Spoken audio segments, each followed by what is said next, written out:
Welcome everyone to the 7th round of the Prague Masters 2024 Amruta. We are coming to the last third of the tournament. I know, and we have seen so many emotions already here and there, up and down. So today and the last days of this tournament, I don't know what's coming in, Sagar. I think we should quickly go to our view of the playing venue. Oh, we have the pairings first. Bartel takes on Navara. Pragg versus Gukesh. I'm very excited for this one. Vincent takes on Nordirbek. That means the leader of the tournament. Nordirbek takes on youngster. Parham versus Vidit and Richard versus Thaidaiwan. So it's actually the 4 youngsters taking on each other today. Absolutely, and 2 Canadians. Definitely one of the game to watch out for. For sure. And there we see in the playing venue right behind the mood as Praggnanandhaa enters and shakes hands with Gukesh. So if we can have a look at the playing venue, and there we see players have almost all settled in. The 2 futures on the right are enjoying themselves, yeah? Yes, and they were, oh my god, what? Clap. Acha, everybody's clapping. I thought only they were clapping. No, it's basically Thaidaiwan wins the best game of the day award for yesterday, which is very obvious because he played a brilliant game against Parham Maksudlu. The move h4 is going into the books for this beautiful rook lift that he managed. Totally. And we see Pragg Gukesh on the left side. Behind them over there is Bartel versus Navara. We also see Dirk Jan ten Geuzendam from New in Chess, who's walking around with his camera. Very experienced chess journalist. We have Richie Rapport versus Thaidaiwan, and Vidit on the far corner waiting for his opponent Parham Maksudlu, who's not yet arrived. Oh, he's the last one to arrive today. Yes. Can you be late? Is there a zero tolerance rule here? No. There's no zero tolerance, I believe, but maybe they tolerate everything, yeah? But you know that I don't even know if they've discussed this rule. Oh, they're clapping again. Why? Well, the first move has been made on the board of Nordirbek and Keymer. On the far end, it was made by Jeroen van den Berg, who's the tournament director of Tata Steel in Vaikanze. And there you see Parham enters, shakes hands with Vidit. The games are about to begin. We see the challengers on the far right. Whoa, Amruta, it's the top board here between Abdusattorov and Keymer. What is the first move that Vincent will play, Amruta? I think it's going to be c4. Oh. Yes. Not sure, maybe e4 if he wants to play something rash. Well, let's see, because you know Nordirbek, in spite of losing yesterday, is still in the lead in this tournament, which is amazing. Which is very rare actually. But right on his heels are now 3 players on 3.5. We have, shake of hands by the way, and let's see if I was right. No, I wasn't. d4 is on the board by Vincent. None of us were right. Yes, d4 on the board, and Nordirbek, I believe, will go knight f6 here. It doesn't even feel right like Nordirbek lost yesterday. Oh, he goes d5, symmetrical. No, they have to recover. It's a new game, it's a new day. Yeah, new day today. And c4 played. What's the move going to be, Amruta? e6? Oh, I know what he'll play. He'll take on c4. Yes. Whoa. Yes, Queen's Gambit accepted, because the reason is, Amruta, that it can lead to really sharp games and also solid games based on White's response. And knight c6 comes in. Wow, what line is Nordirbek going to play? Because d5 is possible. And you can see Vincent does not make his move immediately. He opens his bottle of water to just take a sip, because he hasn't prepared it today, I believe. He must have looked at it at some point, but not today. And that's why he just wants to recollect all his lines before making a move. But tell me one thing, why is Nordirbek drinking water from the glass and Vincent drinking water from the bottle? I'm more interested to know that. I thought you will ask, tell me why knight c6 was played. Exactly. No, but d takes c4, we have not seen this in this event, right? second yes, move? I think actually Queen's Gambit accepted was not played on the second move, but it was played in one of the games, Amruta, through the Queen's Gambit accepted, through the Queen's Gambit decline move order. By e6 was played before and so on. Yeah, and also when Keymer versus Abdusattorov they played, I think Abdusattorov has played d takes c4 with him for the first time. Okay, okay. So knight f3 on the board. Now he's defended his d4 pawn. It's attacked twice, defended twice. We will see what Abdusattorov will play, because look, white has a beautiful center, and if time is given, he will simply chop off the pawn on c4. So bishop g4 played. Amruta, can you give us the statistics of d4, d5, c4, d takes c4, e4, c4, yeah. and how many times has, like, knight c6, is it a popular move? Or So e5 is the main move over there. Here e5 is the main move. Yeah, around 2000 games. Okay. Then there is also knight f6, which is possible. Knight c6 is also played 900 games. But now the new line which is getting very popular is b5, and guys, if you are wanting to explore a sharp line, this is where you might want to go and check out some crazy games. But knight c6, knight f3, bishop g4, I feel this is more for the surprise value here more than the objective evaluation, because you can already see the bar is in white's favor. And yeah, because Artemiev has played this with the black pieces, but Anish Giri, Vishy, they have faced it with the white pieces. Yeah, and I'm expecting now either the pawn to push forward with d5, which is a very logical move, or bishop e3, just developing your bishop and defending the pawn. So let's see. Or even bishop c4. These are the three moves which are played here. c4. But how can that work? Because if I take on f3. Bishop f3. Oh, queen f3, yes? Yes. And did you forget about checkmate in one move, Sagar? Scholar's mate. Yeah, then the d4 pawn is protected, and if I there's go, no checkmate though. It's not checkmate, but e6. And now how do you protect this? Do you go d5 maybe? Yes, d5. d5. Okay, let's see what Vincent does. Oh, this is a slight surprise for me that you can even take the pawn. But I think the best move is d5. Knight jumps in here, and maybe also possible, Amruta, is to take this pawn on c4, although it looks like a terrible idea. But after takes, you have a check and you can recover the knight. It's a common theme in this opening. But nobody has played bishop c4 after knight e5. But Anish continued with bishop f4 after knight e5. Forcing with him Artemiev. to take. No, and knight went takes. back to g6, because if you take, you're happy. It's terrible, yeah. Take, and now maybe bishop goes back to e3. g3 or e3, yeah. Bishop Knight e3. f6, and then he continued with knight c3.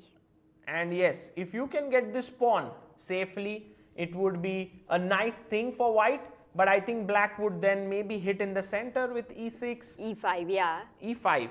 e6 is also possible. So there are games, Sagar. This is another line. This is well-known theory actually, and I think, let's see if we go here. Should we go to the next game, Amruta? Let's go. Let's go to the game of the other two youngsters playing today, Praggnanandhaa versus Gukesh. Let's see what happened there. Pragg with the white pieces opened with one e4, and Gukesh responded with e5. Wow, Pragg goes e4. Yeah. Okay, I'm very excited for this. You know why? Because Italian is on the board, and you know, when Praggnanandhaa plays the Italian, we all observe, because it's months and months of preparation for the candidates.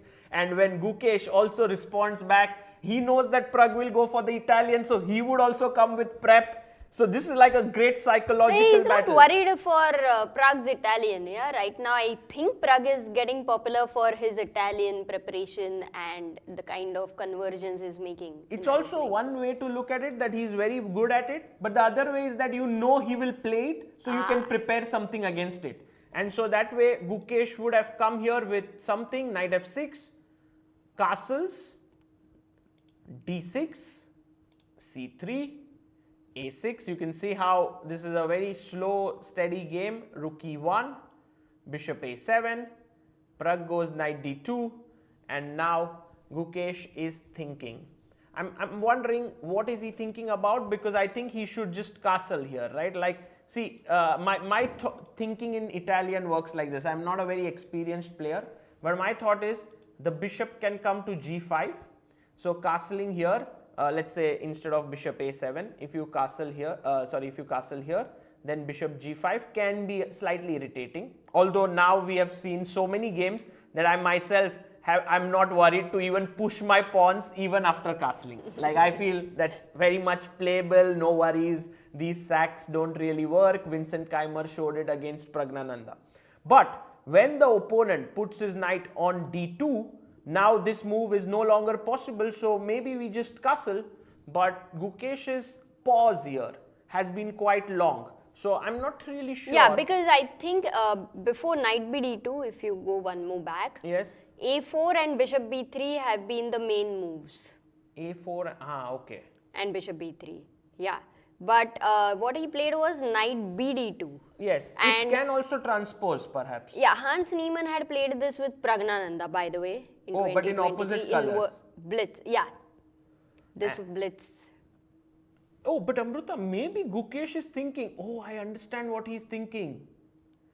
Can I now, after knight d2, go and win this bishop on c4? Isn't that the point? Because if you imagine why people go a4 and bishop b3 is that knight a5, if bishop b3, knight a5, bishop c2, you keep your bishop. And if a4, knight a5, you go bishop a2. So with Pragg playing knight d2, it's a slight provocation here. I can go knight a5 and try to win this. Yeah, actually, and for knight a5, so there are ways like either you go bishop b3, knight b3, ab3. That is there in some, but not the most top games. But yeah, this is the topmost game is Swan versus Binrich. That is very latest actually, Chessable Masters. Knight a5, bishop b3, knight b3, ab3. That's what I was suggesting. Short castle, knight f1. So basically knight f1, knight 6, knight g3, rook e8. You know, and h3. As a player who sort of watched a lot of games of Italian and Spanish, I've always felt that, hey, this bishop is so important, the light squared bishop, you shouldn't give it up because it would then not give you an advantage. But here, the modern understanding of chess is so different here. Yeah, it felt like if you have played chess for like 15 years and then suddenly you're leaving chess, how can you leave chess? You've invested in chess for 15 years. But yeah, there's another career also. But somehow, I mean, Amruta, you've not invested so much in this bishop. It's just developed one move. That's in Italian perspective, maybe we, think that way. But I think this is just very free and open-minded thinking that maybe this bishop is not that important, and this taking with b-pawn, opening up the rook, maybe playing b4 later has more advantage. And another possibility is just to play b4, attack the knight, allow knight c4, knight c4. Even that could be a possibility. Oh. Games have been played, I don't know which one could be a better one. Take like this, right. Okay, we will see here if Gukesh goes for this sort of small little provocation that Praggnanandhaa has but the point is he is thinking at a right time. Because, sometimes you will play fast and imagine if if this was actually a mistake or a, bad move, dubious move. Then you play fast and then you just don't go knight a5, you can miss it. So this is a good time he's taking, I feel. I understand, Amruta, your point of view, but look at Gukesh. He says, I trust you, Pragg, with your preparation, and I'm just going to go castles here without really going into knight a5 territory. So now is Pragg going to play a4 or bishop b3, or he's still going to continue with knight f1? I think he'll go a4 now. Maybe it was just... I think he might go knight f1, no? He could also go knight f1. He goes for it. Wow. He's still okay with giving up his bishop here with knight a5. Now Gukesh really should be tempted, no, to take it. Yeah, and this is what even Pragg faced with the black pieces against Hans. Okay, got it. And there, what did Pragg do? Did he go knight a5? Yes, he went. He went there and he won the game. So Pragg, actually, this is the thing about top players. They are not so attached to their openings. They like them for sure. but when their opponents have played well against them, they are quickly able to switch and use it from the opposite color.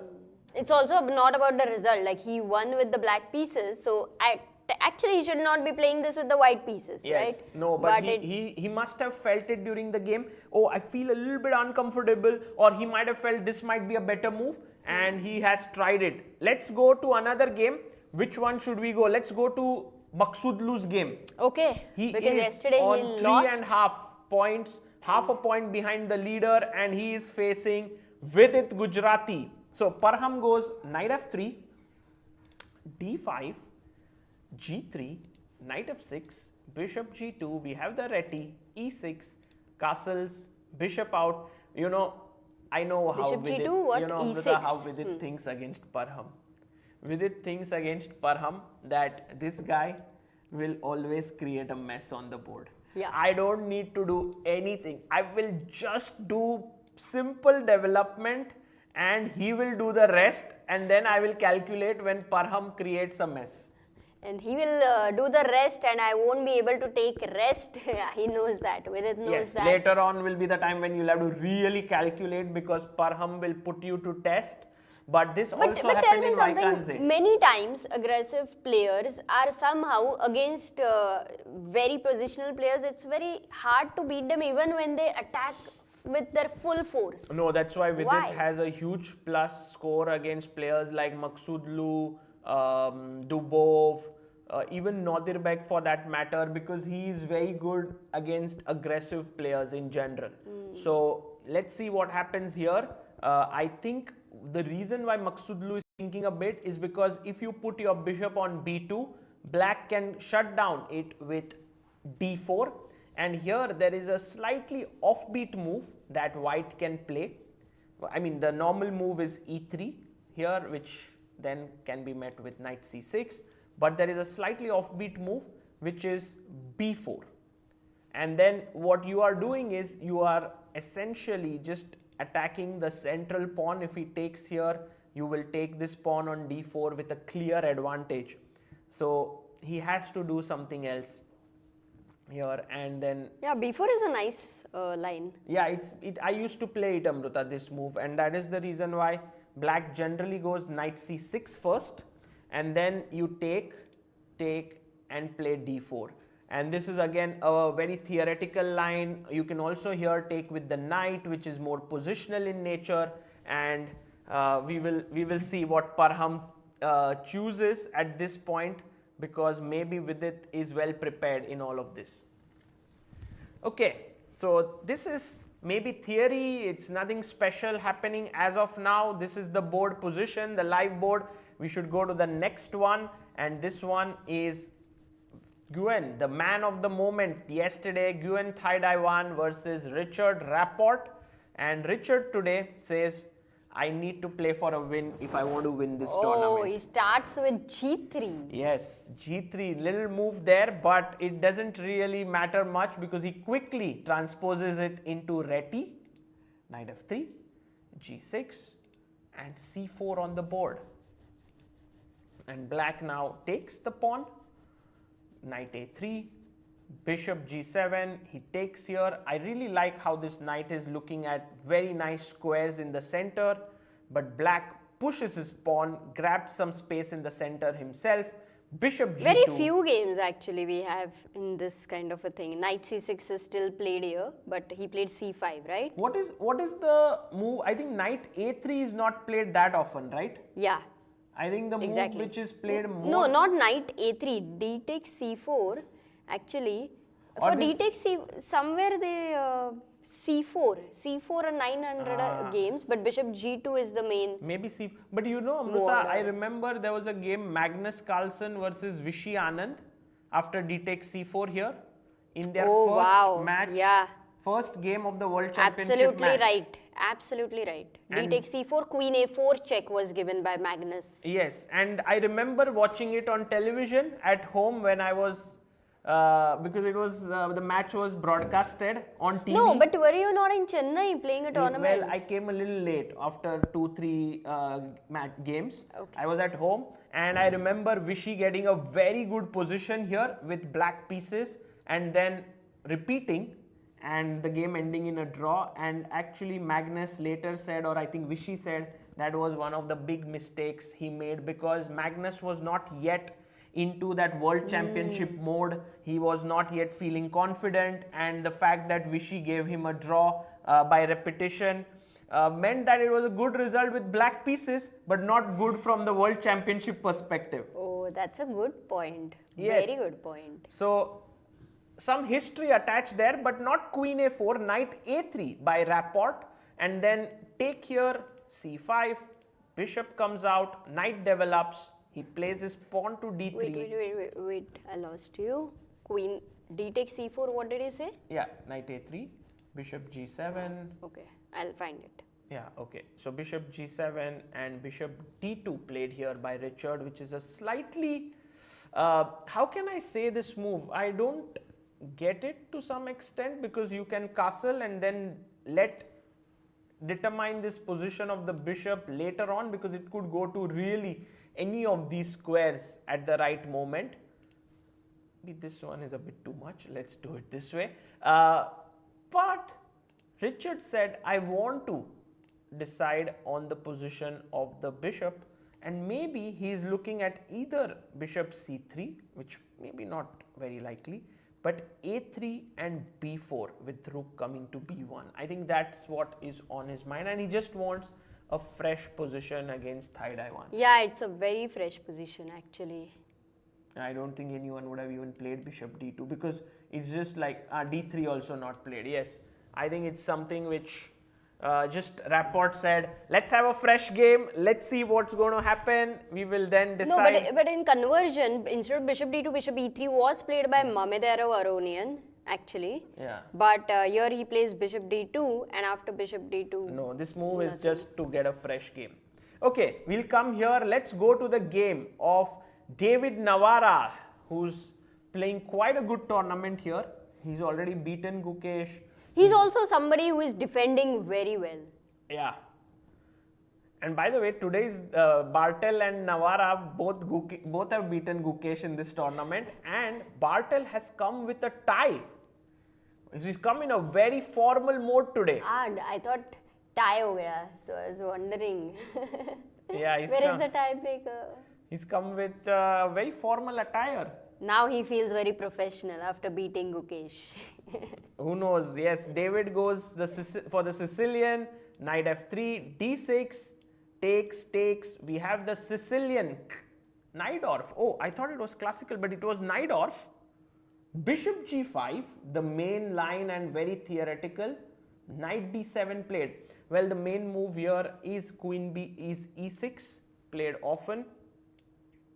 But he goes knight d7, that's also fine. Bishop c4. Amruta, you need to help me on the theory here. f4, bishop c4 are the main lines, even queen e2. So we are on the right track. But now queen b6 played, yes, that is the main move. Pawn on b2.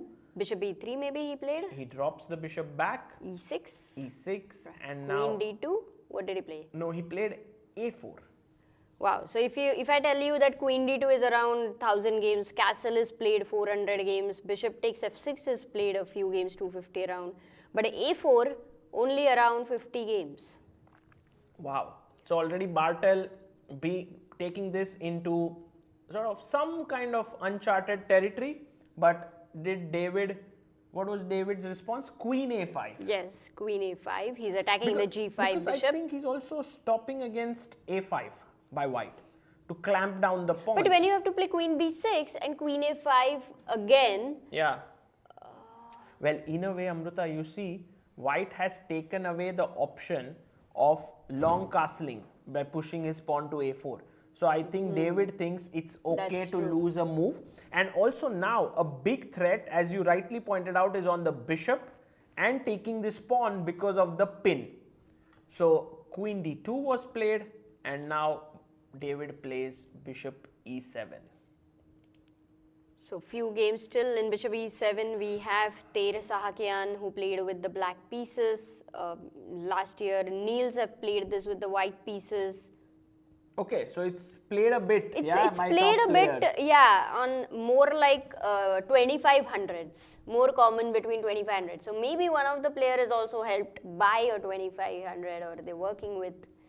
Well, also nowadays engine, if it prefers certain line, then you can go into it and we can see that it's giving a small edge to white, and so Bartel is happy with it. Maybe he will just castle here. That seems like a decent move, but of course the engine says not great. Oh, I understand, perhaps because of h6 maybe. This move, and then Amruta, If I drop back bishop h4, no, never, not bishop h4, bishop e3 of course. But this is but a then knight g4. No, this is a tactic, right? Generally, if you do this, Knight e4. take this pawn, take this pawn, take the queen, take here and win a pawn. This is a very common tactical motive when you have such positions. So Bartel goes for f3 and he tells his opponent that, look, I am not giving you these tactical ideas with knight takes e4 in the position. Yeah, and maybe, I don't know whether the queens will get exchanged, because otherwise long castle is an option if the queens get exchanged. Possible, or even Amruta with the king here, still it's possible. It's not like a4 is stopping white from long castling. Would be scary. But it's possible, and this game I think is going to set the round on fire today, because it's maybe, Sicilian always has this element of excitement, and we have that on the board. We know Navarra doesn't shy away from complications, nor does Bartel. They both are, they both know each other. I think similar age, perhaps, and this is going to be... actually you're right. They both are of the same age, if I'm not wrong. They both are 38 years old. Wow. Then maybe you can check that out if it is 100% accurate statistic, Amruta. But f3 has been played here, and we will now see all the 5 boards and check out what is happening in each one of them. The overview, if we can have it, to just have a look at which games should we be following, and maybe it's possible to have them, or we can directly go to one of the games which is going on, and that is between Nordirbeck and Keymer here. So Nordirbeck versus Keymer, the game has developed in the way in which, no, it's not gone this way. So there was something which happened here. After bishop g4, he did push his pawn forward. Knight came to e5 by Keymer, knight c3, and Amruta, you can see the bars on the bottom of your screen. It seems like Vincent Keymer has a solid edge out of the opening. Knight f6, clearly you can't take here, your queen is going to be in trouble. So first bishop e3, a6, and now Vincent is thinking, what should be his move here is the question. I'm trying to actually think. One move that comes to my mind is just to go bishop e2, breaking the pin, threatening the knight to be taken, and if you ever take here, I'm so happy with white to take with my pawn, strengthening the center. Don't be afraid of these double pawns, because this is a great position for you. Even I guess e5 would have been very powerful here. So clearly this is not good. This is crushing completely. Yeah. So I think bishop e2 is possible. Any other move you think instead of bishop e2? Maybe bishop d4 is also a possible move. Just h3 has been played. Yes, h3 also I thought, because Wojtaszek has played this with the white pieces against Timofeev. And then you take, pawn takes, and then perhaps some line like check, bishop takes and pawn takes. Such a position, I think queen d3 might not be the most accurate. e5, oh sorry, d5 is hanging. No, not e5. Maybe here there is something else that is... Yeah, because knight d3 was after h3, bishop f3. There are few games after g takes f3. Everyone went for e6 move. e6, hitting the center. But if I go f4, then you want to give a check. Bishop takes, pawn takes, and we reach such a position. Yeah. Interesting.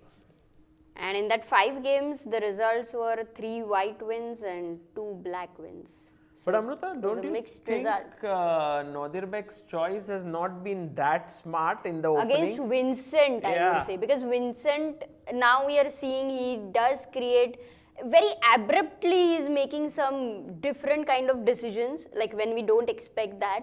And he is very brave to do that. So this kind of opening, I'm sure Vincent is very happy with the position he's got. Also, but Nodirbek, if you look at him, it never feels he's tensed. I think it's a calculated choice here by him, but it could even go wrong for sure. Like, you know, these players, Vincent, Nodirbek, Pragg, Gukesh, they are such universal players. They just are, as we have pointed out, they are born on this computer era.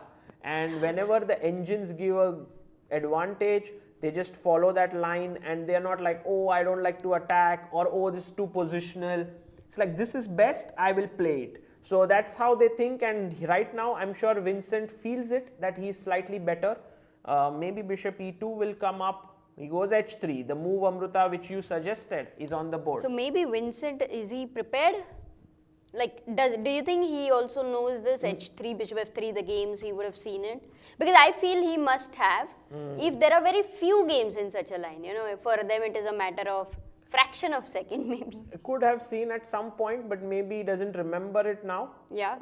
Could have happened. And here, bishop h5, I feel is a big mistake, because g4, knight takes knight, you have to take. If you move the bishop, you will lose your knight, so you take. Queen takes and bishop g6. And now with such pieces, no, this is, I mean, it's not to know, he will give up a piece, but he will not go into something like this. It's terrible, he won't do this. For sure. Clearly this is a nightmare for black with the amount of space white has, and this is to be avoided at all costs. So now, do you take here, or do you take No, he will take on f3. So let's say bishop f3, because that looks like the most practical choice. You don't have anything else. And this is what we And now analyzed, e6. no? I think this will happen on the board. f4. f4 will also happen. Knight d3 takes. What actually happened after? Queen takes. No, not queen not takes. Queen takes, yeah. Maybe something else, yeah. What is it? D takes c6. All 5 games continue with d6. F e6, e5, right? Or not? No. In all 5 games, I'm very surprised. In fact, 2 of the Queen games... b3. Absolutely right. Attacking here, and then threatening, not threatening, but going for long castling. So queen c8. Long castles.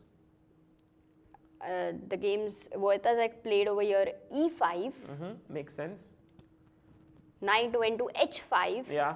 It looks like the only move in Yes, fact. because if you go d7, you lose e6 pawn. If you go to d5, I simply take it twice. So you have to go to h5. And now long castle. Actually, long. This looks so good for white. So good. You take on d3, you double here. Ooh, knight goes to e4. But another interesting move. What Wojtaszek played was not even long castle. He went in crushing. f5. Yes. He went f5. Nice. So we might, look, Vincent might know Wojtaszek's game. That's what I feel. Could be. But again, Amruta, for a player who's d4 player, these are very natural things that are happening on the board, and you know these, like I myself have looked at them when I was playing and so on. So these structures are very common. Let's see what Nodirbek does, because it's not a good sign that he's thinking now. It's already the choice has been slightly dubious, and the fact that he's thinking now makes me feel that maybe he was not even very well prepared. Oh, yeah, for this line, he was not ready. Seems like that. Because take and bishop d7 could be one way to play, or maybe now go bishop E5, h5. No? Yeah, bishop h5 maybe. Still e5, no? Yeah, e5 for sure can be played. Though computers is okay, your pawns advanced in the center, they are a little too advanced. Yeah, bishop is pretty good attacking here, and now I can't go f4 because this is pinned. Maybe that's the key little point there. Although e6 might have to be considered in such a position. Let's come back to this game I agree in with some time. But so H3. Maksudlu also has got some advantage with it, I think. Where? All the white bars look like... No, I don't think he has an advantage, but we can check it out very quickly because it's just opening theory here in Maksudlu versus Vidit, and he did go for the move e3. Amruta, remember I told you that bishop b2 will be met perhaps with the move d4, so he did not like it. He played e3 first. Vidit very quietly put his knight on c6, and I don't know why Maksudlu is like holding his head in his hands as if this is some kind of a position where he has to find some new idea, and this is played maybe more than 1,000 times, this position. But does Maksudlu played? Yeah, it's a question. Yeah, I mean, I think bishop b2 is a very natural move. Maybe he's thinking about some new way to play, like take and play bishop b2. That could be his idea. He doesn't want to perhaps go directly bishop b2. Okay, so we'll come back here. What happened in the candidates? In the game between Gukesh and Pragg, it has happened after knight went to f1. Gukesh says, give me your bishop, Pragg. Knight a5, attacking that bishop. Bishop had to go back, chopped it off. Pragg says, you know, Gukesh, this is new way to play the Italian. You know, I'll take a b3. Now, what do you do? So actually, let's think about it, Amruta. Black has a beautiful bishop here, a great bishop here. Knight is well placed. Center is quite good. How would you continue as black? What would you do here in such a position? What is the setup you take? You know, generally Gukesh loves moves like knight h4 or, but you know, moving the knight away, going for f5. Yes, but here knight h5 would be a big blunder. Let's ask our viewers, perhaps they might want to try it out. Maybe not a blunder. No? Not a blunder, because in the end you get back the pawn. But this is a very typical tactic. Whenever the knight goes to h5, what do? You can, Amruta, take, because once he takes back, you can win the knight. But as I thought, and then how was he recovering? Queen d3. But then you can still win this pawn, and it's not so clear. So knight h5 is not happening on the board. No, it didn't happen. Gukesh went for first h6, and he says, no bishop g5 business for me for the time being. In fact, Gukesh is following Praggnanandhaa's game. With Keymer. I mean, he wouldn't know that, I with believe. Keymer. Yes. h6 was played by Pragg as well. Knight g3. And now rook e8 by Gukesh. And now, Sagar, there are less games, but this has happened between Anish Giri versus So Wesley, Aronian versus Fedosiv, Tabatabai versus Nasuta. So in a way, Aronian, you can say Duda. that, yeah, all the top players have played this. Very interesting. Wow. This is it's going to be popular now. Maybe it's already popular, because if you see, some games might have even happened a few years ago. No, majorly 2023, but the games which happened before, they were like not with preparation, you know, like Leko said, accident or something like that. But rook e8 played here by Gukesh. Pragg went h3. And now Gukesh made a move which I think Pragg may not have prepared for, because now he's begun thinking, and that is the move b5. So we were talking about how should black place his pieces. One idea was to go c6, d5. It's going to be very tough to play d5, because your e5 pawn is always under pressure. So you can't do that. The other idea was maybe to push your pawn to c5 and play b5. But here he started off with b5. Maybe he wants to put bishop on these two long diagonals. Yeah, and you know what? In Hans versus Pragg, I think Hans had got b4, c4 and all of that pawn structure. So with b5, somewhere he's also keeping an eye that white is not the only one to get the space on the queen side. Yes, and Amruta, my understanding is between Pragg and Gukesh has a plus score between the two of them. Maybe in online chess, or if they have played Rapid and Blitz, it might have gone either way. But I think when it comes to classical chess, Gukesh, I remember, did beat him at WR Masters. He did beat him in Vaikanze last year. This year he was very close to winning. So I think Gukesh has had a plus score against Pragg. But the form that Praggnanandhaa is in this tournament, very good. He beat Nadirbek yesterday. And Gukesh has lost to Bartel and also Nawara. So but for also elite players, we know the Sagar form is temporary, class is permanent. That's so true. at which point Gukesh brings his class is we do not know. Maybe this is the game he needs to inspire himself. By the way, this clash we'll also see in Toronto in a month from now, Gukesh versus Pragg at the Candidates. And for now, the game is exciting. I don't think there is anything dull about this game because there are some strategic motives that are developing. Yeah, Praggnanandhaa has more time, by the way. He started thinking now, finally. So Gukesh, in a way, Pragg got around 20 minutes advantage in the opening with this kind of deviation there. And now Gukesh wants to keep his bishop on b7.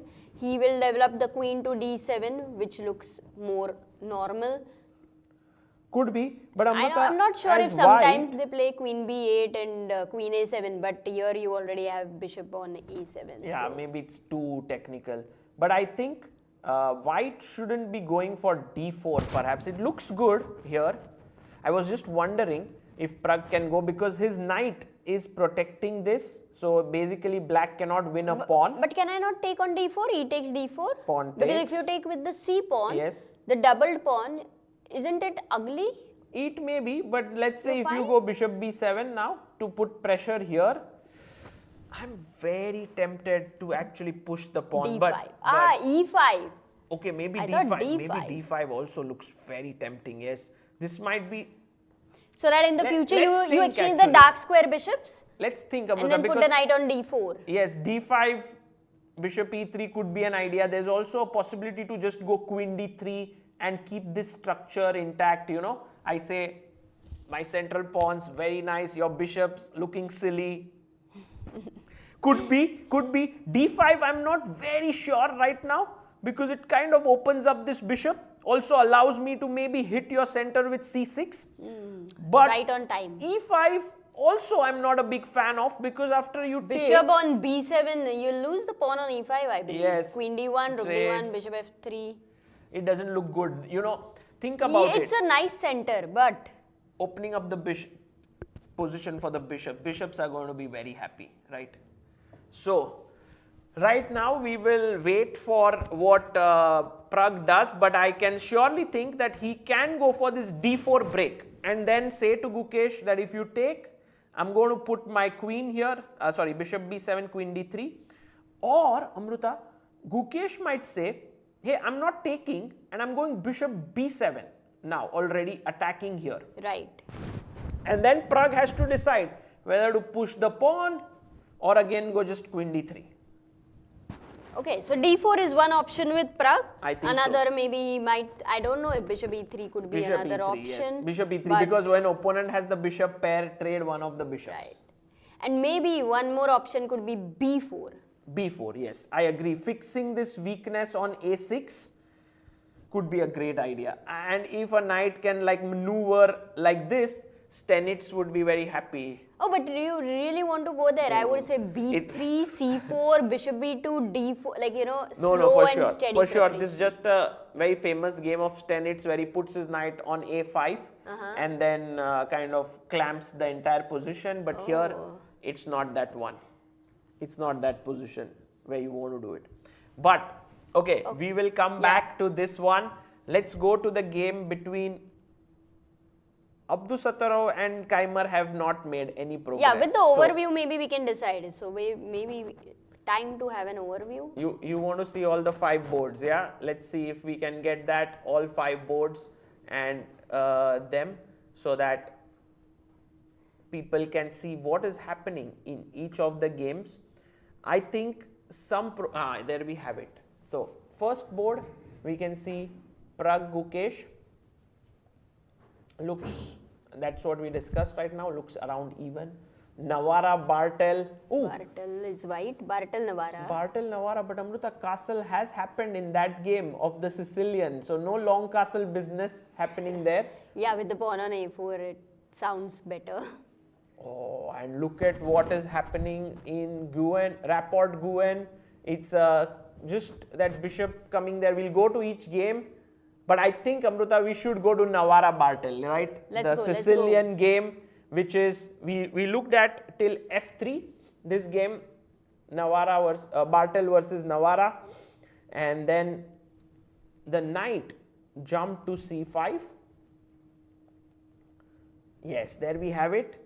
Knight jumped into c5, wanting the bishop. Give me the bishop.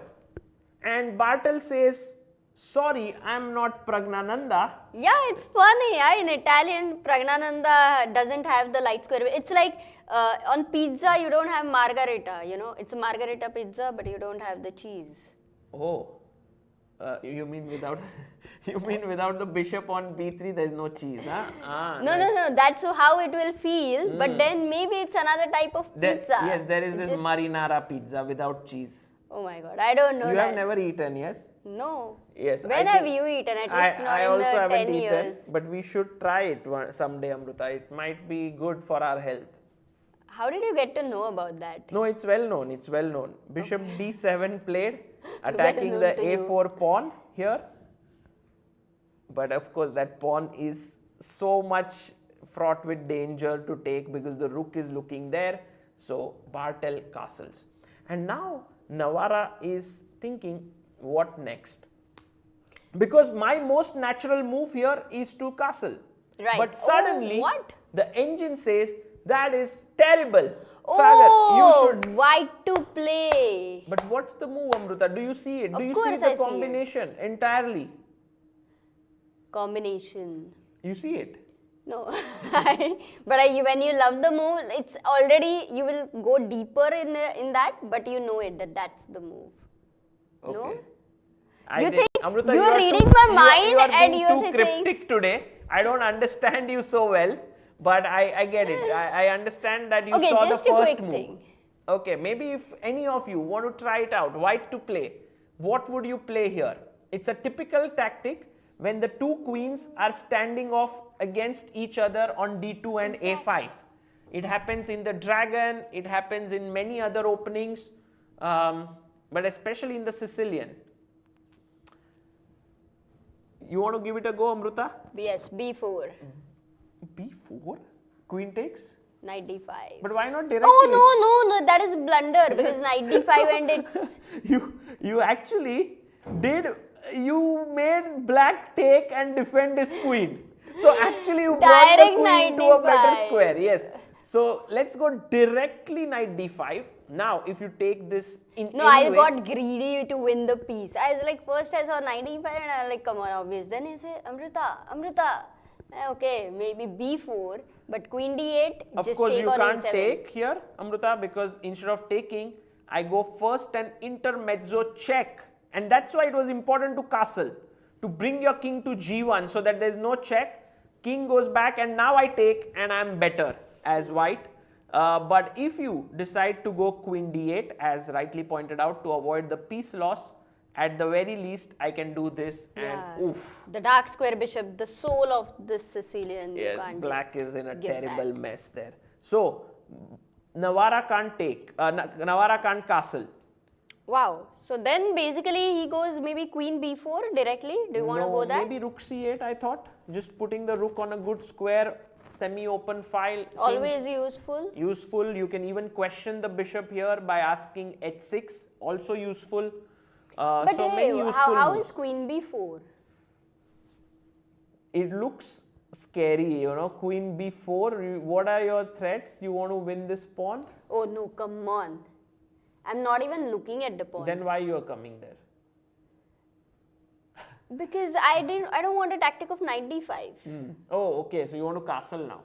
Oh, very Like interesting. it's not necessary that you go near a theater and you have to buy the movie ticket. Right, and then what do? You just go there You to... just walk past it and No, say, but- okay, this movie is being played. Can't be good. But Queen B4, I like your move, and it seems like a David kind of a move, right? It doesn't feel right, but by calculating, you just can't refute it. What doesn't feel right? Like you're coming in, you're not threatening here, you're not keeping threatening it here. hanging. You moved your piece again, but I don't know. And what- also, it's in a way, threat is better than execution. So in future, Yeah. at the right time, I don't know if I might think of E5, knight I E6, have an knight idea. D4 ideas. I have an idea against Queen B4. Maybe just push my pawn to A5, because Yeah. then I take away a good square of your queen, and if you decide to take here, No, I can no. then give this nice discovered attack on your queen. Disastrous decisions, some decisions which we make in life, you just short castle now and follow it up with the plan of Queen B4. Yes, And then that's- your A5 could become weak at some point of time. Let's not forget that. But VAR says it's still bad. yes, it's not Again. good. Yeah, it's terrible, it seems. Now yeah. you take. What? No, you can't take bishop f6 first because d4 would be hanging. I think somehow I should trap your queen, because why, I'll tell you. Oh, Wait. Is it getting trapped? yes, no, One not second. yet. My idea was somehow to free the rook to come here, but your knight defends it, also the bishop. I don't know how exactly to execute it, but what There did is you one possibility, Sagar. You move the queen away played rook with the c8, idea by of the bishop way. d2. He Queen played rook f2 with c8. the idea of bishop d2. But still, rook c8. Hmm. Yeah. So David has said that, okay, I'm not allowing you a5 and things like, this craziness. Yeah. I like, you had suggested rook c8 initially. No, rook c8 is good. It's good. I think, Amruta, here the best move could be just knight b3 perhaps. No. Yeah, but I'm what is not the sure. move here? It is just to finish this because I find it important. Yeah. Not so sure what the move should be, because One knight is queen- knight d5 is met with knight takes d5, and then oh, this works. Queen b4 And then bishop knight e7 b4 simply. and bishop e7. And then bishop d6. Oh, and you win the. So that's Two still knights, the I mean- tactic works, Amruta. After Oh, that is castling. great. I haven't seen something like this. So rook c8 is the natural move that Nawara No, plays. not here. Not here, sorry. Before here, rook c8. He's played it, and we are on this position. We will come back to it. What is... Okay, before we go, what would you play as white? What's your move here in this position? Moving the rook away from a1, not possible. Moving the bishop a2, not possible. c3 knight. King h1. Nice move. When in doubt, put your king away in the Sicilian on Prophylaxis. h1 is a good rule of thumb. Yeah, because black still can't castle, if you see. Yes. Black cannot castle, and he's also lacking useful moves. So king h1 is my bet there. There are other moves, definitely rook a d1, but I really think my rook can be handy here with the queen on a5. I also don't want to move my rook from f1 because I don't know whether it will be useful here or not. So yes, it's not so clear what to do, but king h1 seems like the move which Bartel might choose. He's going to make something, huh? No, he's thinking. Yeah, we can come back. We here. can So, come back. okay. We can come back. We go to Yeah, we have to Nodirbek. see all the decisions. Vincent versus Nodirbek. Nodirbek. h3 was played. Is H3. Nodirbek still thinking? No. He took knight takes f3, g takes f3, and then moved his bishop to h5.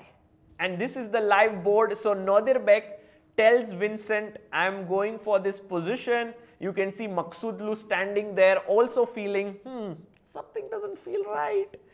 But Amruta, here's my question to you. If bishop takes pawn here, can black... No, I don't think black can. I was just wondering. What was the question? b5 if it is good, but doesn't look great, because if here... You're weakening there. Yeah, b4 also, I mean, there's check I don't here even and know it's if I could terrible. consider a move like knight b5 there. No, but yeah, it's possible perhaps, but no, not b5. So, bishop c4 will be played by Vincent, and what will Nodirbek do now? Because think about it, you cannot go e6, because I just take the Oh, you can go e6. How? Because queen takes queen. And then you pick up the f3 pawn. No, let's analyze, because correct. E6 is E5. In fact, not E6. E5. Analyze E5. But E5 d6. Anyway, it's the same. Yeah, but you force him to take. And now queen d1. One thing you can do is take with the knight. It's slightly artificial, but I'm also wondering if rook takes is so bad, because now if bishop f3, there is e takes f7, king e7, bishop c5 check. Check. Mate. Whoa. Mate in the middle of the board. So clearly, don't be greedy. So you take back here fe6, and now instead of going for this pawn, when you go into this kind of double attack, which is also fine according to the engines, I don't know why, how. I was wondering if we could just be very, very nice and play king e2 here and just say, nice position, e6 is weak, let's enjoy. But I think Vincent is the guy who loves taking risks, and he would, in that position, very much spend time on calculating bishop e6. But yes, e5 is the move.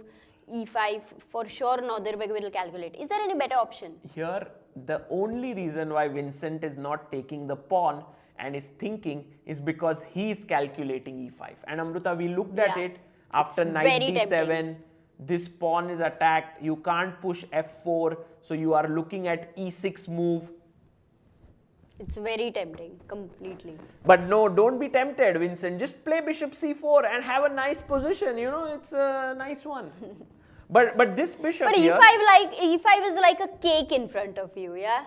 You have to think whether you want to have one bite of that cake. Yes, but like then Amruta, then you gain some weight and you don't feel so fit. You want to... It's better to eat something like this, you know, fruits. Apple? Like apple a day keeps blunders away. Something like that, rather than go for the cake. This is a nice juicy pawn. At least doctors would be happy to hear this. But I think Vincent here is very keen to make something special happen if you see him. But we'll come back here. Let's not wait too much.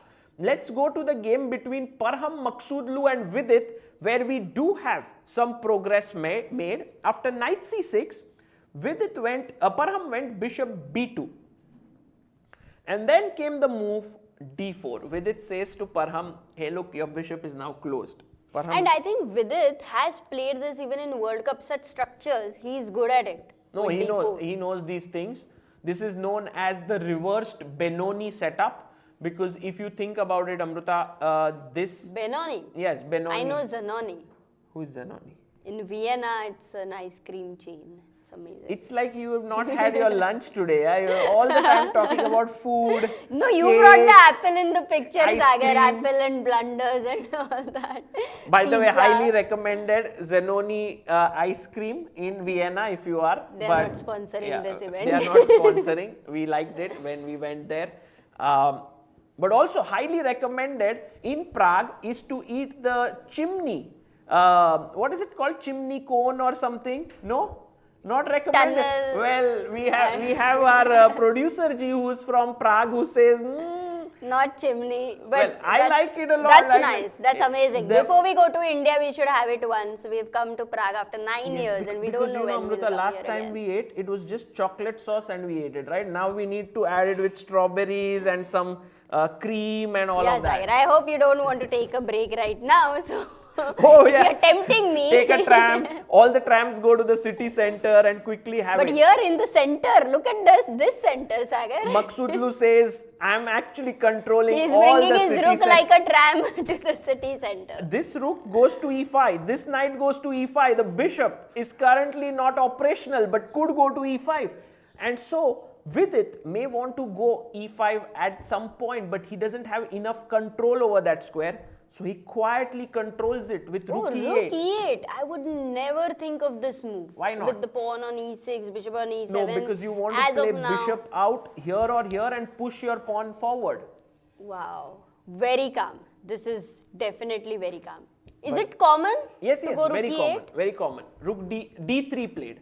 And now, if you think, if Vidit goes bishop f8 with the idea of e5, I think it's very important for white not to allow it. And how can we do that?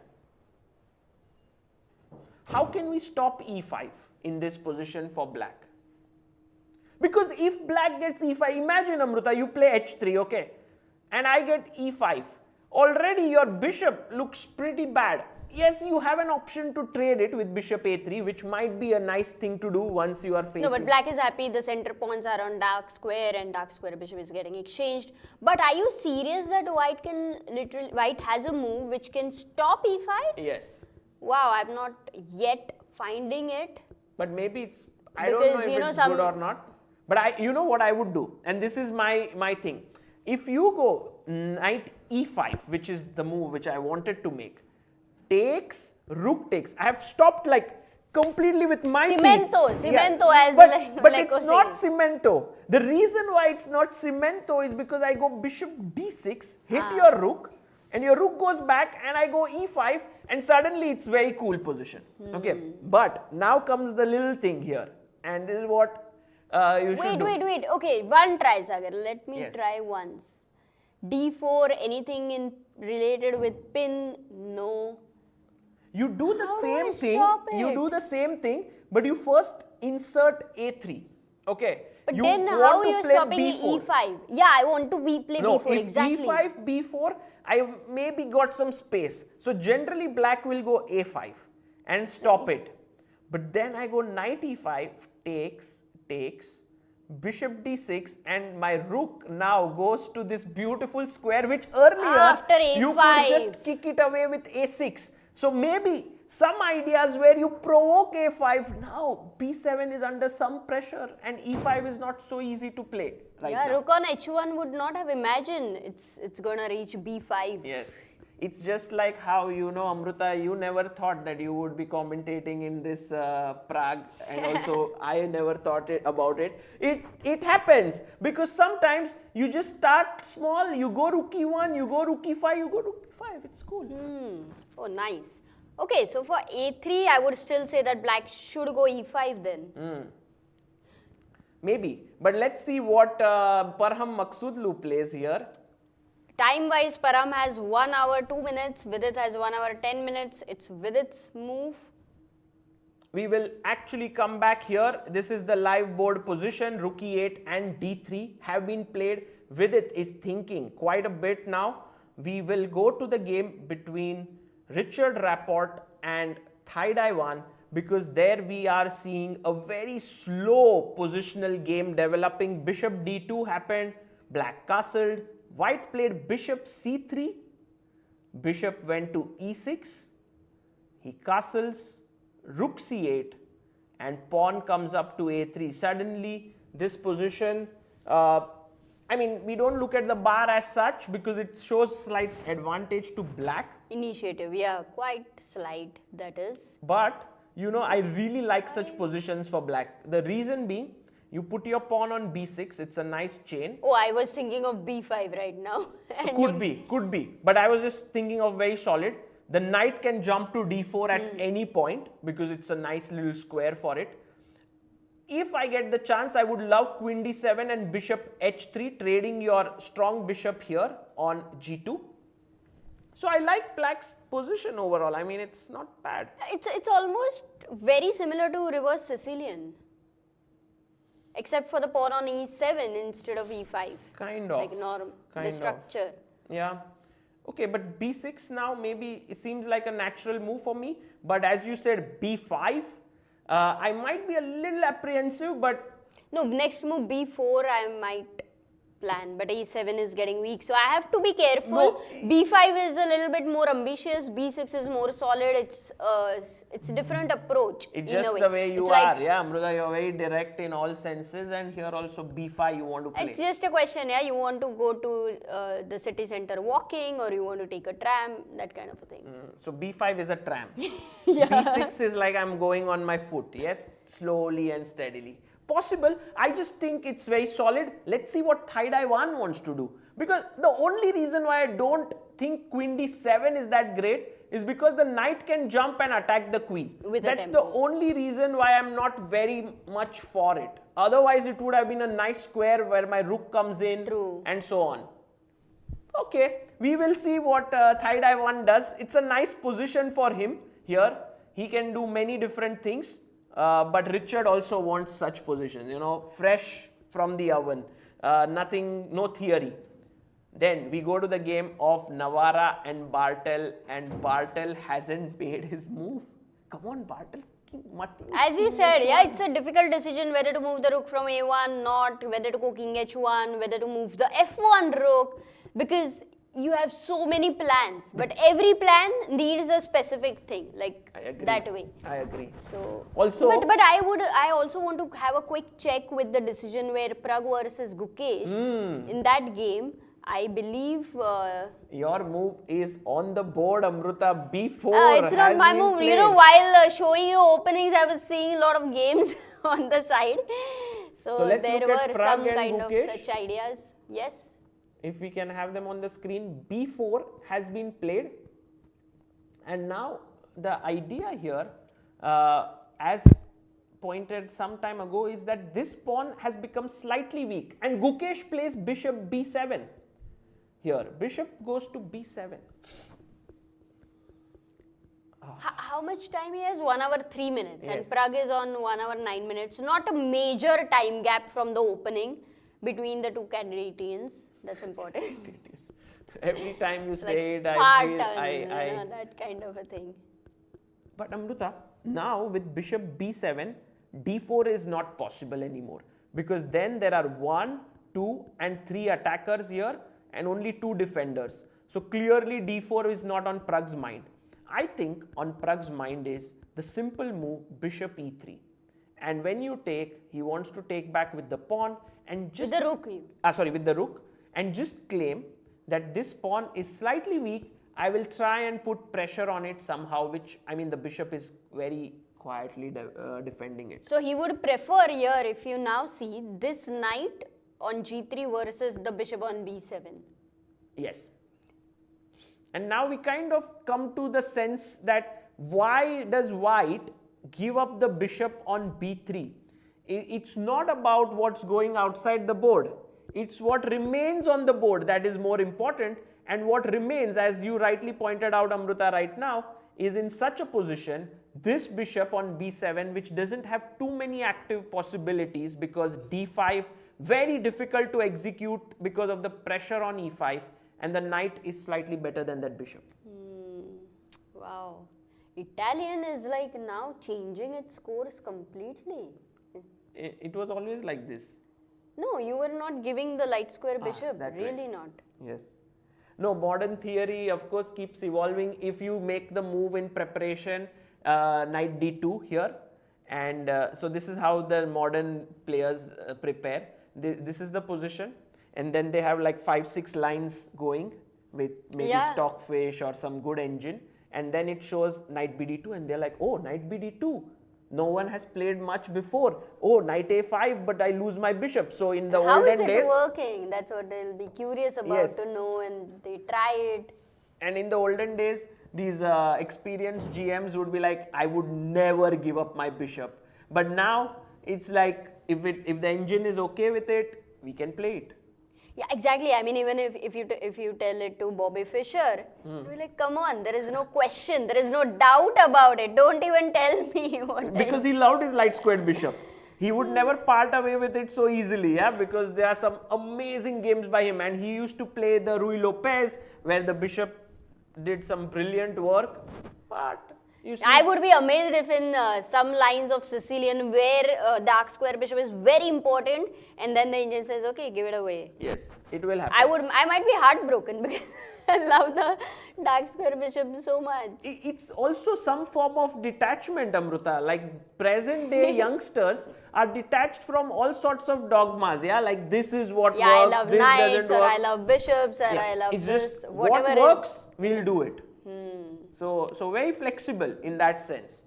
Okay, So we'll wait for Pragg's move. My thought is bishop e3 looks like the most natural. Although if he doesn't play it and surprises me, we'll learn something then new. Then b3, I would look at b3 as one option. b3, and do you want to put your bishop here? Yeah, and then c4. Later. Oh, nice. I mean d4, c4. No, d4 you might not easily get, yeah, with 3 pieces bearing down here. With preparation, queen c2, c7 is a little bit... Could be. Interesting move, b3. Amruta, Pragg has been following what you are saying. Let's see if he plays b3 as well or not. We need to actually check the game between Vincent Keymer and Abdusattorov, because after bishop takes c4, which happened here, which was played, Abdusattorov played the move e5. Oh, e5 has happened. Yes, e5 is on the board.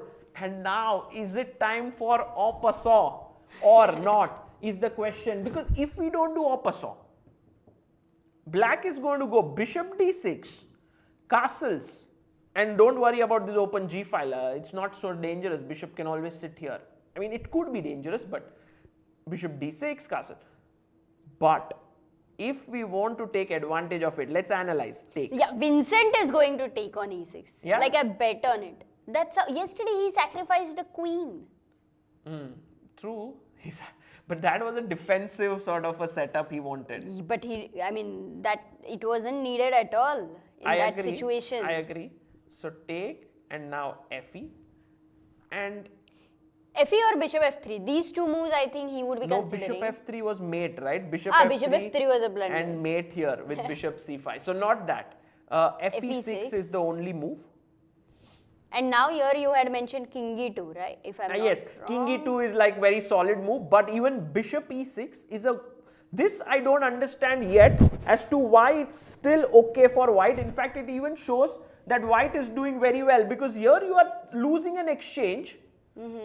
Let's try to understand if there is anything like e5.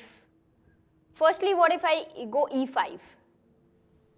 Oh, you want to go direct here, but then I can at least okay, take let's here. understand. Bishop h7, e takes f6. Don't you have some meeting nets?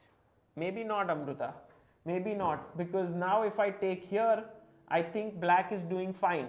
The king is not going anywhere. Bishop d7 check, you have king f7. Yeah. Bishop sits on d6. It looks like a very fine position. Okay, so going go back, what so should be a good move for white here? Because maybe short castle. I was thinking of it. Maybe short castle. Remember, you can do it here, castling, because the rook was attacked. The bishop wasn't going through the king's path. And if you take, I take here, and I essentially say to you, your king is still in the center. It can't castle. If you play bishop d6 here, f4. I can go f4, e5, and compensation for white. Wow. So you can't develop bishop d6. Let me just understand. In that case, e5 is the problem, right? If you go bishop e7, let's say. Yeah. e5. Maybe. Should be. Wow, it's winning. Yes, it's completely knight h5. crushing. And rook d7 or what? Rook d7? I guess knight d5 should also do the trick. The king is so miserably placed here in the center of the board on e8, but there could be other strong rook options. d7. Try rook d7 because you stop. Or maybe, Amruta, there is something just crushing. Yeah, let's Bishop try d7 your move. But check, I'm yeah? not very big fan of this.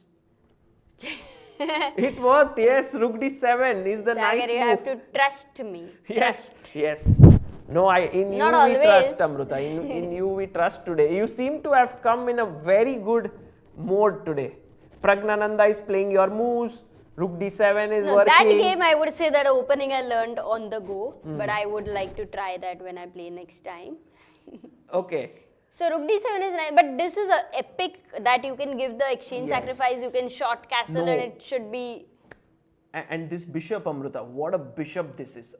Love it. Stops the king going here, stops the king going there. It's like that sort of policeman who is standing right in the junction and stopping all the cars from moving. Like, you can't move, you can't move, you can't move. Or catching the people who don't have license.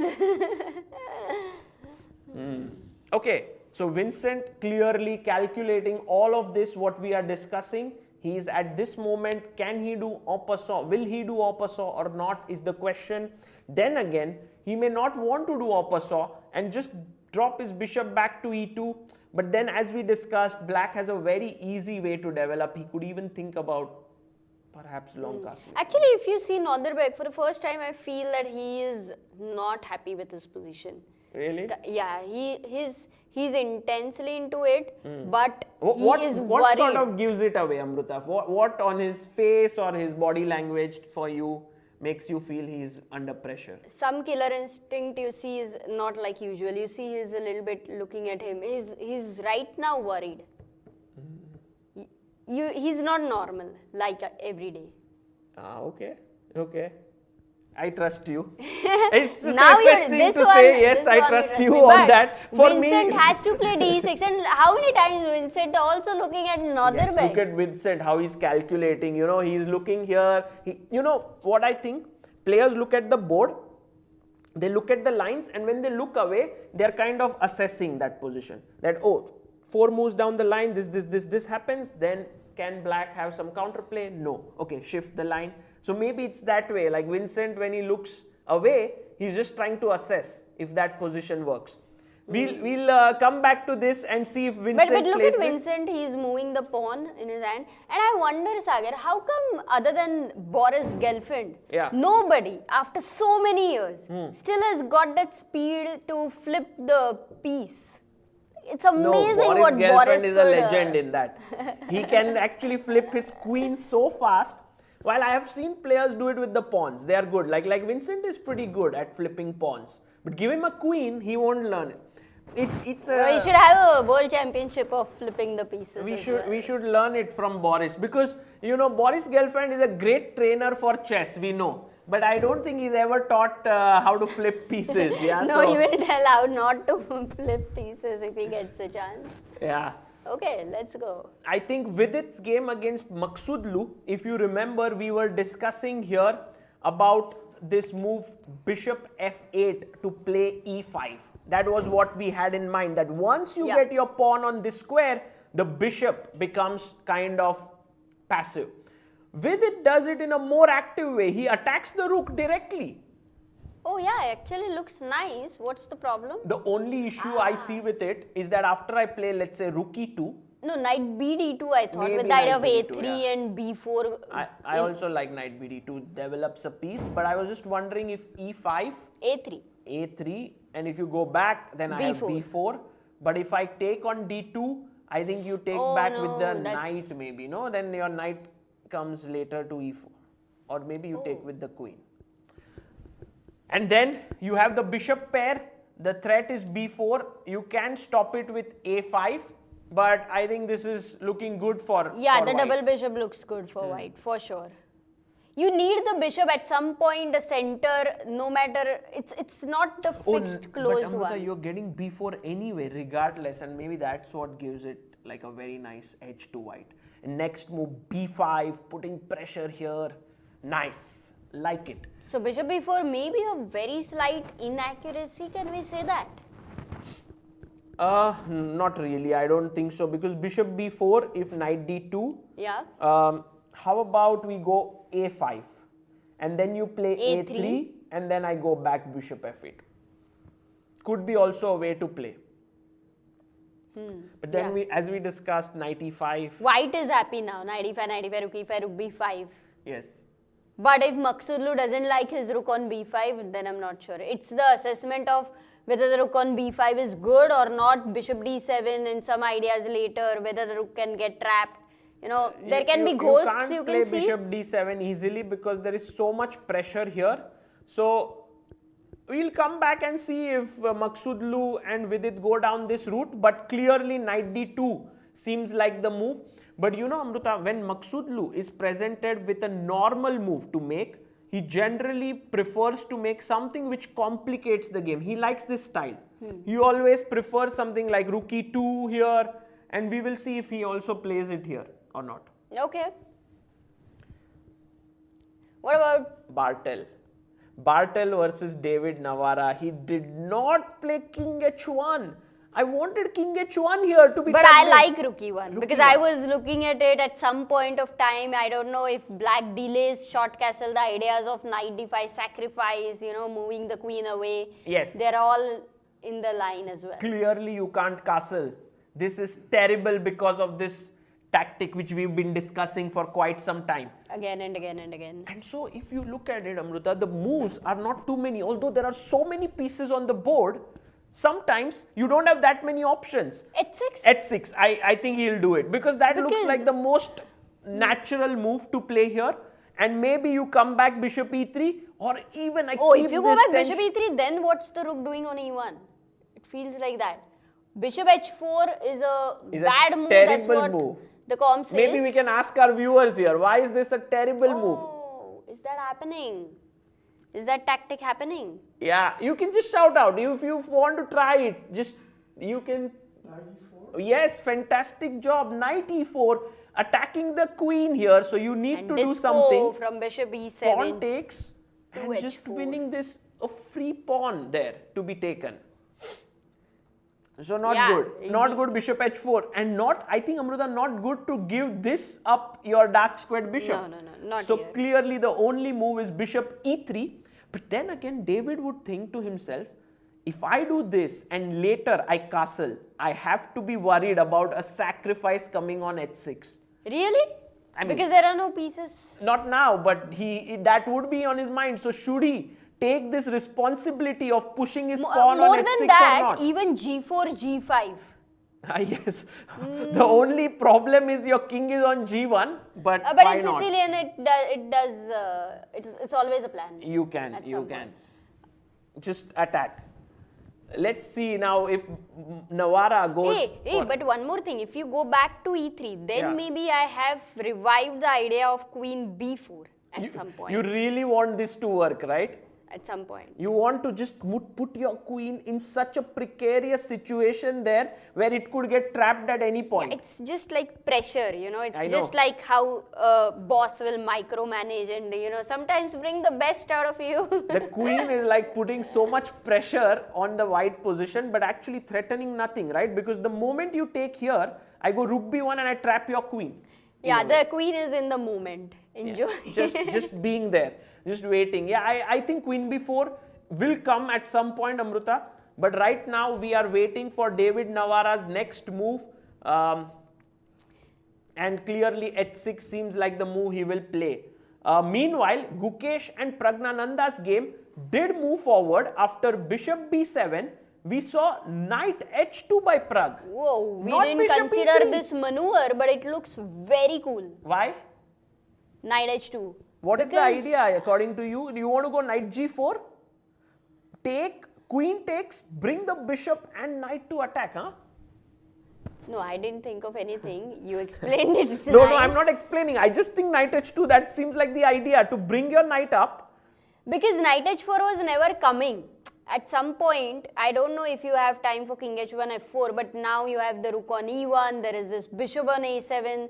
So clearly you want to go bishop e3. You would like to, you don't want to exchange. He doesn't want to. What he wants is queen f3 and he wants to use 1, 2, 3 and 4 pieces to launch some Pragg is going for an attack. Yes, knight f5. Deadly attack. And then sack something And here. then the bishop on b7 and a7 would completely be like idiots. Bystanders, yes, completely doing nothing. They look so good, right? They are like beautifully sitting bishops but doing absolutely Handsome nothing. idiot, Sagar.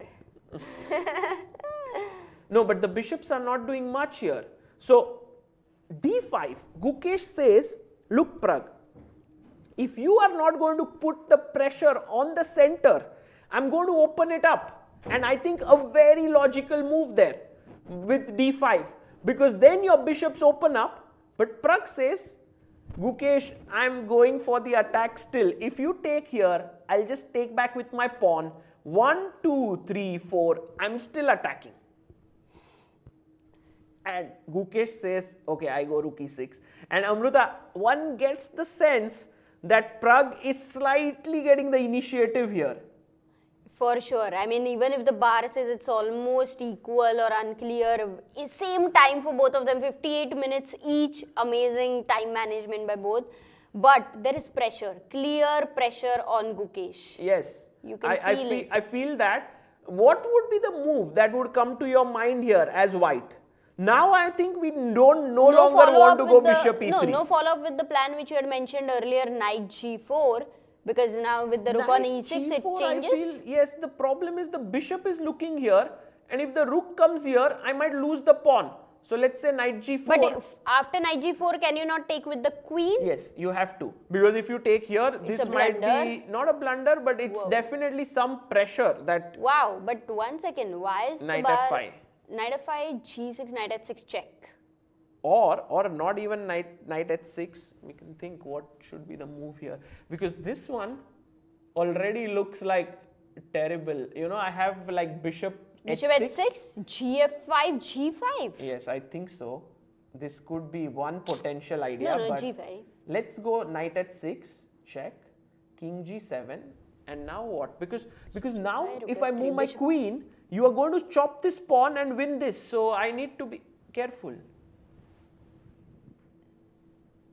I'm not... Knight f5 check again. gf5, go gf5 because you have great compensation. I think Amruta, you might be right here. Knight f, oh beautiful.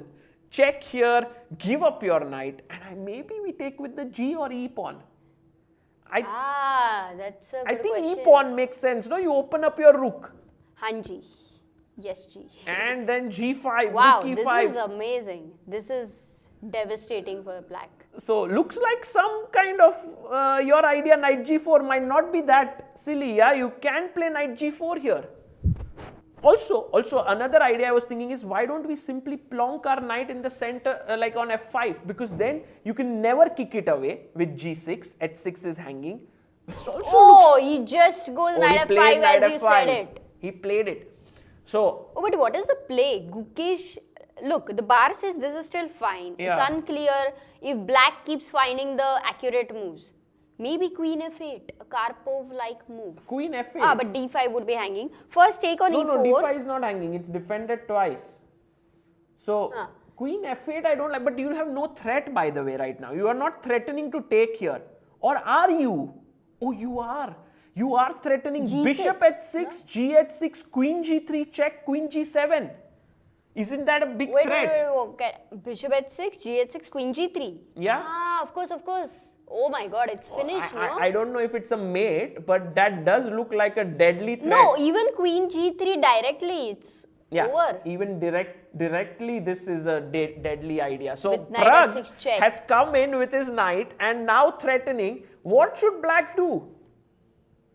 I was wondering, Amruta, if you take here, is there some tactic with this diagonal that we take here? e4, rook e4, and then try bishop e4, queen e4, queen d1.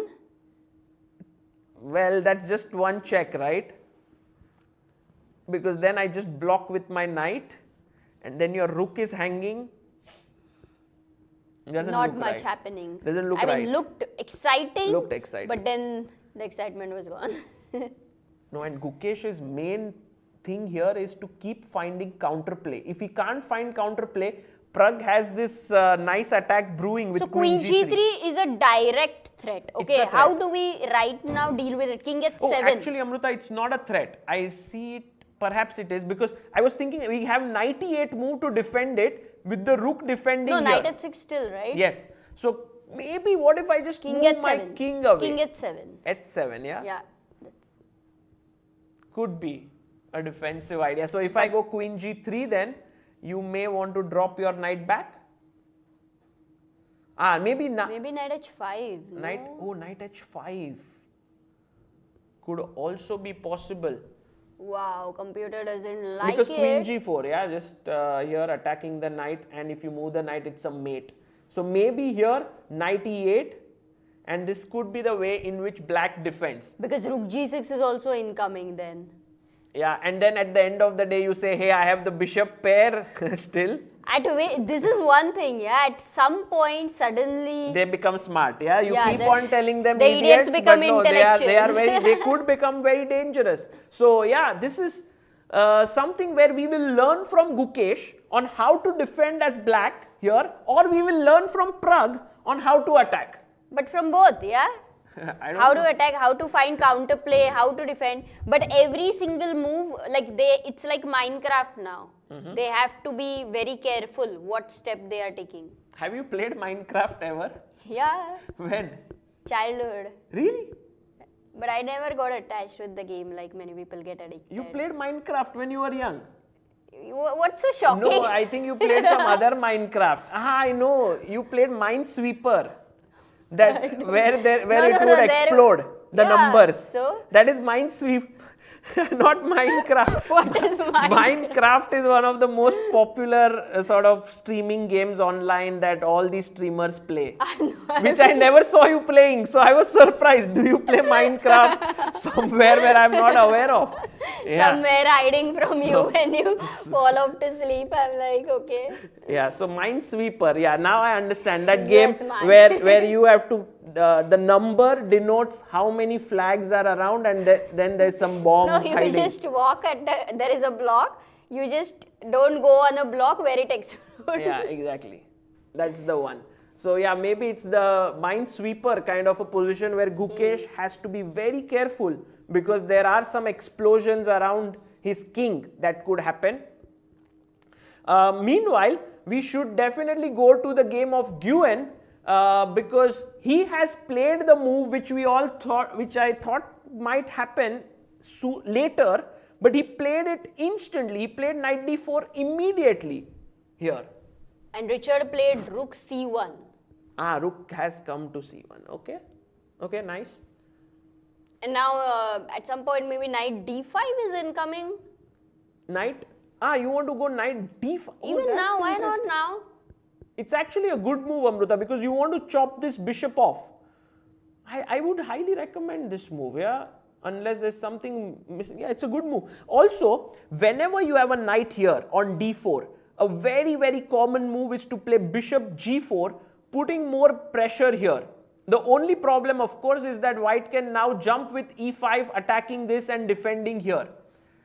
But this is playable here, knight d4, and you know, with Thaidai-1, you shouldn't be taking things too lightly. He yesterday crushed Maksudlu.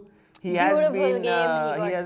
won 2 games here. Yeah, and he's got the Game of the Day award also today. Very nice, beautiful glass trophy. By the way, guys, it's 4:30 p.m. here, and at 4 o'clock, the voting has started. So please visit praggchessfestival.com, correct? Yes. /voting and vote for your Game of the Day. And until now, which has been the opening of the day for you, Sagar? If we can have an overview. If we can have the 5 boards, yeah. And then we see which one is the game of opening of the day. I think clear. Oh my God, Amruta, did you see? No. Vincent Keymer didn't do en passant. Oh, we have to go there. Yes, but that is the one I thought was the opening of the day. I was so clear that he's just absolutely going to play d6. Other move he's going to think about. Very surprised that he didn't do it. So if we go here, we were at this moment and we were thinking that he will play d takes e6 en passant. But Vincent thought for a while and brought his bishop back. And Nadirbek said, "Thank you, Vincent. Now my bishop nicely sits here." Vincent tried to create some play on b7. In came the move b5. Wow. And Amruta, now do you see Nadirbek's body language perhaps more confident? Or it's still... He looks a little relieved. Well, maybe it's just the bar and based on the bar you can... But I do feel that he's feeling good. Relieved. He's feeling good. Yeah, the bishop is nicely positioned here and a4 is striking on these 2 pawns. Okay, but a4 is a direct threat right now. b4. So b4, you give away the c4 square. Normally the knight goes to b1 and goes to d2. Oh, nice. Maybe that's what Vincent wants to do. Okay, but even if you go knight b1, let's say, can I think of short castle or would it be too much? No, I think it's a good move. The king is pretty safe here, I guess.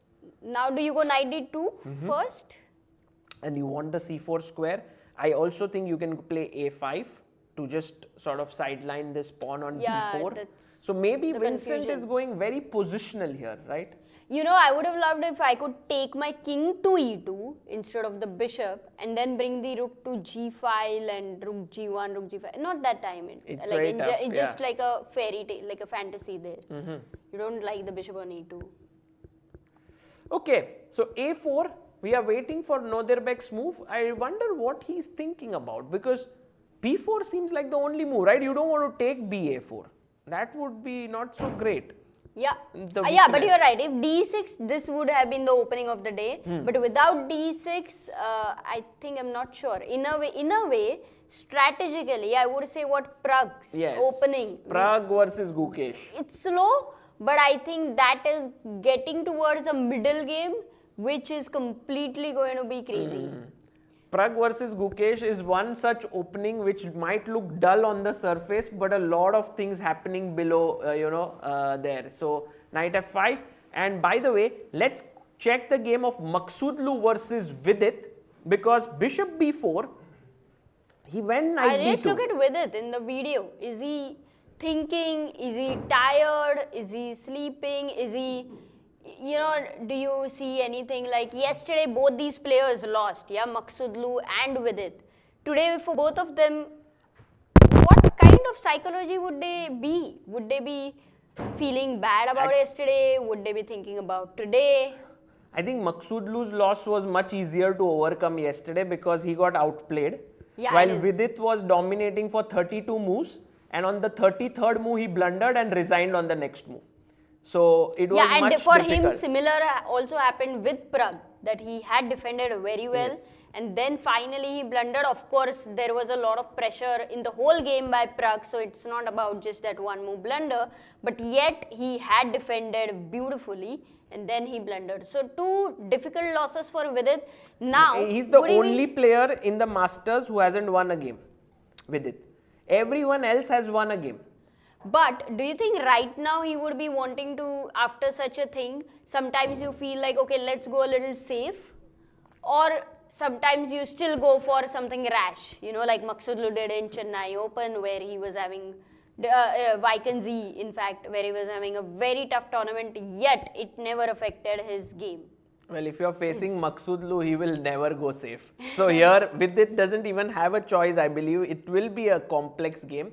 E5 was played, and Amruta, A3 is on the board. So Maqsoodlu is asking a question to Vidit. Do you want to take on D2, which we analyzed as slightly better for white because next move B4 is coming here. There's no way to stop it. Or you go back to bishop D6 or F8. I don't know where. Maybe I go to D6, and then B4 comes anyway. And this position Vidit has to assess, and generally as black you do not want white to be expanding like this, because then there is C4, C5, knight comes in and starts putting pressure here. So does the black knight also have to move to, get in the F6 move to kind of solidify on E5? Yes, often you can do like knight D7 and F6. It's playable. But here I do prefer white very slightly, it looks like a very nice free-flowing position for white. Okay, so Vidit again in slightly tough situation, he must defend well. Slightly, not much, it's still just right out of the opening. I'm actually very confused with David Navara's handling of the clock. He's down to 37 minutes, he's not even making a move. And I think he's just uncomfortable with his position. How many moves they have made? Just 14 moves, Amruta. Oh man, Just that's 14. like 26 moves to be made in the Sicilian when your king is in the center. What are his options? One No, we saw at we 6, just but saw at 6 and we thought this is the move. But I guess David is thinking about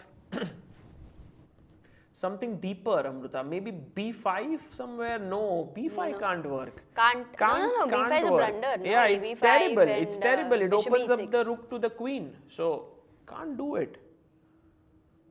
Oh, but what are the candidate moves? Is he by chance thinking of a move like... Don't even say E5, Amruta. Yeah, Don't even say it. I'm saying it. Look, E5. Look at this. It opens this bishop. It weakens your d5 square. There couldn't be much. But the queens get exchanged if you go knight d5. No, I don't go right now. That's true. Strategic blunder. Yeah, no, not e5. Like. Okay, not e5. so what else then? Does he want to take the queen back? But then you have to worry about b4 idea. So what if queen c7? But I like for queen c7, I would be worried A5, about... No, not a5. I would be worried about bishop takes f6, knight d5. I don't know if that works. Knight d5 or knight b? No, nothing works. Knight d5. ed5. You go back, bishop e7, and then you don't have knight f5. Or even just king f8, and then it's safe for black. So no, this... Yes, the king... This is a nice variation, by the way, Amruta, to show that the rook is standing opposite the king. And at some point could have some... ideas like this. Some important things can happen there. But also, Sagar, at some point, I don't know if white will have the ideas of b4, queen b4, rook b1, you know, such kind of ideas. So that's why queen b4, maybe David is thinking about queen b4 even. Now I feel it. Because he's taken so much time, he might not play a very simple move. 35 minutes left for David. He's looking a little uncomfortable. He's switching in the chair. He's not feeling that good. Let's have a look, Amruta, at any other game where moves have happened within Gukesh and Rapport. They did play knight takes f3, bishop f3, and bishop d5 is on the board. Bishop f3. Okay, so the light square bishops most probably will get exchanged. So Gukesh Thai 1 is essentially saying to Rapport that look, I'm taking away all your sort of active possibilities and I'm going to just play my bishop here and just if you trade, I trade. This is great for black. I mean b6, d8. Hey, also you might have to worry about h5, h4, h3, I'm not sure. Could be. Okay, so I think, you know, both of them are playing to their styles. Yeah, like Rapport loves complex positions. He's trying to get out of theory. Thai 1 is just playing in the center, exchanging pieces. He's known for his positional chess. So very, very solid there. Shall we move to Pragg versus Gukesh? Because I think that is the... No moves played. Oh my god, then Gukesh has been thinking for 15 minutes. Yeah, I think it's Amruta time maybe to take a short break, and maybe on the other side after we come back we will delve deeper in each of the games. For now, let's take a short break. Stay still by my side. So pretty and so kind. I love your leather eyes, reflecting my clothes bright. You've got to be under your skin. I'm flying in a dream. I love your leather look, reflecting my love's goods. I love your leather look. So pretty and so kind. Forever.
Welcome back everyone to the round which is developing so excitingly, Amruta, right now.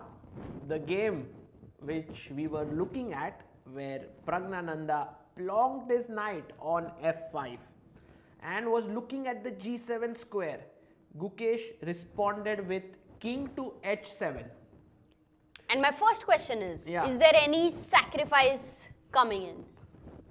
Could be, not that I can see it, because clearly 1, 2 and 3 moves have to be calculated, but because the rook stands here defending the knight so firmly, I don't think they work yet. Okay, so nothing right now, it would be too premature, but then you want to prepare for it. And in what way can you really prepare for it? Another piece, how do you get in the attack? Well, Pragg says that I'm going like very brutal here and threatening a mate in one. He already played queen g3, okay. And remember, we were looking at this move, knight h5, and we saw that queen g4 was very powerful, that white gets a very good advantage. So clearly not that. I also think g6 is a big mistake because I just snatched this pawn and then your f7 pawn is hanging. Yeah, it's a blunder. So you can't even do that. So now the question comes, what can you do? You need to defend your g7 pawn. So you had mentioned one move knight e8 at some point, but I still like queen f8. But Amruta, I was thinking about it. Queen f8, I thought your e5 pawn here is pretty soft. So can I take some advantage with pawn takes pawn? Okay, but if I take with the knight Yeah. and then support the h6, I love the rook on e6, you know, that defender, guy which but defends. What about this move? I took Are the you pawn. serious? Because even your back rank, Yes, I Rook I e5, saw that. queen That's good. e5, rook e8, And you are coming in. and we are not talking about material, Sagar. It's like Check. you buy a house, you know, take a loan from the bank, and then you keep worrying about paying that loan back. Yes, but then what if I could build something truly beautiful with that loan? You know, like here I won a pawn, which is definitely something worthwhile to have. And you know, I have a big threat now, which is knight takes pawn, queen takes, king takes, check, king takes, and picking up your rook could happen. Too many arrows there. But by the way, Gukesh goes knight e8 and he agrees with you not to give away any pawn, anything like But look that. at But the the bar. bar says, Gukesh, I do not like your move. And is Praggnanandhaa going to think like the bar? But then what is the move here? But again, the bar slowly is, you know, going towards equality. Sometimes Gukesh's moves are also very tricky. Yes. He's not worked with engines for many years, and at some moments it's very visible, powerfully. Yeah. But okay, knight e8 was a very natural move. Amruta, also by keeping your queen here, if I take the pawn, No, you will- first question is why not knight g4? Why would I think of releasing the tension with your bishop on b7 and a7? No way. I like this move. But you are threatening nothing much as I'm such. threatening tension, Sagar. Tension. Can you feel that? Yeah, I feel it. I feel it with you sitting next to me. But I mean, See, that is how you can threaten tension. So knight g4, some sack has to happen on that g7 h6. That's just an intuitive feeling. Like one day we had Maqsoodlu here and he said, you don't calculate here, you know, you just flow. you just feel it. That's true. That's true. I mean, as black, I like your move, by the way, now, because there is no real threat as such, but you are also asking black what is it that you want to do. And also I am putting pressure on the point which you really like, e5. Oh yeah. Oh It's yes. not just oh, h6. Yes. Oh yes. It's not just g7 indirectly. And a move like f6 does feel like you're suddenly shutting down the rook, and then something terrible is going to happen. Maybe like knight takes pawn, g7? takes, and then queen h4. I don't see a way to even defend this h6 pawn. So maybe, Because there is no way. yes, It's so a dead end. maybe your move knight g4 does attack the e5 pawn, and the question is how should black defend it? Wow. This is actually a big moment, and I think Pragg will go knight g4. I don't know what Gukesh will do next. Can you go rook g6, queen takes e5? Yeah, But just any dropping a pawn. indirect pressure on the g2 guy? No, this just drops a pawn perhaps. And G2 it's not, guy. no, it's not a good idea. Okay, but then what's the defense? Normally we find attacking moves, but guys, in the chat, time to find a good defense for Gukesh, as a Candidatian. We will not be able to tell you whether you found it right or not because it's a 15-minute delay. Yeah. But anyway, why not try?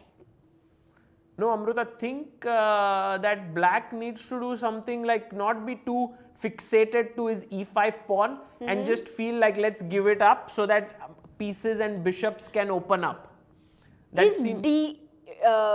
Let's say when you talk about opening up, either d takes e4 or d4. These are the two moves which immediately come to the mind, even c5 at some point. Yeah, so take, and c5 is one idea that I was thinking that even if I give this pawn, I'm happy because then I open up this diagonal. So let's say if I go c5 here, in this position, and Knight you takes take c5. this pawn. f7 is also hanging. Remember that. Yeah, and then the engine is not too happy, but we were wondering if here bishop b8 wow. makes sense. I'm actually wondering why is the engine so happy for white? Is bishop f4 the move? Yeah, You could develop be. and then you get Could out of be. the pin. Could be a very simple and solid move. Yeah, so perhaps this is not how it's done. So not c5. So let's try d4 move, Sagar, instead of d takes e4. D4. Instead of d4. D4. Wow. Why are you repeating No, I mean, I just thrice? thought you just take the pawn, yes, and there's D nothing. takes c3, b takes c3. Yes, thank you for undoubling my pawns, giving me a nice free pawn. Everything is going my way. Yeah, your friend is not your... No. your opponent is Yeah. your friend. My opponent. So d4, the computer, the bar said, okay, that's the right move, so you can play de4. Yeah, d4 is fine. But now after, let's say... After d4, we find a defense. Maybe, even if people over here want to try black to play, what are your suggestions? Yeah, this is a key moment actually, and we are not able to figure it out. Like, what is the move that black has? And if you have any suggestions, we're more than happy to consider them. Happier, you mean?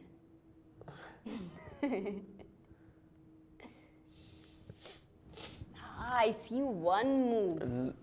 Is it what? Actually, this looks so no, tough, it's no, for bad. Gukesh after knight g4. Maybe he thought about something, yeah, Amruta. Oh, I get it. Wait. I get it, what he wants, Amruta. Now What? it's as clear as daylight. h5. I also thought h5, exactly. move. But then knight e5. Oh, and then I got confused. Yes, no. Not h5, Sagar. Is there any way in which we can defend the pawn actually on e5 or not? Wow. f6 doesn't work. f6 is just, we just saw you just sack your knight and Maybe queen now, I do think, like, I do feel that if finally you have to give up the e5 pawn, but in the way where you get the maximum compensation. But I don't want rook g6. I don't think it works at all. I just take here, and maybe it's also, it might be the best, second best move, but there is something here, Amruta.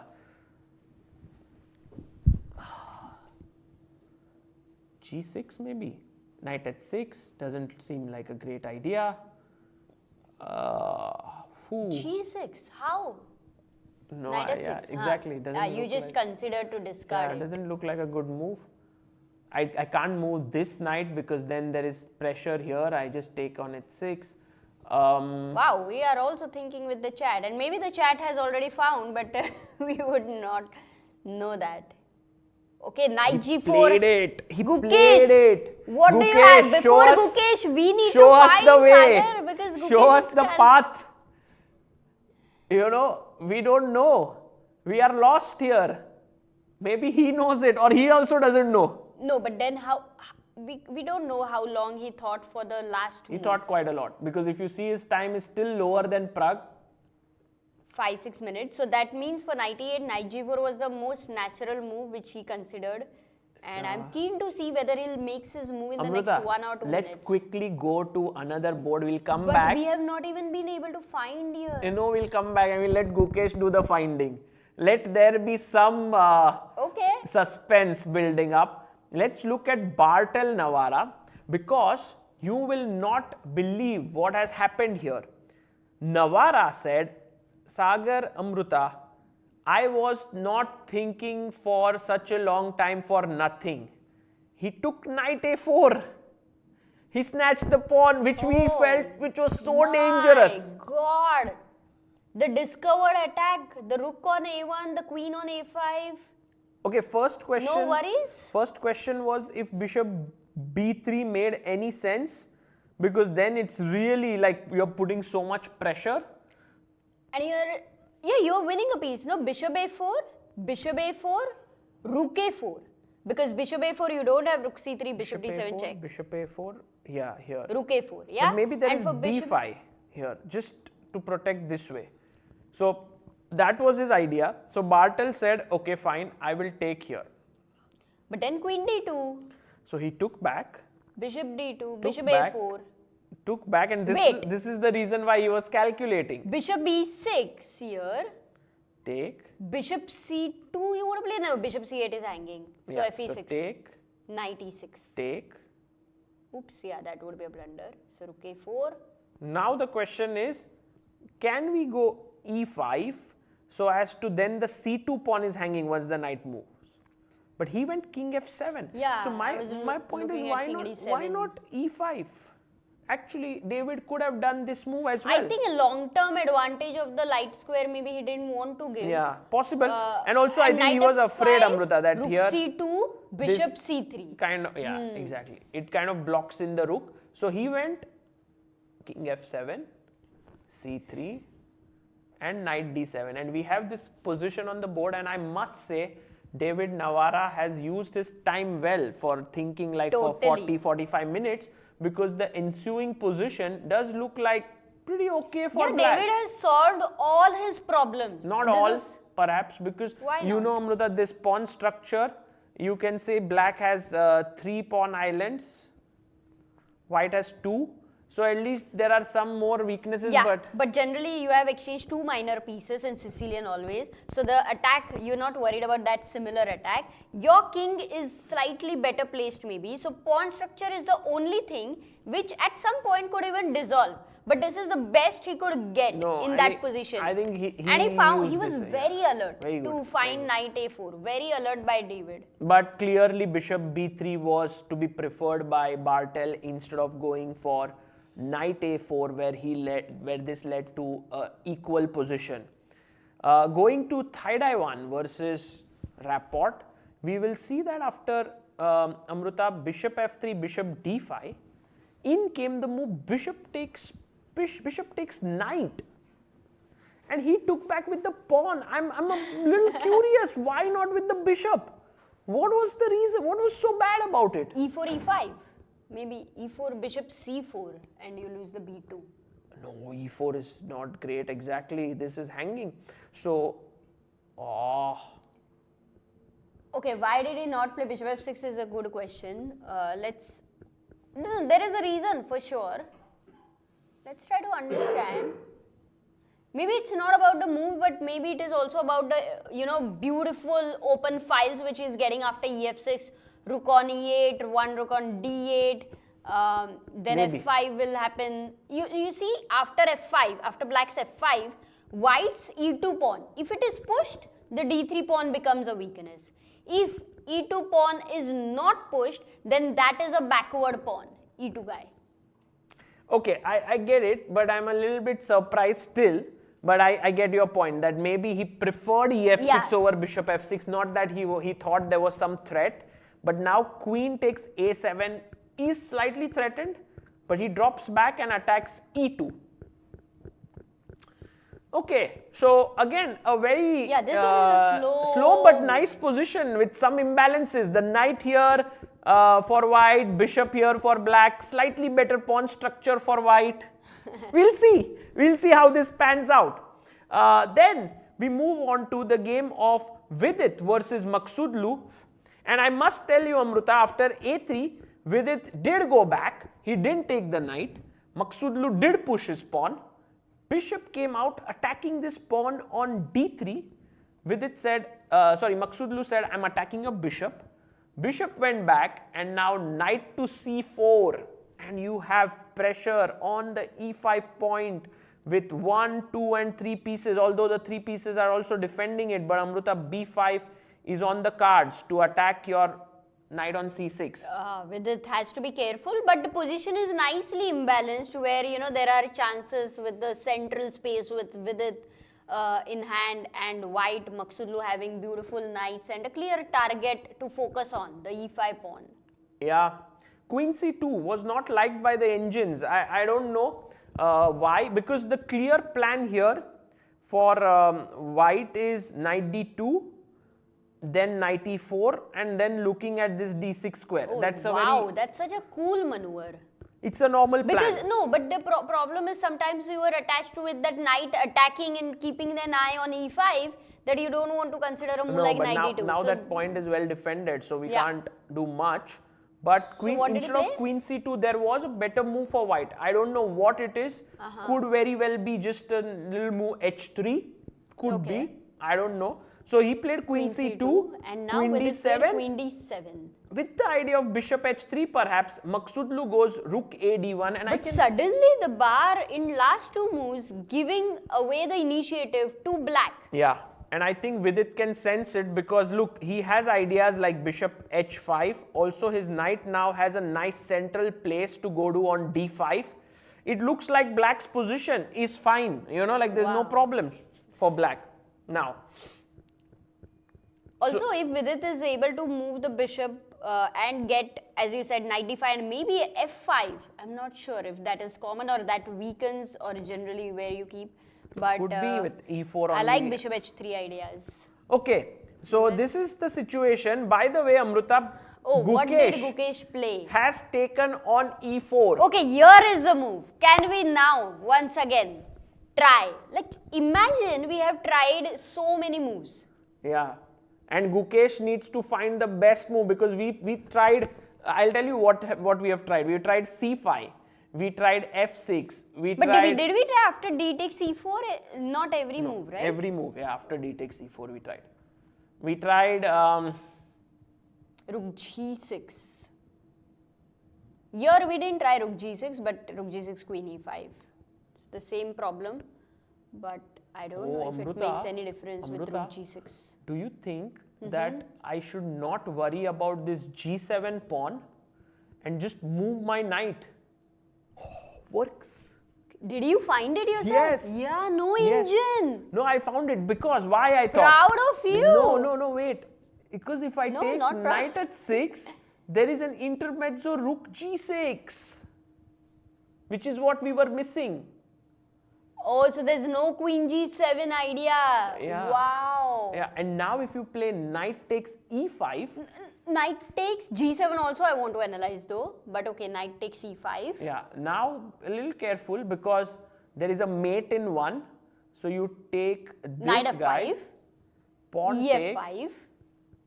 And now there's a pin but your rook is attacked. And now the only thing that black is so happy about are these 2 bishops. So for a pawn, you've got these 2 wonderful bishops and maybe I go rook f6 just. No, but I think there was a better move earlier. So Where? that's why white was not getting the initiative, right? Over here, not knight f5. Maybe it's something else. G6? Knight to e4. There's a mate. Sorry. G6 maybe. G6. Or queen f6. Yeah. Queen f6. Just for queen f6? Slightly, and I think even g6 maybe. Not g6. G6 is a mistake. Knight What at 6. happened? Knight at 6, no? So queen. But queen f6 is a good move. No, if queen f6, if Gukesh has to find this, like knight d6, knight e5, and I don't know, queen f6 or.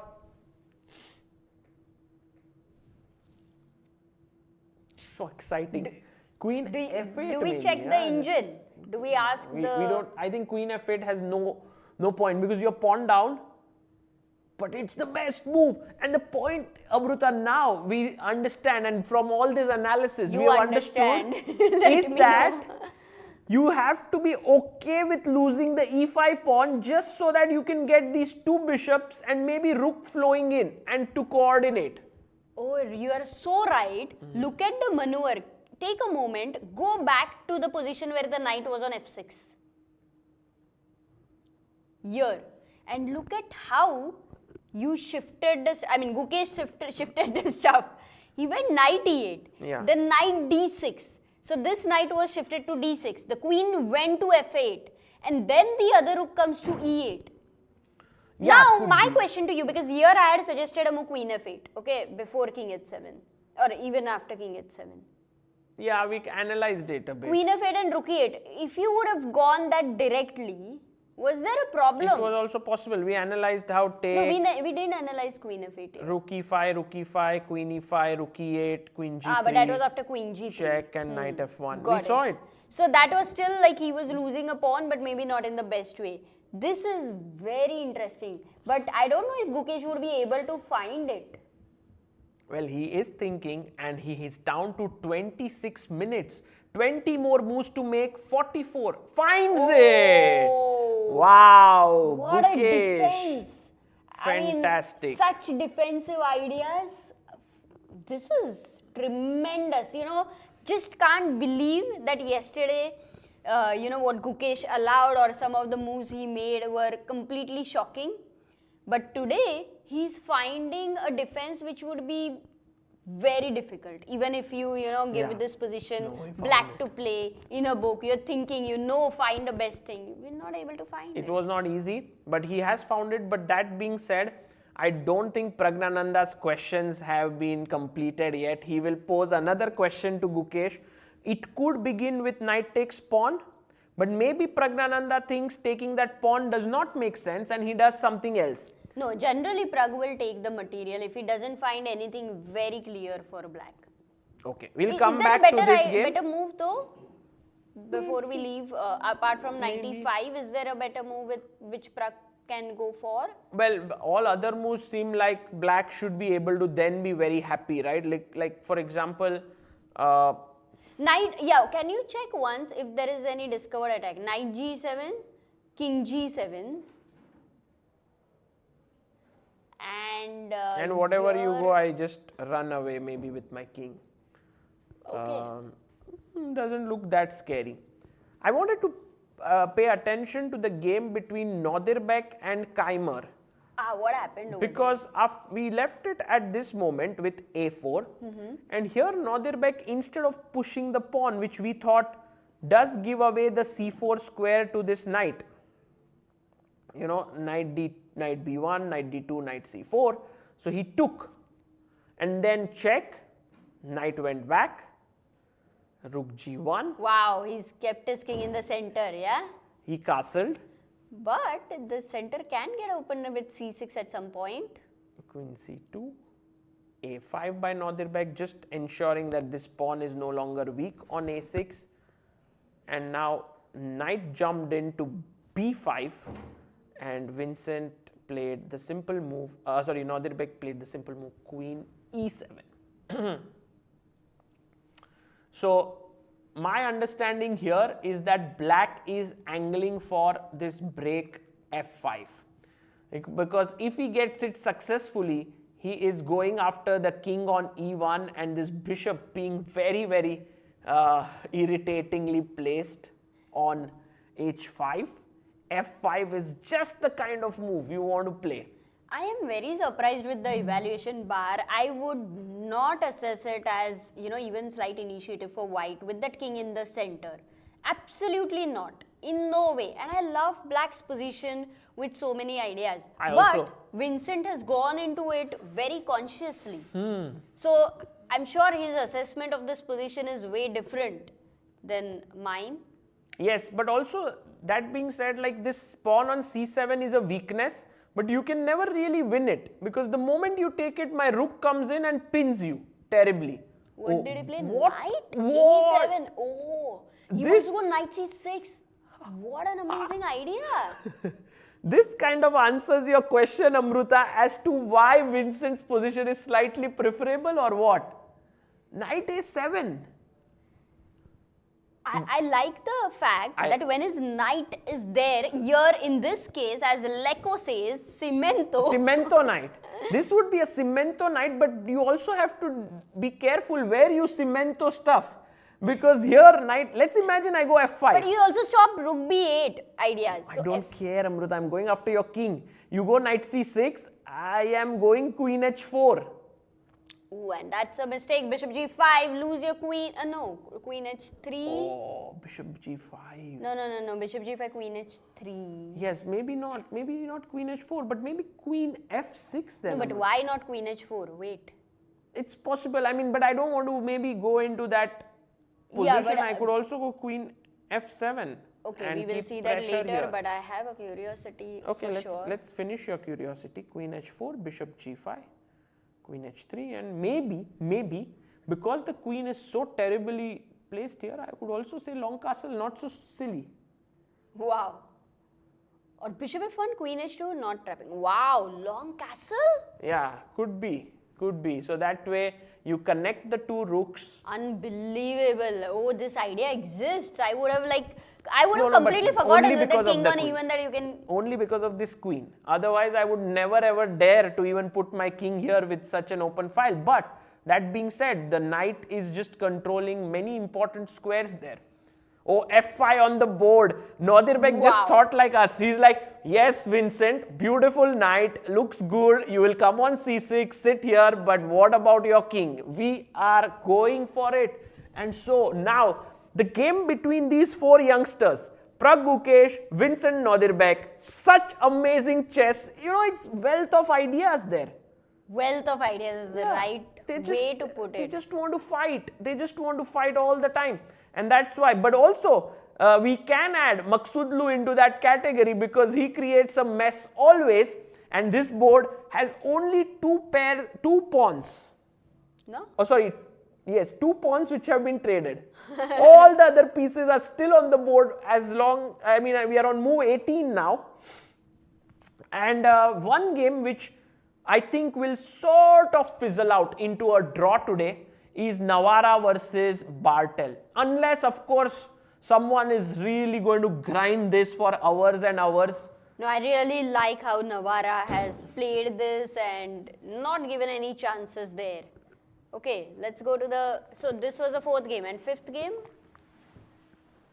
Well, there was Nguyen versus Rapport, and after Queen E6, we haven't had a move from Richard Rapport.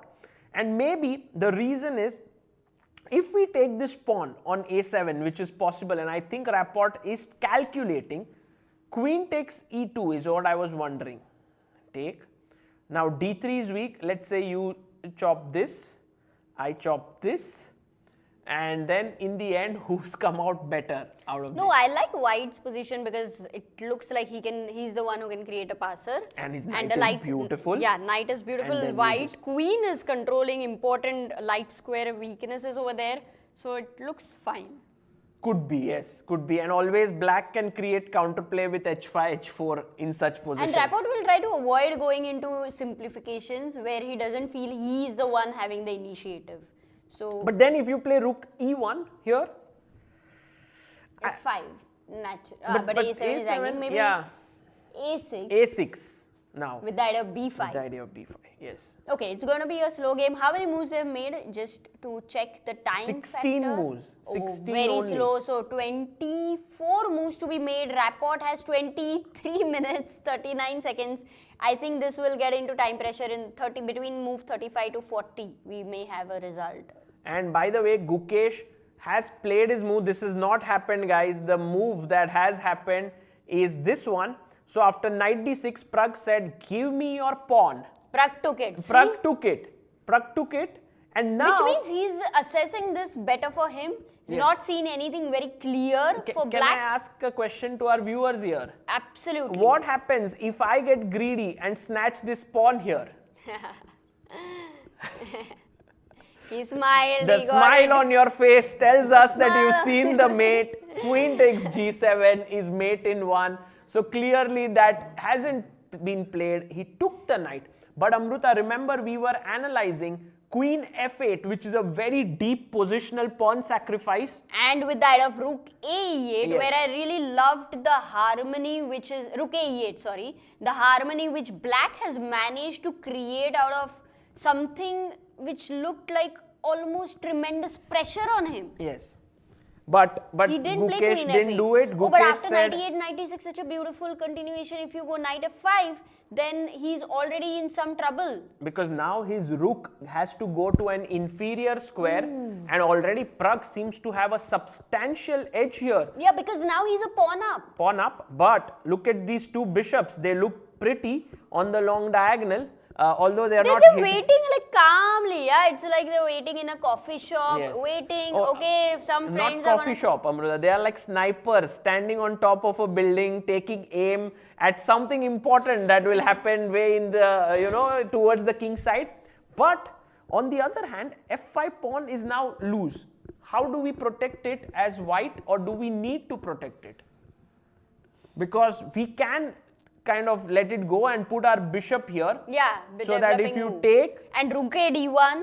now I have my snipers here, you have your snipers there.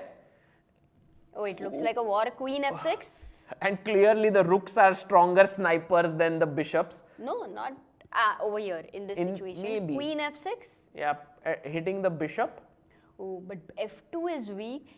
You will have to. It's very sharp. Maybe knight d7. It's very yeah. concrete. And Gukesh is very good in calculation, Sagar. Of course, even Pragg is. But I don't think the bar does justice in maybe saying then. But then how then much how do white you is better. protect this pawn is a good question. Do So we not bishop f4. So what if you simply play a move like queen g4? Or queen g4 you want to play? Yeah. Suppose queen g4, because you have exchanged a light square bishop and your queen is on a light square. Then I do forget about the f2 guy for a while. I don't know if there can be more pressure immediately on that. And then maybe I try to attack you further with queen c8. The f5 pawn. Yes, I want that pawn. So am I losing it? Like Black is recovering the pawn?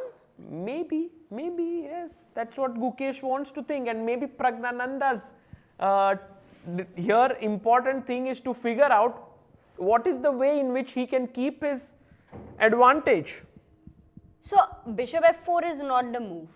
Could be, I mean, it seems like it keeps some edge, like bishop f4, it does keep some edge, but not the most. So we need to find another move here. I was wondering, Amruta, if we exchange one bishop, because look, if you take, I take back, and then if you take on f5, yes, you've got back your pawn, but now your double bishops are gone, and my knight looks very nice in the center, and your bishop alone maybe not that. It also looks good. Both are good. It's an interesting position. Knight and bishop. Because here there has to be some way in which white gains some edge, like rook. I was thinking rook d3 or something. So there is something You very... should not forget about rook g5, by the way. Yes, You'll be gone. for sure, You'll for be dead. Sure, for sure. This is what Black wants all throughout. But this is why this position is very, very subtle. This is the live board position we have. Praggnanandhaa is having a clear edge here. He's pawn up. But Gukesh seems to have things under control. He has the He's bishops. almost yawning and he seems very fine there. He was almost relaxed right now, so he's not worried. Well, let's see. And meanwhile, Amruta, Abdusattorov. Yeah, Northerbeg. Let's see what's happening after f5. f5, knight came to c6, and Northerbeg plays the move queen f7, not getting tempted by this business of Yeah, queen you were h4. mentioning this idea. And now, pressure down here. Some pressure down here because fe4 coming, knight on c6, cemento knight, a5 pawn hanging, but who cares? a5, no, you Okay. don't even look at that. Can you long castle? Just a question. Imagine you take this pawn. I take. Oh, bishop. Your knight. Okay, You're let so me not happy. ask You are a pawn up. Black to play. Let's ask the people. Is there in the something? chat. Yes, of course, Sagar. You don't. Maybe I missed it. Yeah, Check bishop e4, bishop d2. d2 you wanted to play. Oh, but then fe. Let's start with fe then. Because when we start with this, he But needs after f8, even your h5 bishop is takes. it's defended. Now check. Because now you can't do bd2, there is queen f2 hanging. Makes sense. And otherwise, what else? Yeah, so rook a5 no. Let's go back. No, it's just a thing that this pawn, Nadirbek doesn't care about it anymore. He just cares about this area of the board now. This one here, where something's gonna happen. Okay, can you long castle just to make sure? Because that moment I really like the idea of long castle when the queen was on h4. Yes, maybe it saves your king at least from the central attack. But then I'm no longer so careless about my a pawn. Yeah, I will play a4 with the idea of a3 to rip that apart, the queen side. Okay, it's too quick for you, a4, a3. So not long castle. Oh, white has to find a good defensive move here. Very important moment again. Yeah. Either way, suddenly it seems Vincent, for the moment he's the one defending. But I think with his king, he would only be the one to defend, yeah? But what do you play, Amruta, as white now? This is the... I was looking at rook g5. Rook g5, but then fe4. fe4, fe4, bishop e2, queen e2. Because if it goes in endgame, I'm not sure if white would be the one to have slight edge. Yes. And now rook f5 is also possible. So good suggestion there by you, which has kind of equalized the position in some way, but clearly I still think that black is completely fine. He can even push his pawn to a4 here and say that, okay, now this is no longer that weak. At least it's not falling instantly. But please have a moment for that knight on c6. Yes. It's controlling b8. It's controlling b4. Like all the time you worry about bishop b4 check. It's putting pressure on the e5 pawn, if you see that. And it's stop c6. It's so much multitasking. No, it's a beautiful amazing. knight. That's why Vincent is so happy with his position, because it's this knight which is giving him the hope for an advantage. But we will come back and see if that works out. Meanwhile, it's that knight which might make his day, Sagar. Oh. Nice one, Amruta. The knight which will make his day. Nice. Meanwhile, we have had Parham and Vidit moving ahead, with Vidit slowly and steadily taking over here. Rook d2 played by Parham to come out of the pin. But slowly, did things happen after this? No, they didn't happen, but it's already showing quite some edge for Vidit, and I was wondering if we can do something concrete, maybe not yet. Yeah, how many moves they have to make, because Param is down to 20 minutes. 21 moves to make still. And Amruta, I was thinking if we push the pawn in the center, it's right now impossible because it's defended twice and attacked twice. So we can't do it. But it's something that's on the mind. You want to do it. Or you want to get your knight into the center of the board with knight d5. That's also a possibility. I like knight d5. I really like knight d5. Yeah, I also think. Of course, it's not going anywhere as such. Let's just think, is there any other way to continue here? Maybe rook e7 and rook e8, right? Just I thought rook a d8, but maybe rook maybe on rook e5 makes also nice more move. sense. Or you go knight d5 as we just said right now. So we have to wait and see what Vidit comes up with, because these are his kind of positions. They are sharp, but at the same time positionally sharp, and he loves such positions. So he might make a very good decision here. For today, I would say I'm a bit confused. I mean, only until the end I can decide. But two games which are in conflict for the game of the day. One game is Nadirbek's game, and the other one is Pragg versus Gukesh. Yeah. So those are the two games out of which what can happen.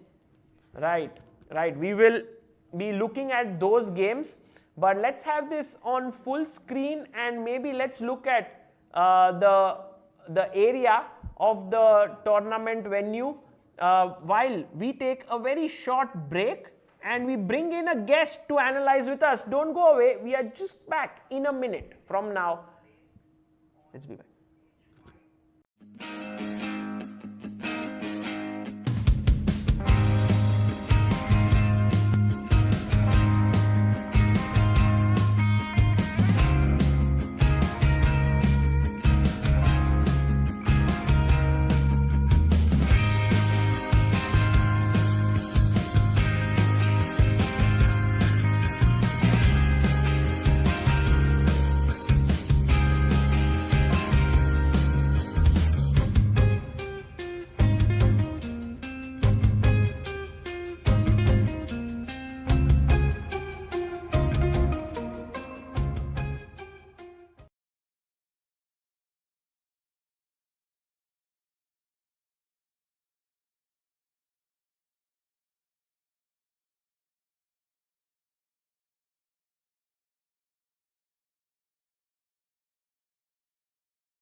Joining us in the studio right now is Abhimanyu Mishra from the Challengers section. He is also well known to be world's youngest GM, which he achieved at the age of 12 years, 4 months. Also has crossed 2600 now very comfortably, sitting around 2630. Yeah, around that 26, 28, 30, yes, basically. Yes, and today you managed to win a very, very quick game against your opponent. Should we have a look at that game? Sure. And right now you are playing in the Challengers and your score is 4 out of 7? Yeah, I believe, actually 4.5. 4.5, so you're on plus... plus 2? Plus 2. Plus 2. Oh, nice. Plus 2. And you kind of grinding out wins yesterday against Vaishali. But let's have a look at your game today. Maybe we can flip it. Yeah, that game was also very, very tough. I was winning at some point and yes. I let it go multiple times. My first thought was it was a very clean game, but then I came back to my room, started trying to solve this on my own again. Again? Did you have dinner or not? Yeah, I had dinner, of course, and then I came back to the room, and then whenever I'm playing my game, like after I'm done, my dad usually analyzes the game with an engine. We brought our own chess sets, so I set up the positions on the board, and wherever I missed something, I tried to solve it again. In the room? In the room. And you played for 5 hours or more than that, 5.5? Yeah, and then you do that? And then you prepare against your next round opponent? Yeah. Do you sleep or not? Yeah, I like yesterday was, I slept at like 1 o'clock, but okay, usually it doesn't go that late. Wow. Insane. And then this is a good win so that you get some rest now. Yeah. So let's have a look. Stepan, did you know your opponent, Stepan Rebek, or? Not much. I knew that, okay, I noticed he was playing a lot of different things. Like in Najdorf itself, he played some I noticed he had like these 1-game ideas. So okay, Bishop G5 is another one of these ideas. I believe he probably prepared whatever I usually play. Sometimes I go Knight BD7 instead of E6, or sometimes I go E6, Bishop E7, Queen C7. Right. So here today, but you went directly for the sharpest line, which is the poisoned pawn. Yes. I had been preparing this, and okay, this line, if you don't know very well, it's very difficult to play for both sides. Both sides, yes, absolutely. Like Caruana versus MVL is a very, very, very good example of that. Right. So Rook B1. Queen A3. Okay, here there's 2 moves, F5 and E5. Okay, maybe others also exist, but these are the main critical moves. Pushed F5. F5, Bishop E7. FE. Bishop takes E6. And Bishop E6 now. And then Knight E6 happened. Yeah, now F takes E6. This is all well-known theory. Yeah, this is all theory. I think Rook takes B7 is the first point. I didn't really recall this. I haven't checked this line in a while, but I believe Bishop C4 is the move. I mean, there's some ridiculous complications. Like here, Knight BD7. Okay, Bishop takes E6, Knight C5.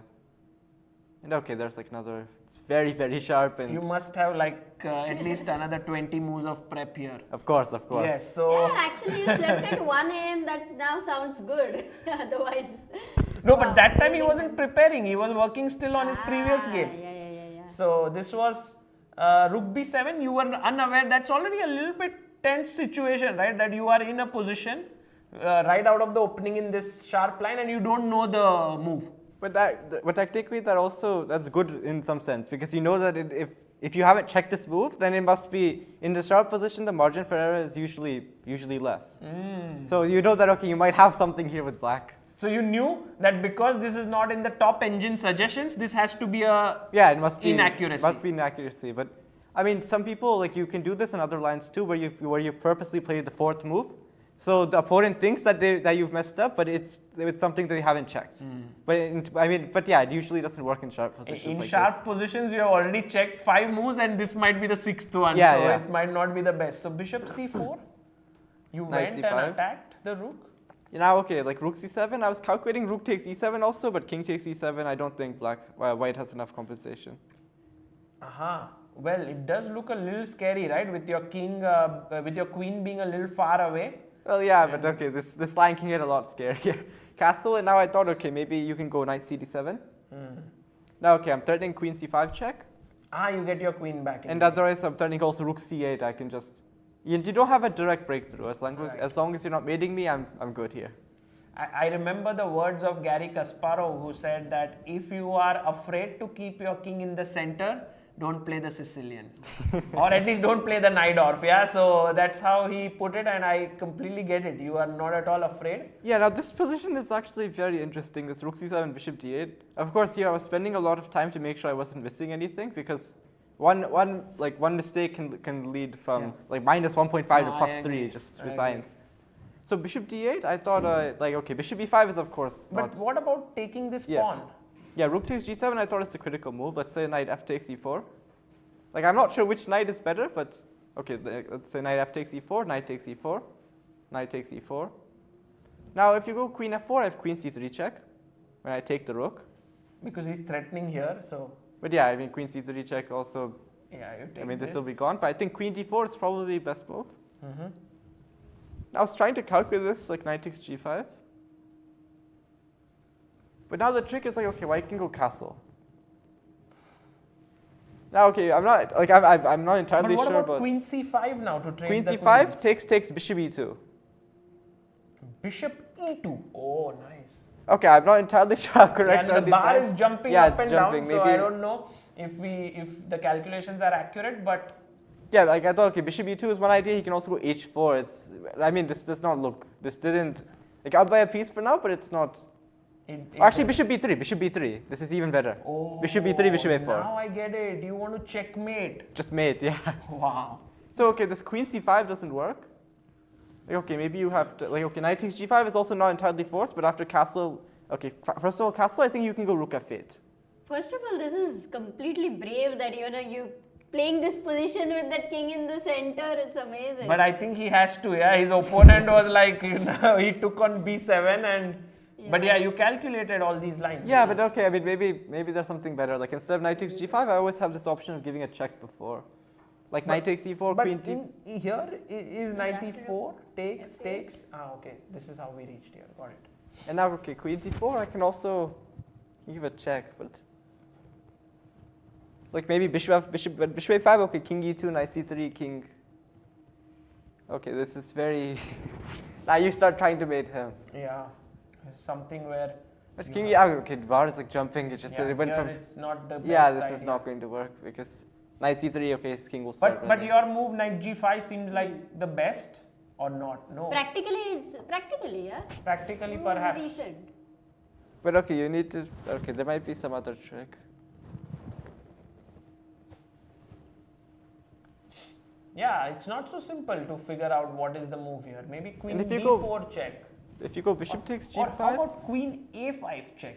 Does that make any sense? Queen a5 if I go bishop d2? And I take? Queen take? Oh, sorry, you have queen e5, but okay, queen a5 if I play king. Maybe you can show the line. Check. But okay, I can go king e2 here too, right? Queen d2, queen e5 is. Now, okay, I can take on g5 always. So at this point, you thought this was the best. Yeah, I thought, okay, this is like this is like ridiculous, and of course I would have spent a lot more time trying to calculate. But I understood one thing, that black is not in danger here. Right. So okay, I play bishop d8, and now I get this position. Then I start thinking. And he checks here. Did this come as a shock to you? Or? Like I saw this. I just saw a5, knight takes b5, knight takes e4. I just disregarded the variation. Then he played it, and I was like very confused for a couple minutes. Because he thought your queen is hanging, and if you move the queen, he'll take here. Yeah. And then is he still winning? Like let's say if you move queen a5 is probably, but now like knight takes d6, king f8. Even this is good for you. Even this is good, but okay, but knight takes e4 is immediate resignation. Yeah, you just took this guy and you defended here, and if he takes here, you take here, and it's resigns. Yeah, no, everything is hanging. I'm up by a piece. Wow. That's a very, very quick win by you, Abhimanyu, and I think the tournament is now, you kind of pressing on the accelerator at the right time. Yeah, the first half didn't really go my way. First game I had missed some chances for a win. And okay, this game against Korobov was also horrible. Like I messed up many times in this end game. Yeah, I'm hoping to finally just end this on a good note. 2 more rounds to go. Are you enjoying in Prague? Yeah, Prague is a great place. First time in the city? Yeah.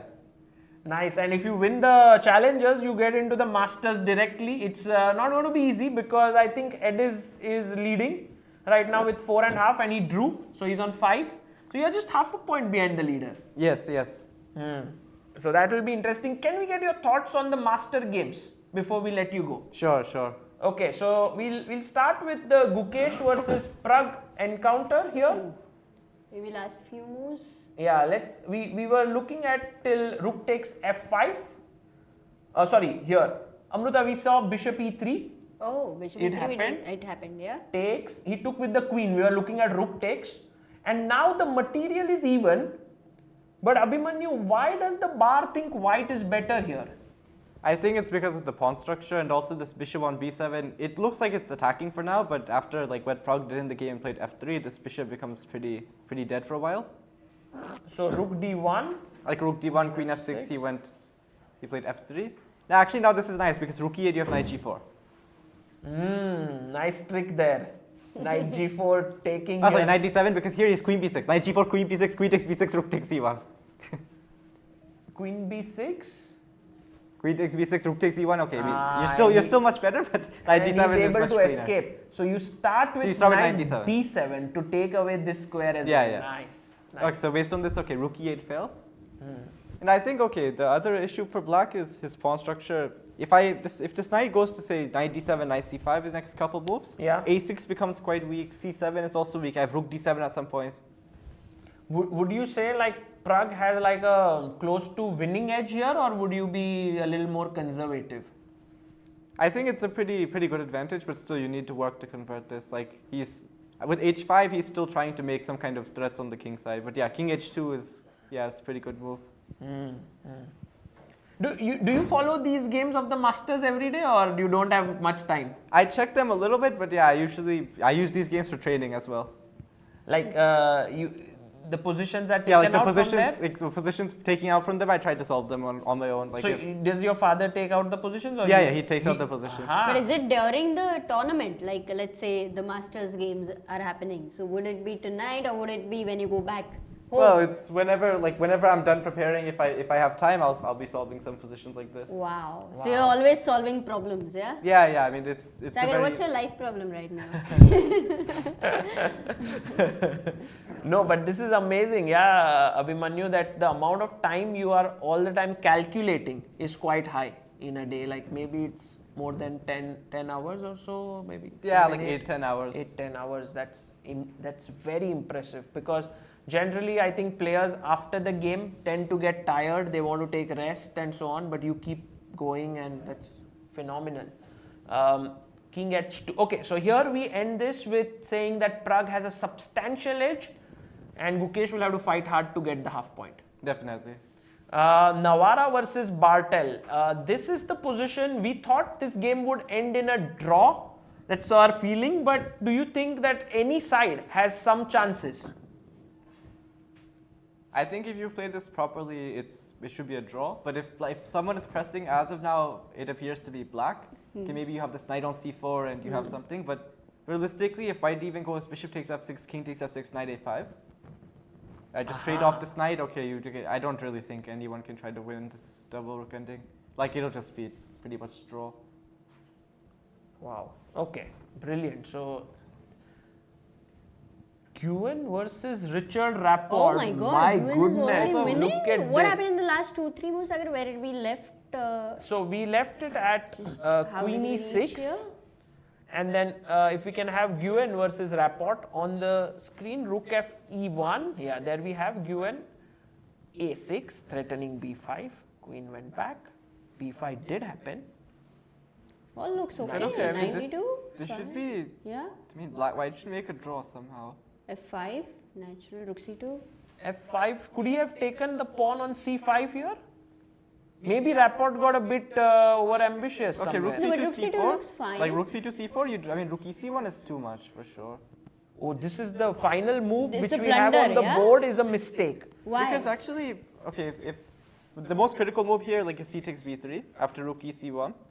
Aha, you CB3 are already rook calculating. CB3, Yeah, rook okay. C8, bishop E2. I was wondering what was the best move for white, maybe to take. Yeah, probably take on c4, just make a draw. Like rook c4, okay, bc4, you go knight a5 maybe. And then c3 and you play. and then just Yeah, maybe bc3, but rook c3, okay, you still have to be a little bit careful because yeah, bc3, rook c3. because I Because can't you have a take. bishop. Yeah. I will have a nice little double attack. But c3, maybe you can go b4 or b3. one of these two moves. Like, okay, it's not. This pawn on c3 might look scary, but it's not comparable to what he has in the game right now. Now let's have a look at why did Rapport make this mistake and how tough is it for Van to take advantage of this. So you say, Abhimanyu, to take the knight on b3, which is the best move according to the engine. Rook takes c8 is forced. Yeah. Bishop takes b2 looks, okay, has to be only. You have to play it. You have to play. Now let's say rook takes f8. You have to take. King takes f8, rook b1. So one Rook second. f8. Rook takes f8. King takes f8. Rook b1. Rook b1. And now this looks. Oh, you take on a3. Take on a3, rook takes b3, b4, king f1, a5, king e1, a4. Now if white had one extra tempo, he could go rook takes a3 and bring the king. Nice. Now, And then he would win the endgame. You would win the ending. But now like rook b1, I think this, okay, rook b1, you still have to calculate a little bit, but okay, let's say. No, Not but b3? if the king Just comes in b3, here, king yeah, d2, bishop b4. And then A- king d2, bishop e4, king c1, bishop c3, trapping the rook. Wow, that's so beautiful. my goodness. And then okay, like you. We are sitting here with an engine. Exactly. Yeah, we don't need- I was wondering, we can keep him as an engine, Oh, he takes it. Van has Wow. taken and look at him. He looks at Rapport and he says, He's a what little do you shy. have for c takes b3? That would be a second consecutive win, actually, for Guen. Yeah. I don't know if Rapport has even realized it. He Has has. it? Yeah, he Now has. he has. It does feel like it. Well, but now he has to go down this line which Abhimanyu has just mentioned because that is kind of forced.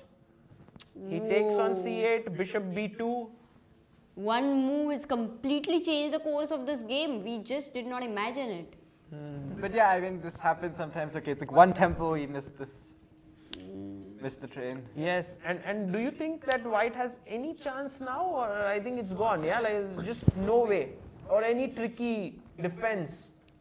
Well, okay, you're not in time for all this rook c6 and so on. Yeah, rook c6 with the idea of rook a6. But okay, bishop a3, b2, which is. And the worst thing is it has happened in a way, Sagar, where there is really no counterplay. Like it's like just gone completely. You just went into a variation where there are no sidelines. It's just one single line and it's so easy for Guen also to calculate this a5, a4.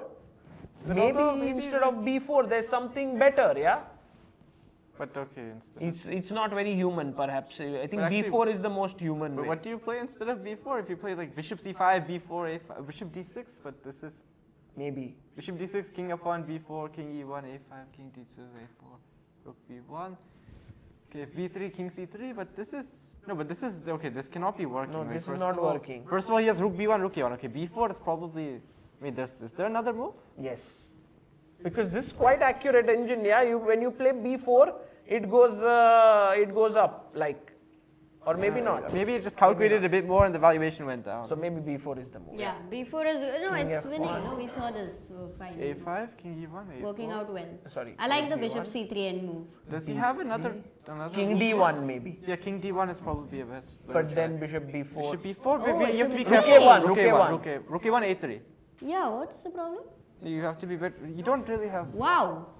Rook a1, a3, rook b1, a2. No, that A2 doesn't now. look Maybe good. if you go, but okay, rook c1, a3, you have to. Because you are threatening this, right? Rook c1 is nice. No, what Rook is c1, that? a3. Rook B2 c1. check, king Oh, that's c2. the move. And then the A- king sort yeah, of, like- rook A2, goes back. A3, and then you go rook check. c, And then the rook king c8, king comes c1. in. Yeah, yeah. Ah. So okay, bishop b4 again. You still have to be very. But okay, white's next turn is rook a1. So I need to put this bishop on a square where I So have just bring your king, like- no? There is no... No, rook king a1. e7, rook a1. But yeah, the rook a1. b2, rook b1, and then the king comes in, and then so we have this move to find the best sort of setup for black. If we don't find it If I go now, bishop c5 as opposed but to then rook c1, rook again? c1, a3. And how did it change? you stop You rook c you don't check. have check. You can only take the bishop and I go a2. Wow. Oh, brilliant. Brilliant. Nice. Amazing. So if you go bd6, Bishop d6, but the thing Rook is, this, c1. this also works because you can go a3, and now this time you have bishop e5. Now the issue with bishop 1 b4 is we didn't have bishop c3 after like king c1, a2, king b2. no, so like King here I C1. go So rook a8. okay, rook a8, a2, king King c1, I have C1. bishop e5. The difference was in the other line, he was keeping the rook on c8 and he was playing king c1. We didn't have bishop c3. So here, let's say a3, a3, check. Let's say king e7, yeah. king c1. Now here we don't have bishop c3. Now okay, to make progress. Yeah. And okay, bishop c5 is a bit flashy, but okay, Yeah, bishop Bishop c6 is beautiful. okay, Better to go got with it. that. So the main idea here, if we have to just sort of simplify it, is that we need to move the bishop back somewhere, c5 or d6, or e7 as well, perhaps. Okay, I mean positionally. Because you want to put your bishop on these squares and play a3, a2. Yeah. So- That's the idea. So Guen is winning here. Actually, let's say if you go bishop c5, and if white plays some move like e3. Now, okay, we still have to be slightly careful because a3 he has rook takes b3, rook b8, rook a8.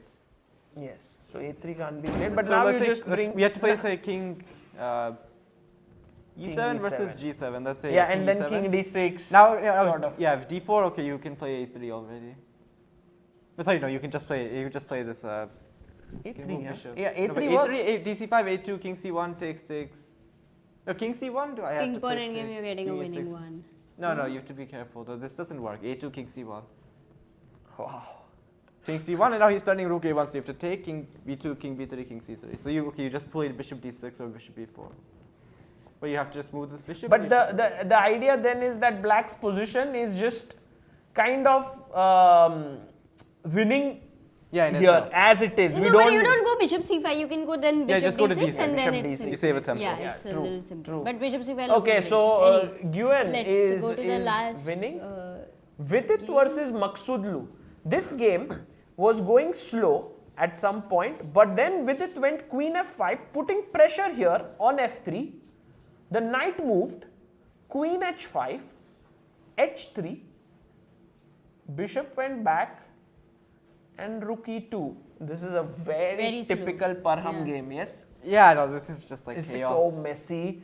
All the pieces, now we are on move 22, only one pair of pawns exchanged.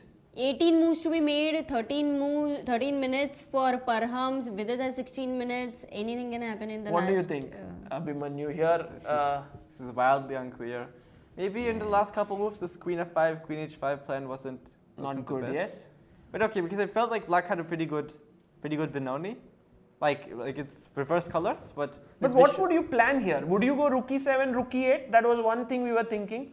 Or would you put your knight on d5? I mean, it's not so simple, no? Yeah, it's not so simple, but one thing is maybe white doesn't have a move here, right? Like rook e2, I always have e4. e4. And d3. Right. So the point, right. but the issue is like in the game, he got this rook to e2, and now he's starting knight f3 because okay, so the second e5 starts coming under attack, you need to be careful. So maybe here rook d8 might have been also fine. Just make a decent, like Vidit tried to force it and Parham was like, thank you, I've got what I wanted now. Rook on e2, e1, putting pressure on e5. But okay, I would say this is very unclear, and with just one move, two moves, the bar slightly is changing. It's the maneuvering is there, the plans have to be found. We don't know. Vidit played bishop d5. It's still a challenged. very interesting Because position. the other thing is actually white's plan. One plan for white is try to attack e5, and the other one, if he ever gets a4, b5, his position is great. So, but it's very tough. Yeah, to it's get really a4 tough to get because there. this is weak and. So let's leave it at dynamically equal here, and then we go to the game of our leader of the tournament, Nadirbek Abdusattorov. And do you think Abhimanyu here? This is the live board. We can come back via the moves. What happened, but like queen h5 check, this looks pretty. Oh, I mean, this looks like a very good position from what he got out of the opening. yeah. No, this is looking very, very scary for Vincent with his king running around and black king nicely tucked into the corner. Like, first of all, so okay, if you look at the time, like wow, this is. Oh, 5 minutes. How many moves? 13 more moves to make. We are on move 27. With the king in the center? It's not even mid. It's if black starts pushing his h pawn, you need to be careful about that too. So you're saying that he'll take and like he'll still take on h4. Of course, you have to start calculating like knight c5, bishop c5 to trade this bishop on e3. yeah, exactly. I was thinking if king d2, now maybe some knight c5 business here. Yeah, because okay, if I ever trade off this bishop, I have a very and then f2 is just like no, knight gone. c5, knight c5. Why will play queen c4 though? So knight c5, there is queen c4, keeping this. So I was thinking maybe we can we start with something like queen f3, or that doesn't make, there's rook Or what if we take the pawn and then we can always. and then we are attacking First of all, e4. we're threatening rook takes f2. Right. This is a big threat. And okay, I'm also threatening like bishop c5, knight c5, these types of things. Insane. Okay, so just to see how we reached here, we were here, Amruta, and then he went rook g5, queen e8, king d1. Okay, king d1 is a bit mysterious. Why did he go king d1 is a question. It's Actually. like he should have followed the Sicilian logic of just keeping the king in the center. Yeah, it's a question why he played this, but now at 6, rook went back. Yeah, now this e4. a4 happens. He played king d1 threatened taking on a5. Otherwise there was this bishop b4. That's why he wanted. But He he was wanted greedy. a pawn. He was greedy for this pawn. But because there was this check, imagine if king d1, h6. And now here. rook g1, he went a4, just take my pawn, I don't want this. Yeah, he just gave it up to deflect the queen, perhaps, or what? Like Yeah, take, because now he take on e4, and now he doesn't have queen takes e2. Now this queen h5 happens. check king h4. d3. He's taking on h4. He's no, gone now? d3. So now just take queen h4. Yeah, queen h4, and now maybe knight. Okay, first of all, you have to check knight Very e7. scared of some fork No, here. queen h4, there's No, that's knight fine. e7, queen f queen e7. Or what am I rook saying? f3 also is an idea with the idea of knight c5. Rook f3, I can play king c2. Yeah, the king wants to run away to b1. If it goes there, he would be happy. I think queen takes h4 is prophylaxis against king c2 as well, so maybe But Nice. can you not go queen king h4. c2? rook No, f2. rook f2, bishop f2, queen f2. That's nice. But okay, you still, it's very. f2.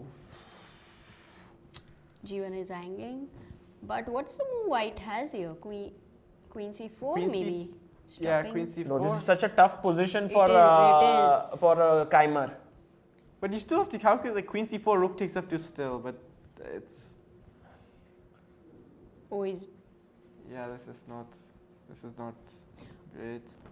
So instead of queen h4, you're Looks saying good. rook f3 means Looks the king good. can Yeah, I mean, the engine still thinks black is better, and the king is weak. Knight c5 check incoming. It's a very human decision. But one thing is maybe queen takes h4 is not entirely forced. I have some other ideas. Yes. There could be some other way to play here. And I think somehow the black rook, is it best on f8? I guess so. But the bishop, maybe how about we try to trade this bishop? Because Yeah. then f2 becomes very soft. Of course. No? Bishop c5. But the issue is like bishop c5, if white plays, okay, so I don't know, like this is not accurate by any means, like let's say queen c4, yeah. bishop takes e3, and if I go, okay, first of all I blundered something, bishop c4 you have like, is it like rook f2? Yeah, bishop c4 you have rook, queen c4 you have rook f2. Rook f2. Rook f2 you have queen e2, all this tactics. Right? What? Now Okay. bishop f2 you have queen f3.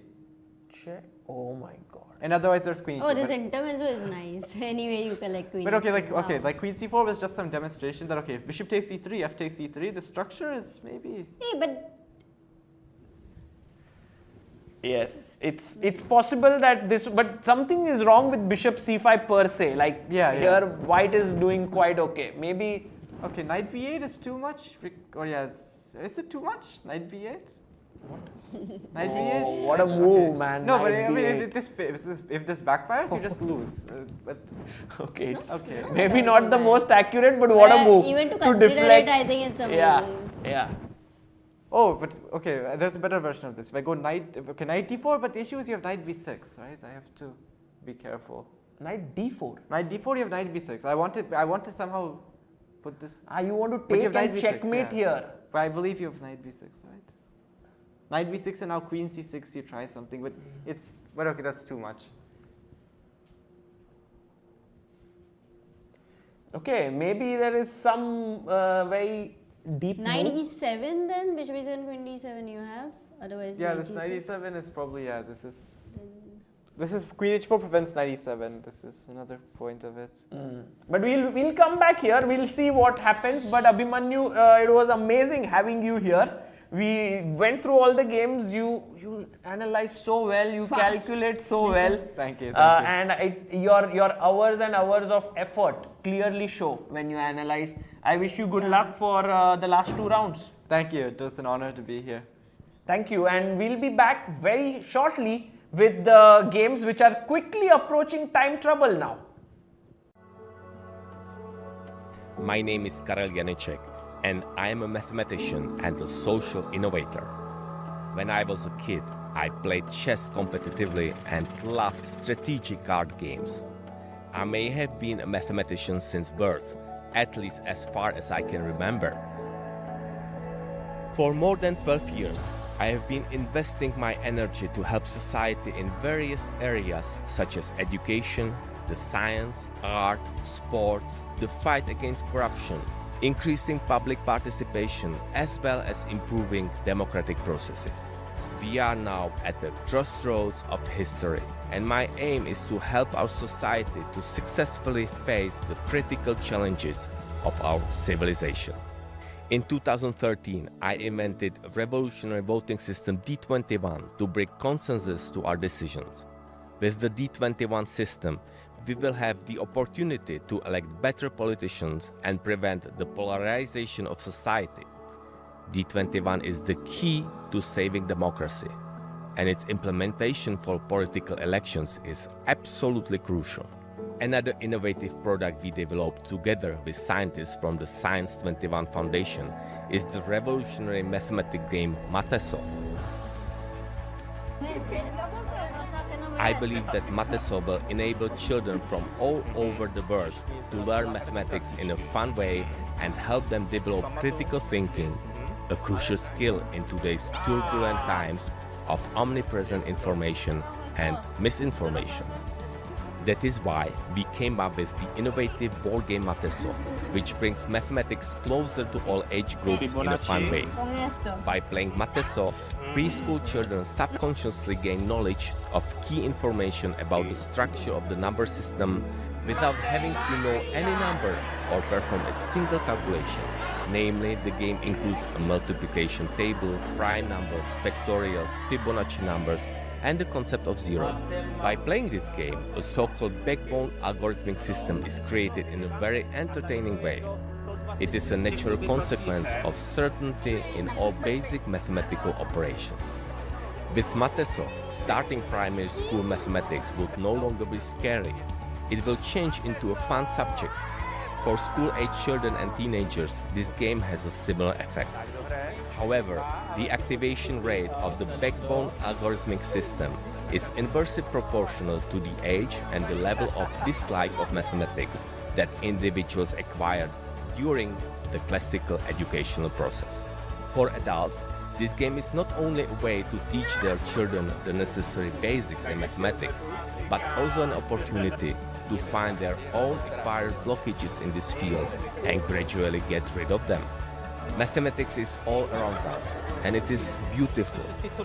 However, its beauty is easy to overlook if we don't know how to look. Mateso is the way to learn it. Karel Janicek, proud partner of Prague International Chess Festival.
Welcome back everyone to the 6th round, and we are seeing the most important game of the round between Abdusattorov and Vincent Keymer.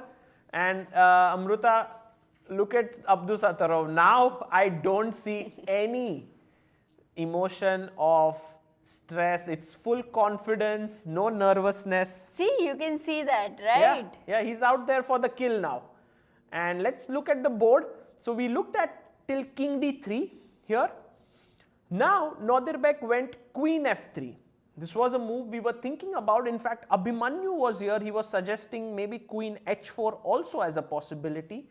But Nodirbek said, I am pinning your bishop here with queen f3. And then he had to go back, because otherwise knight c5 check would have dropped the queen. So king went back, and now the knight comes into f6. What a classy play. e4 is actually falling now. Yeah, with the king so exposed, it looks really difficult with 2 minutes on hand and your weak king. It's the worst combination ever, Sagar. Maybe I can try to run away with my king, but then you come in, then I lose my f2 pawn. At the end of it, I will be a pawn down.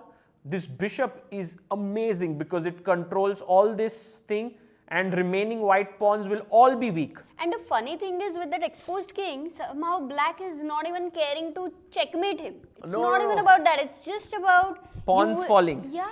It's like the pawns are also weak. So the king weakness is leading to loss of material here. And you see queen comes into c4. That's the move Vincent has gone for. But Vincent is very resourceful, if you remember yesterday also with Vidit. But Amruta, here it's like he'll just take. What is the resourcefulness you will do against f2 pawn? I mean, it's just falling. That's Is true. there any That too with way? Nodirbek, who is also very resourceful. Yeah, and one of the things that I've seen in Nodirbek is that when he has a good position, he generally doesn't relax. Like he just takes it to the logical conclusion by calculating. And here we can see him really being focused, chops off the pawn on e4.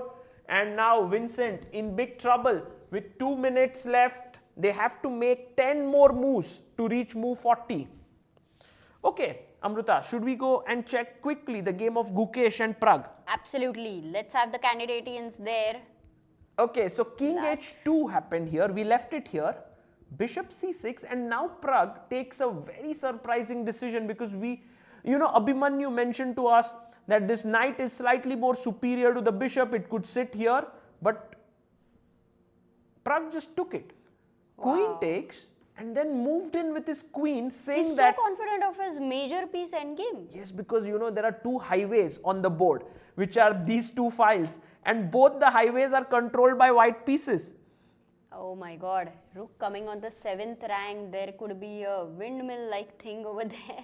Yeah, and Gukesh says at least I should get rid of few pawns so that they don't become weaknesses. Pragg takes, and now I would have considered that he would go for the move rook d7 here. Right, exactly, very natural, but computer doesn't like it. No, it doesn't like it at all. But in fact, Pragg goes for the move rook e5, which keeps all his advantage intact. Okay, but one question is, what is the problem with the most natural move like rook d7 is something which we should definitely figure out. Yeah, I agree, Amruta. It is c7 is hanging, maybe rook a7 is the move, just defending. But now I get it. You know what rook e5 is doing? It's actually attacking this rook. If you take, I take here, attack your pawn. Imagine if this pawn was back here, black was okay. Oh and my god, I know. G6, Let's ask guys, take a moment and find a move for white. It's winning, it's finish. Yeah, it's very simple. Yes, rook d8, just getting in, mate. Oh no, you don't have f6, there's queen e7, so it's all over. And in fact, if you go here, I would do this. Who did this recently? Arjun did it to Anish Giri. He pushed his pawn and it was a forced mate here. It's a game from Shenzhen Masters. So, rook e5 on the board. Classy move, yeah, this is a very classy move by Pragg. 13 minutes with Pragg. Gukesh has 7 minutes. How many more moves to make? They have 9 more moves to make. In fact, Gukesh has 10 more moves to make because this is his 31st move going on. And by the way, in the game of Nguyen Thai Dai Wan versus Richard Rapport, we are seeing that the live board sees this position. So what happened is everything we analyzed with Abhimanyu happened. Takes, rook takes b4, king f1, a4, a5, a4, b3, and then he put his bishop back here, king c1 and bishop e5. And he's clearly winning. Maqsoodlu there watching the game. Richard In knows fact, he's lost. Amruta, now if you think about it, what did he play? E3. But now a3, if rook b3, a2. Yeah. It's No, he done. played bishop c3. He brought his bishop in. But even a3 wins or not? I'm a bit curious. Yes, it Yeah. also wins. a2 and then you Everything queen. seems winning or what? Oh, he resigns there with a smile. I mean, wow. this is one thing I really appreciate about Richard, yeah? But what a, I think Richard went with this strategy that he wanted to put pressure on Thai Dai Wan, and this guy is just crushing one super GM after another. Yesterday Maqsoodlu, today Richard. Yeah. What a tournament this is Second turning out to be. consecutive- Second for him. consecutive win. Yes, yeah, he's for on him. 4 now. Crazy. He's on 4 points out of 7, and he's now, at this point, he's a joint leader with Nadirbek, who is still playing, who Yeah. will move to 5 points. But there you have handshake. I don't know who was there to Exactly. shake his hands, but you see queen c4, Nadirbek took here, rook f1 by Vincent, knight went back because now another pawn is falling, which is the d5 pawn, rook d1 and now knight g4. What a night. It's a nightmare. It's a complete No, we thought nightmare. that c6 knight might make his day. That was for Vincent, we thought, but it's actually turning the other way Oh, around. look at this knight. That- It's such a cemento knight in the wrong place. Where is it sitting? Action is It's happening like it's here. a beautiful one. If you just look at it on its own as an individual, it's amazing. But it's like you prepare every day for 6 hours and you're like, why am I not winning something? Why my calculation is not improving? Because you're working in a wrong direction. Nice. Yes, the knight on c6 is clearly in the wrong place at the wrong time, because now f2 is falling, e3 is falling, and Vincent down to 46 seconds. He needs to play his move, but what is his move left? Very tough. Nadirbek. He's losing the pawn. Like if you defend f2, then anyway knight takes e3, f takes e3, queen takes e3. So he can't defend a pawn. No, I don't see There is any no way. Yeah, counterplay. there is There no is way no to defend counterplay. both the pawns. I mean, both the points, e3 and f2. And also, Amruta, remember that Nadirbek lost his game yesterday to Pragg. And today to come back with the black pieces against Vincent shows so much mental But strength. Nadirbek was slightly worried in the opening. I wouldn't say that, he was in the best of his phases in the game. Yes. Vincent, in fact, played No, but he took a opening. risk, yeah, in the opening. This Queen's Gambit accepted, knight c6 line. By the way, Amruta, why not snatch this pawn? Nice juicy pawn. I'm Yeah, it's winning. very happy to get it. And if you take it, I take it, then you go here. I'm just wondering if we can trade queens now. How? Queen f4 maybe, just trade. If you But I'm take- happy with the king on c2. I wouldn't think of exchanging the queens. Yes, but extra pawn, you know. you will end anyway game. get that. You will anyway win that. So you want to keep With the the queens. pressure. Okay. Keep the pressure and win the pawn. Maybe queen g1. Actually, if you think about it, Oh, white doesn't have too many things to do. Like I can come in rook f1, but maybe there are things. Oh, maybe I don't want to give up this e5 pawn, yeah, knight e5. So perhaps queen g3. Nice. Now fits in everything. Don't exchange queens, defend e5, bring the rook Or in. queen f5 check maybe. Also possible. Also. Maybe better. Also. Okay, so this is winning for Abdusattorov now, and he will move on to 5 points if he wins this, keeping his sole lead intact. And meanwhile, Praggnanandhaa versus Gukesh, after rook e5, something interesting happened. Gukesh played b4 connecting the two rooks. And then But Pragg has he given up the pawn? takes, Queen b4? and takes this and says to Gukesh, now I am a healthy pawn up, but Gukesh says, I'm coming in to e2 to attack b2 and g2. And f3. And yes, even f3 directly, also queen g6. So Pragg has to play a kind of important move here. What Not move? rook d2? Because Yeah, he maybe. stopped rook e2? Or Maybe. are you worried about rook e1? I like rook d2 actually. What happens for rook e1? Is it the same idea with queen a5 attacking the h5 pawn? Yeah, maybe. And Amruta, now there's no threat because there's no way that this queen There is- could reach g1 square where it wants to go because the white queen is controlling all the important squares. As of now. And I can even go like maybe just a central square queen d4. I was thinking, and then start pushing my central pawns. Oh, so queen a5 would be a mistake because of queen... No, not a mistake yet. Could be, but let's see. I think Pragg will go rook d2 here. That is my guess. And Amruta, we should quickly check Vidit versus Parham, where Parham now has it- got close to a decisive advantage. And Vidit is down to 2.5 minutes. What happened in the last few moves? This is completely shocking once So again. bishop d5 happened. It was equal, maybe completely fine. Knight went back. They took. King takes. Vidit's knight moved to the center. Knight df3, and now Vidit is better. He goes rook d8, queen c4, and he makes this very bad move, knight f6. And why is it bad? I'm not sure yet. Oh my goodness. Wait. Oh is there my something important to goodness. find for Parham, and did he Yes, found he it? found Yeah, it. 1 second. He found it. Unbelievable this is. You know It's what not happened? simple. Like it's not like a4. Let's say I go No, a4 with the idea of no, b5. it's like winning the queen. Oh, queen is getting trapped. Yes, can you guys guess the move? Here, g4 is the idea, but if you start Knight- with right now, g4, knight g4 is the problem. then knight takes. But you know what he did? I think he's just very, very smart. He goes bishop c1. He wants to go maybe bishop g5, maybe take this and then g4. No, but then queen h6. And then knight f5. I think you are just completely positionally crushed. Or let's just see how it goes. But bishop h6 c1 is played. a very tough move at this point. Like you need alertness. He finds it. Amruta, Parham is showing us the way. It was not g4 directly. The threat is rook e4, Yeah, I was thinking of Takes- instead of bishop c1, rook e4. g4 traps the queen, right? Ah, but that point of time. Beautiful. Okay, when the bishop is not there. And Wow. and No, this is amazing. he went h6.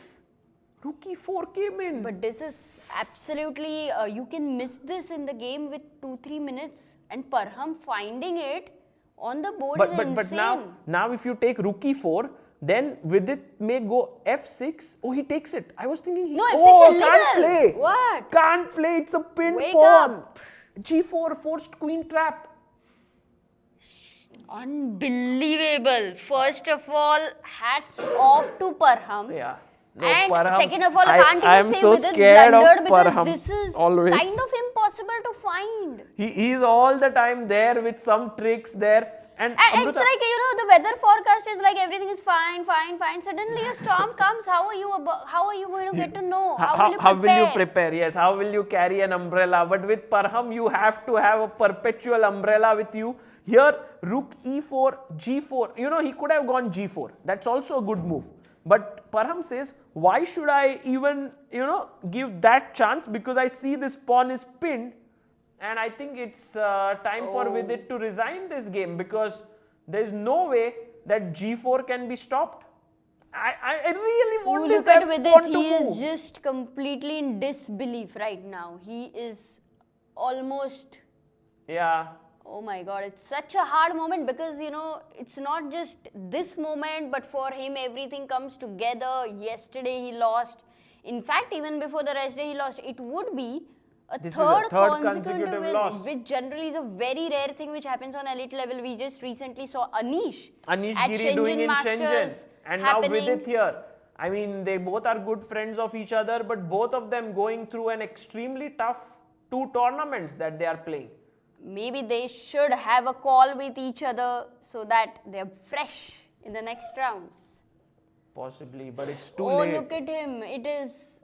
No, because, first of all, I don't want to take this away from Parham, this bishop c1, finding it. Yeah, beautiful. Beautiful, but... No, it clearly caught Vidit by surprise. I mean, he wasn't ready for it, and I love how the queen is being placed here. So he shouldn't be too hard on himself, because this one was tough. He should just completely forget about the game. Maybe just, after the game, maybe just go out somewhere. yeah. Not even go to his room. Well, I don't know what Vidit will do here, but he's just left with 6 seconds. I guess he'll resign. No, he plays g5, but clearly 6 seconds. g4 is the move that Parham is going to respond back with. And in the end, if you take the knight, I take the queen, and what's left? You have a queen for a rook. So that's just winning here. So let's Maybe go we to another board. wait for a moment here. No, this when will he be plays resignation. G4? Yeah. No, I think this will be resignation. G4 is what else? I mean, if you move your knight, yeah, G4 on the board. But beautiful queen trap. I Chess think is one of the brutal. most pretty queen traps that you've seen out there. Of course, great play there by Parham. And let's go, Amruta. Abdusattorov has just beaten Vincent Keymer. Oh, we have it's finished over? the game because we were looking until rook e1, knight f2, bishop f2, queen f2, rook e2. He played queen f1, which was the best move. Now, and notice how knight takes pawn isn't possible because rook takes and queen is hanging. So he had to play queen e4, rook f4 came in, queen e3, check. Oh my god, he just kind of... This reminds us of this game of Vidit and Pragg with the rook and queen coming in and doing all the things here. He resigned this because he was God. 2 pawns down, the king was under attack. So we are So witnessing... before 40 moves, games are just getting over. Yeah, the games are Nadirbek getting wins. over. Here, Nadirbek moves to 5 points out of 7, and what mental strength by this youngster. And Vidit resigns. Parham moves to 4.5, keeping the tournament alive, saying that Nadirbek, you are not going to run away with this event. Vidit's tough time in this tournament continues. He is on 2 points now out of 7. 3 losses, very tough for him. Let's go to Gukesh versus Praggnanandhaa now, where if Pragg wins, he also moves to 4.5. But right now, what do you think? Oh, look at the move that Pragg has played. So we had queen takes b4, rook e5, queen moved into f4, attacking the rook and the pawn. Queen came in, and now Pragg said, Gukesh, I am ready for a queen endgame. If you take queen takes rook, I take your rook, and then I will slowly start pushing my pawn, create a passer, and I am happy to grind this down. Wow, the queen endgame is a very long endgame. We have seen that it's not easy. It gives the best drawing chances to your opponent, and Sometimes not, Amruta. Really? Actually, if this was a rook endgame, imagine you replace the 2 queens with rooks. That would give better drawing chances to black. I don't know, queen endgames have this perpetual idea which is just missing in the rook endgames, and we have seen number of times queen endgames being messed up. But also Magnus plays queen endgames amazingly. Yeah, he's the best. He's really the best. So But people also don't Pragg enter is good. in. We have to see, yes, Because today. Pragg is very inspired by these long grinds. In fact, he spoke recently. It's roughly now close to a few months. He said that he loves to keep playing equal endgames, and this is a pawn up endgame. So I guess Pragg definitely has great chances. But We is should the check. advantage as much as the computer is actually saying? Because practically it may not be that much. No, right? if queens are traded, Amruta, I think it's great chances for black. Like let's say queen e4, take. This might be, oh no, you're losing a pawn. So maybe not. Okay, queen e4 was terrible because I'm blundering a rook. Actually, I was not blundering a rook because there was g4, thank God. But queen d4, I think, should be played. Sorry, Rook queen C7. c7. No, queen c7. Let's just take the pawn, why not? Oh yes. But 1 second, queen e2, So rook do you f7, yeah, and you think- do you defend think- f3 guy. Amruta, Who- that he's actually winning the Gukesh second pawn. preferred not going into the queen endgame, let's say something like this, over giving up another pawn. No. There Yes, is it something has. he might be having on his mind. What? Is Rook- he recovering rook any f3? pawn in any way?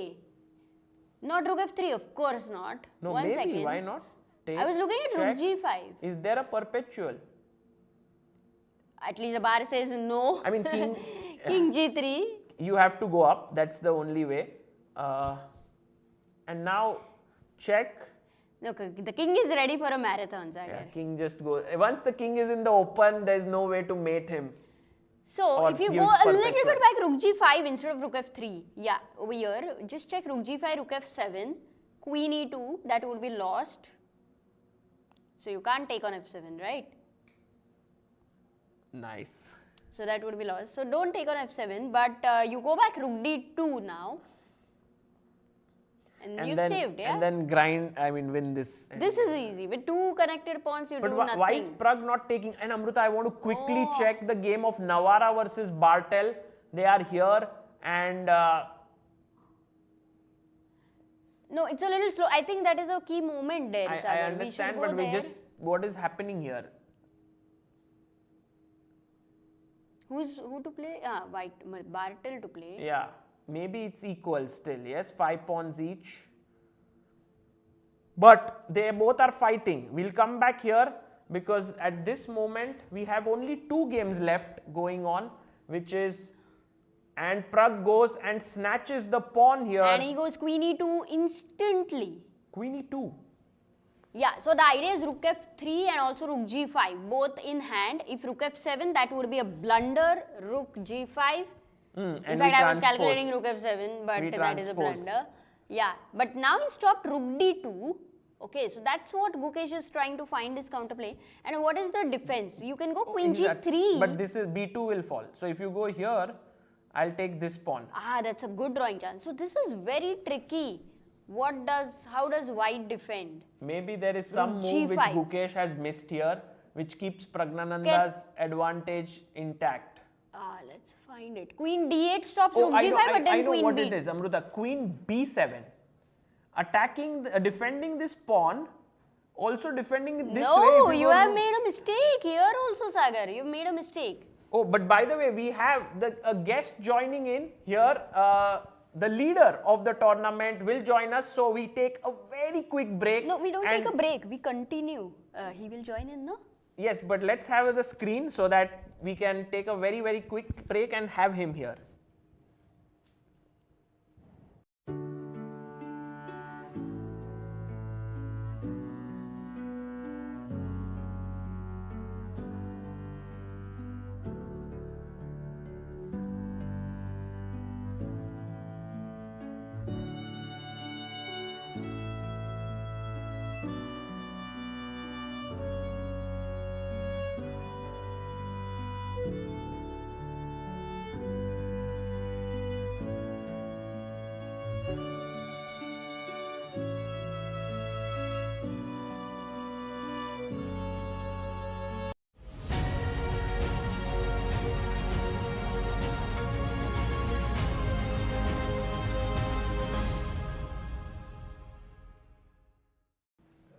Guys, we are back and we have a guest in our studio, the leader of the tournament, Nadirbek Abdusattorov. Nadirbek, brilliant game. Congratulations for your win. Thank you. We want to go through it because some of your decisions, especially your opening and all, was something we want to talk about. But firstly, this game, which is very, very important from the standings perspective between Gukesh and Pragg. What are your feelings here? Any realistic chances for Gukesh, or it seems he's lost? Okay, some practical chances, but objectively, White is winning. But Pragg has 3 minutes, but okay, they have only 3 moves left, right? Yes. Until yeah, it should be. I think he managed this. I think Gukesh may have missed this last move, yes? Rook e7 here. because there was no other move perhaps to hold the advantage. Okay, yeah. No? Queen on e2 is very. Because I Very think he was annoying, threatening What? rook f3, rook Rook g5, g5, queen yes. b2. But Yes. queen b7, what was the problem, Sagar? No, queen, Queen e5 check. Yeah, queen in. and then Ah, perpetual. perpetual. Perpet, Okay, yes. So here, No, queen on c7 is very important to cover this diagonal. Yeah, queen Oh, d2. he played rook e7. an important point here is that if you take here, then maybe rook f7, yes? Rook g5. No, Rook f7 is always a blunder. No, this loses. Wow. So actually, Maybe just yes. h4. No, h4, rook f3. Yeah. So why did Gukesh take the pawn? Maybe f4. Maybe rook e5 is the move. Yeah? No. No, rook e5.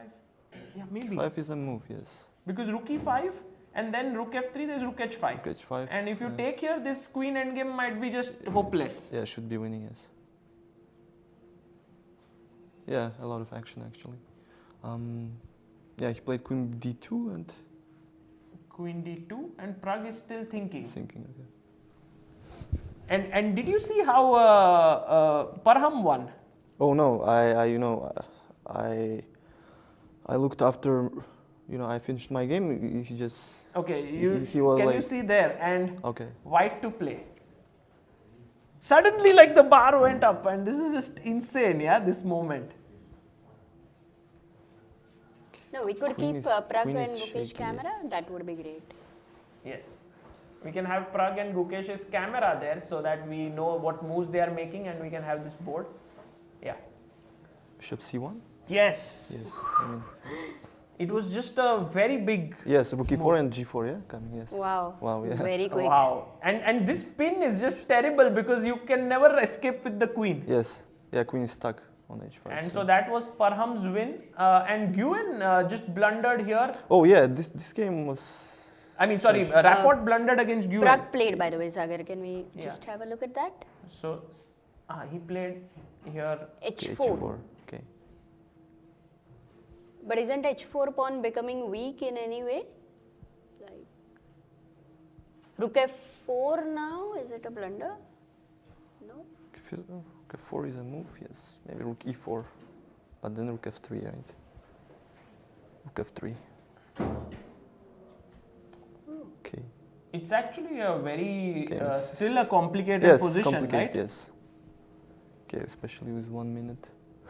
Yeah, last 1 minute and 3 minutes for Gukesh here.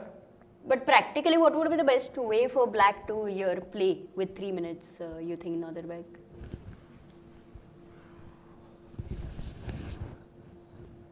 No, rook f4 seems Practically.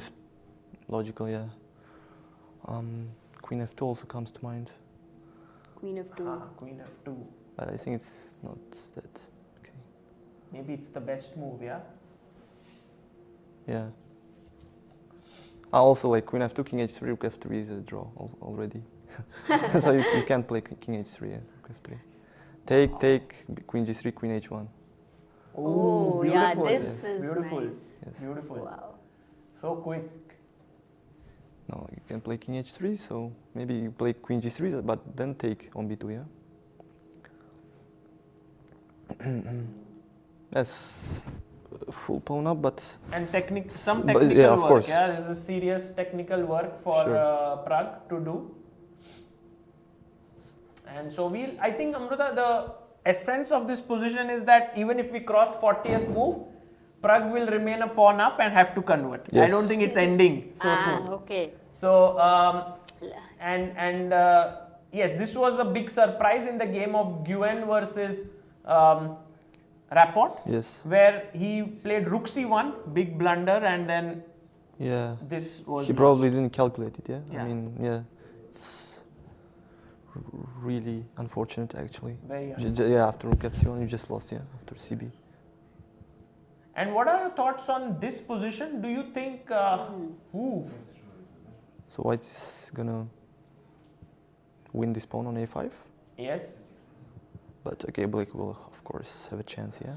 Like king d7, rook a5. They are on how many moves? No, Sagar? they finished 40 moves. They finished. Ah, 40. okay. Okay. So I Okay. think this, So- maybe Bartel has some chances. Some chance, yeah, of course. Yeah, because Yeah. he will not be a in pawn bed. up. Coming to your game. Yes. Vincent, yesterday you lost to Pragg. Yes. How did you sort of, what was your feeling like after that? And how Yeah, did you prepare for I this? felt like I played good game up to some point. I think, after bishop f6, I spent a lot of time, but I just wanted to play first. I wanted to play knight e4, which is the best move, but This yeah, knight e4 just C5, yeah. rook a5 at the end. Yes, to attack yeah, this. but I first decided to change the rook, exchange the rooks, but it was a bad decision. And after queen d3, it's I felt like I lost my advantage, and but just I tried to find some tactics, but I lost the thread of the game. Yeah, I mean. Do Prague you is. think you should have repeated? Maybe Pragg may not have, but Yeah, I mean bishop h5. Yeah, you but guys were but repeating, and then suddenly you. No, played I didn't like bishop h5 because bishop b2. Yeah, Yes. I mean yes. No, then of course I had to play bishop d1, but it was such a tough decision to make for for an endgame. So yeah, but I feel like it's a classic Pragg kind of game. He just tricks you at the end. When you have low on time, and yeah, I feel like I was not so disappointed because it was kind of normal game. Yeah, going for this game, I was Let's looking have the optimistic. board, yeah. Yes. Yeah, he went for this Queen's Gambit accepted. Yeah, dc4. Yeah, e4. And I played knight f6, which is very, very rare. Yes. Rare line. Yes. This is actually risk. Yeah, like you took some serious risk today with this line or not? What do you think? Well, it depends what white choose, right? There are some lines that can become very sharp, but also there is some solid lines. So, yeah, he went for knight f3, bishop g4, d5, knight e5, knight c3. Yeah, this is pretty normal. Bishop e3, a6, and after the game, I think he told me that he might be confused. This h3 is bishop e2. I think bishop after a6. Bishop E2 Bishop e2. I think he wanted to get this line, but he confused it. Like bishop f3. Here I have to take bishop f3. Yeah. G takes f3, e6, f4, knight d3, bishop d3, c takes d3, d6. No, d6. Yes. f6, queen b3, queen c8. Yeah, this very long line, which is Actually, dangerous. there is a Wojtaszek game here. Yes. Yes. E5, knight h5, f5. I think we were. Yeah, and I you think knew e5 it, knight this g4 game is the best already. move. Knight g4. Yeah, with idea of playing knight h6 and knight f5. Actually, this is a very. I think this line is dangerous for black, but objectively, if black knows the stuff, then it should be fine. So. Right. Ooh, what's going on? What happened? Yeah. Any Is there just some? a don't know. moment? They reached move 40, okay. it seems. But So- what were the last? Yeah, moves? it was. I saw that Gukesh took on h4, yeah, Rook h1, and I thought maybe. So rook f4, queen Queen e5, e5. check, king here, and rook h1. So they have crossed move 40. Both have got 30 minutes more. Okay, Pragg can trade queens. Queen f5 check, king h6, queen f4. But the rook endgame is not clear, I think. So No, with the it two might be connected yeah. pawns. Just straight away winning, yes? I'm not sure because some chance, I think. Rook b1. Yeah, This rook two pawn. b7. Oops, sorry. Rook b7. Or maybe. Or maybe not. Yeah, actually, rook e2 is No, maybe rook the e2. move. Yeah, rook e2. Yeah? Here rook e2. Yeah. Why? But rook e, I mean, I thought just c4, Yeah. then slowly push like. Also b4. Yeah, you can start with b4 also. Okay. No, maybe. You can start with b4. Correct. Yeah. Okay. Yeah. Then in this. This is might be very just good, over then. Now Pragg just Might gets be, yeah. 30 minutes to calculate everything and closes the game. yeah, rook endgame seems most logical. Yeah. Sure. Okay, so coming back to your game here, after he may be sort of. as Yeah, you he said, confused. Yeah, I think because here after bishop e2, obviously you cannot play knight takes f3, g takes f3, bishop h5. You know, now you have e5, E5 knight and d7, f4. Yeah, it's just which crushing. earlier the queen Yes. would be attacked. Yes, pinned was. So after h3, yeah, knight f3, g takes f3, bishop h5, bishop c4, e5. So logical. And here I think d6. Were you should be prepared played. for it? Yes, Or? of course. Ah. Yeah, I knew that. the But line- rook takes, we were looking at it. fe6, fe6, bishop e6, bishop f3, castles, take. What's your feeling here? Of course, this Maybe some all prep, variations, yes? yeah, in my file, but I have to figure it out over the boards. Yeah, I think instead of bishop takes e6, king e2. I think is also king e2, yeah, yes. king e2. We saw that also. Bishop small b4. edge. Yeah, bishop b4. Yeah, this first line of the engine. I think bishop e6, bishop c3, bc, knight e4. Yeah, it's just very, very small. So I mean, it literally Right. liquidates after some moves. So were you happy when he went bishop e2? Yes, I was very happy. I knew that this structure is really tricky for white. Because my king will be safe on the king side after castle, bishop d6 castle. Yeah. But his king is like is stuck in center, so it's really dangerous for him to go for this. Yeah, queen b3, b5, and also I didn't feel like this was a good decision for him, like playing a4, A4 you did. opening up this line. Did you consider b4 or b8 was very clear to you? Yeah, of course I considered b4, but I was worried about knight b1 and knight d2. He comes, along castle, and his king will be very safe on b1. Yeah. But also So- before a4, instead of a4, Yes. was long castle something worrisome for black? I think in this specific case, I think b4 and knight takes e4. Black has this tactic. Yeah. Correct. So, but in general, yeah, long castle should be played, but then okay, it's some After a4, Fine. I don't think it is so easy to play long castle. Yeah. Yeah, of course, his king is stuck. He's Also, for knight forever, d7 yeah. helps you so much because you Yeah, want to go f5, f5. f5, yeah. Yes. Anyway, I want to play f5, so it's Castles. logical. a5, okay, he played some.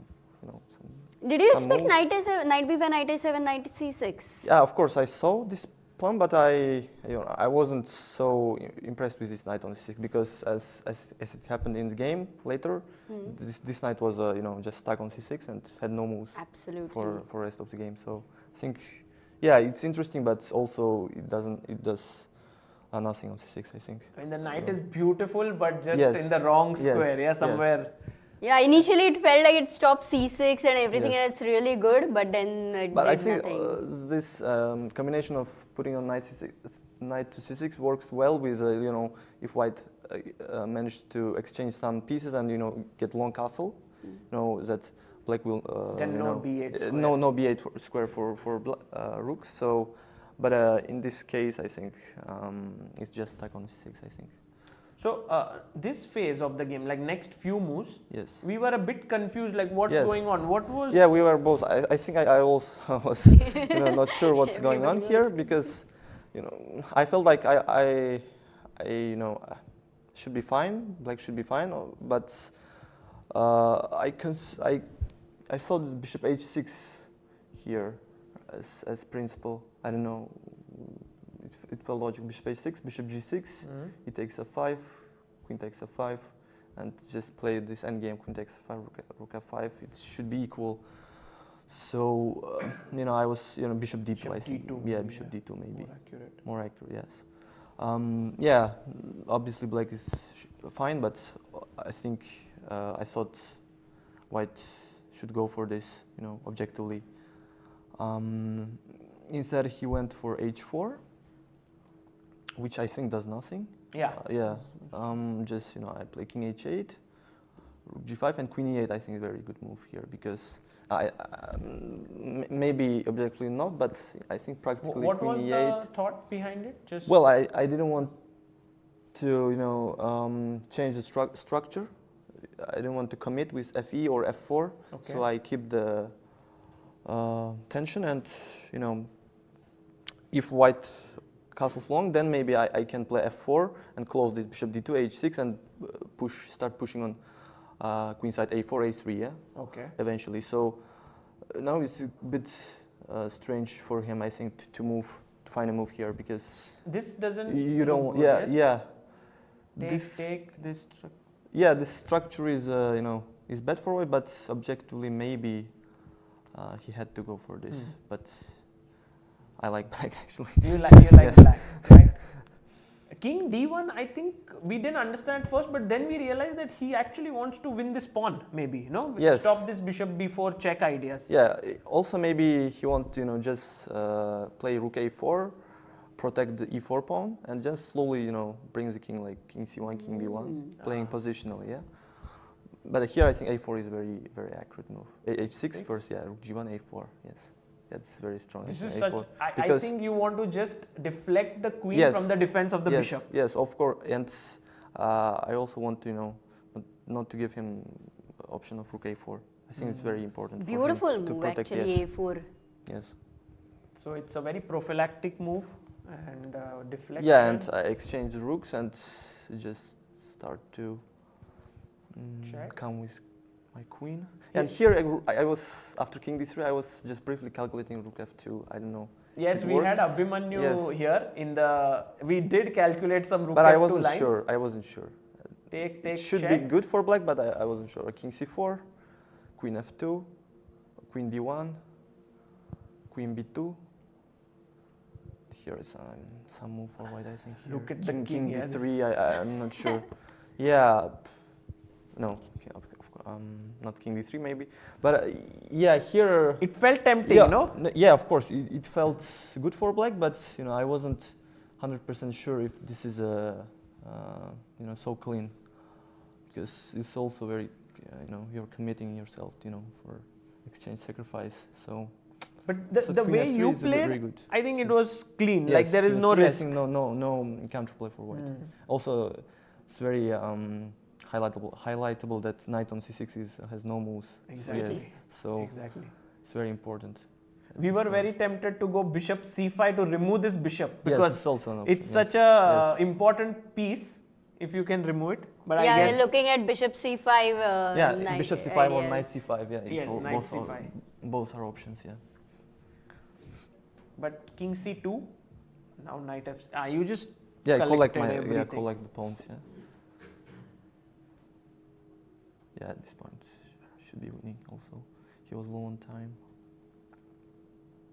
And yeah, you just won 2 pawns, and now you are. Yeah, still knight on 6 is almost. That knight Unbelievable. did it. Still looks pretty. Yes. But the king is getting mated. Yeah. So, Yes. yeah, fantastic game, Nodirbek. This tournament is really seeing some very fighting games. Yes. What do you think is the reason for it? Well, I think partly because we are getting tired. I think I really feel like that. I think when you are tired, you made a lot of mistakes. So I think that's what's partly happening. So yeah, and I think players are trying to score some points because you have to if you want to play if you want to fight for first place, you have to win some games. Yeah. So For sure, they are taking some risks also. You are on 5 out of 7, but now I guess Pragg and Maqsoodlu both will be on 4.5. Yes. So it will be a good, very exciting Yes. finish that will happen. But Nadir Beg, thank you for joining in. Amruta, do you have any questions? No, his game was wonderful. We really enjoyed and amazing. Initially, I thought he's nervous when Is it D6 true? was happening. No, it's not true because he said he was prepared. Yes, but Amruta was trying to decode your Because we expressions. never see you nervous, you know. You're always with that instinct. You're always so focused Yes. and fighting. Were you a bit nervous in the opening today, or? Yes, I had to Oh, he was. remember all the details over the board, and I wasn't sure. Maybe it happens to me that I confuse things in the opening. But yeah, this time I was good. But in the rest day, you did practice some memory game with all the players. So hopefully that would have helped. Well, thank you, Thank Nadir you, Beg, Nadir for Beg. joining us, and all the best for the match. We'll be back in a bit with the final part of the 2 games that are left.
to this final session of the 6th round of the Prague Masters.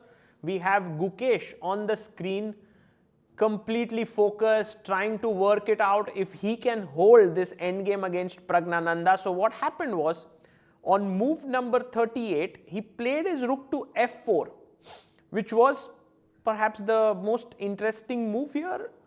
But Pragg now played queen e5.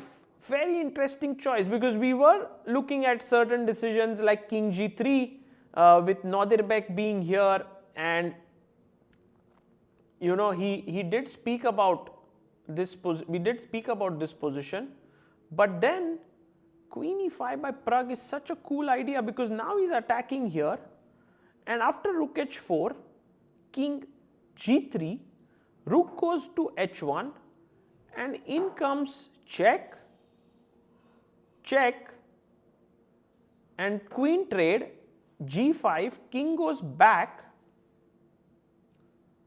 and believe it or not, this might be a huge error, but okay, king f5 maybe is the right move here, keeping the edge. Yeah, I mean, maybe Pragg thought it doesn't really matter because he has 2 pawns here and he should be winning, but look at the bar, it's just fallen completely and it shows close to equality. So I'm very confused here as to why. And Gukesh simply pushes his pawn to f5, telling Pragg that your 2 pawns are way slower than my 3 pawns. Is this some kind of, I mean, this is very, very interesting, this endgame. Because look, f5, let's say the first move that comes to my mind is, let's start pushing the pawns, b4. How should black be playing this? Let's say f4, king f2, or maybe you just go after this pawn like rook c1, rook c7, check, and already this position is drawn, because you can't really risk giving up your g2 pawn. That would be a bit too much. And now this h pawn and these black pawns are equally dangerous as compared to white's pawns. So for Pragg, now after f5, he has to figure out what is the way to keep his things going, because b4 is being met with f4. But it may not be possible to even stop f4 now. Maybe you play f4, yeah, this could be an idea, like you push your pawn to f4. But then maybe just h4 check. King goes f3 or f2, I just go g4. And once again we see this problem that these 2 pawns are so good and the rook gives check, king cannot move, perpetual on the last 2 ranks. The king tries to run, you lose the g2 pawn and these pawns are going. Wow! Is this some kind of a miraculous defense here for Gukesh? Insane. And so now it comes to this conclusion that maybe king f5, because at some point you are afraid that you will lose these pawns, and so you want to keep your king closer, but now king f5, yeah, let's just Amruta just came back from her trip to the playing venue, Amruta, and really? Now we were looking at you in the camera there, changing cameras. This g5 check, you know what, Pragg made a huge mistake. Are you serious? He went king g3 and wait, the position... Wait, why is it a mistake? Let me just see. If king g3, you explained it. Well, Gukesh already played his move, f5. And Gukesh is basically creating this sort of avalanche of pawns which forces the king to go to the 2nd rank, and then the rook swings over and starts checking, and if you try to run away, you lose the g2 pawn, or else it's a draw. I can't believe it. Yeah, even I am very surprised. Very surprised.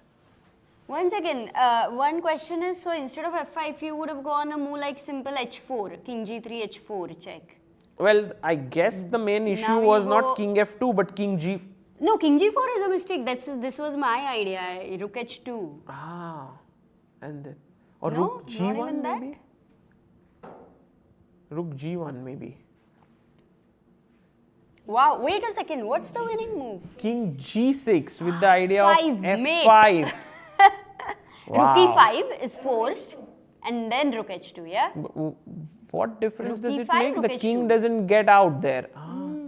No. Maybe h3? No, rook G g5 is check. three, rook No, G1 but mate. first, I like that. No, there is g5 hanging. So let's play f6 first. Very calm. And then And rook then if he g1. goes Maybe here- rook g h3. Because if you take it's a mate. This is a mate, but clearly there is some defense here. Sorry, rook h2 instead of h3. Yeah, rook h2 is just totally crushing. No defense. So, yes. yeah, Amruta, your move h4, but now I guess king f2, okay, forced.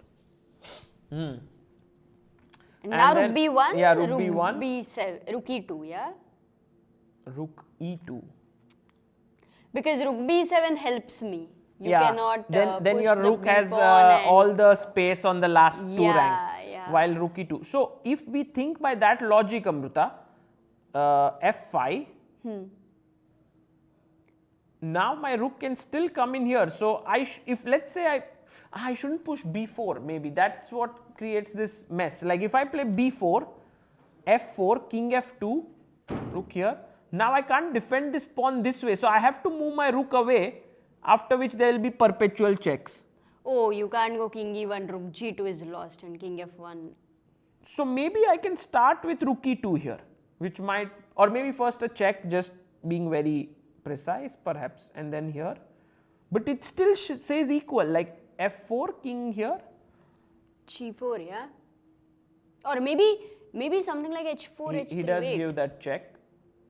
It's nice always to sort of push the king back. Gukesh doesn't even think, he just plays his But king. what I couldn't believe is that these 3 pawns can create pressure on the white king.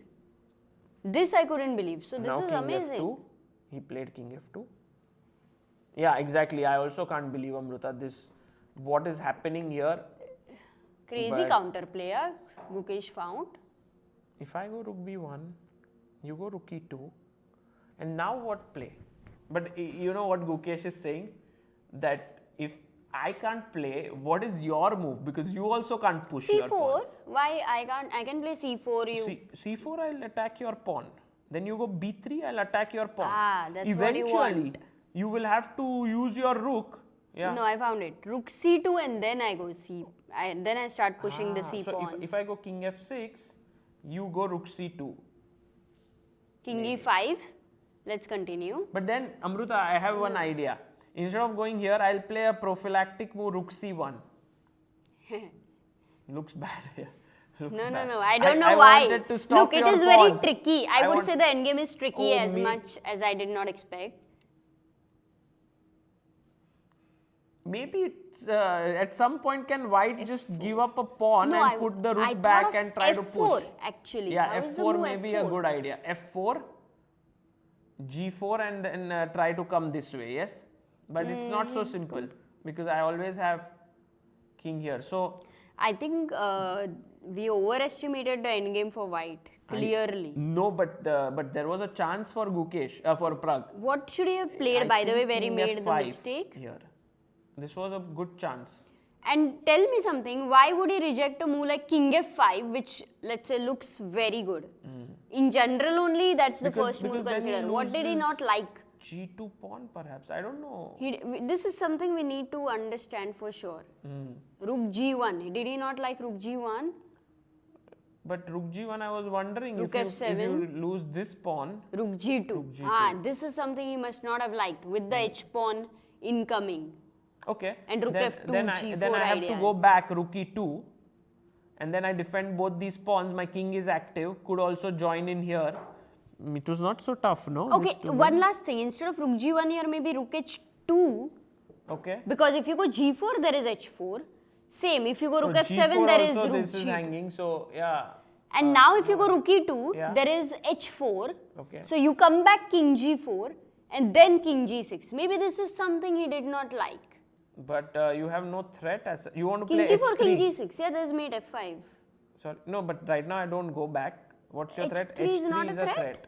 Yes, it is, but I go rook d2. I was thinking H3 check and then take this pawn. Maybe it's not. So King smart. H5. Maybe yeah, it's maybe not smart because H3 check. H3 is a blunder, yeah, rook d6. Check. But direct King H5 with the idea of H3, which is unstoppable, in fact. No, 1 second. So, what should white play here is the question. King, no. Yeah, what should white play? Maybe F4, maybe? Does that work? F4? For H3 or FG5. FG5 Check. check. Can you make those moves? Because I No, think but many people will FG5, not understand. H3, FG5, King G7, and now what? Maybe.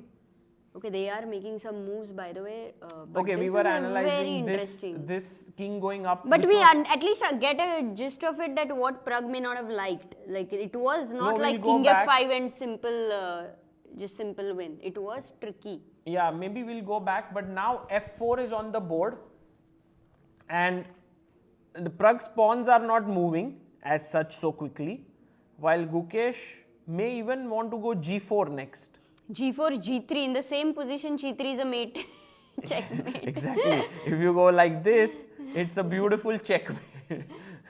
The king is boxed in totally. But let's say rook c2. I'm a bit attracted to this idea to push the pawn. Okay, so you go Now G4 anyway. G4. I take, so that I go C4 now. Okay, so if I go G3 check, Yes. you will go King F3. And for Rook F1 check, if you go King E2, there is Rook F2. Yeah.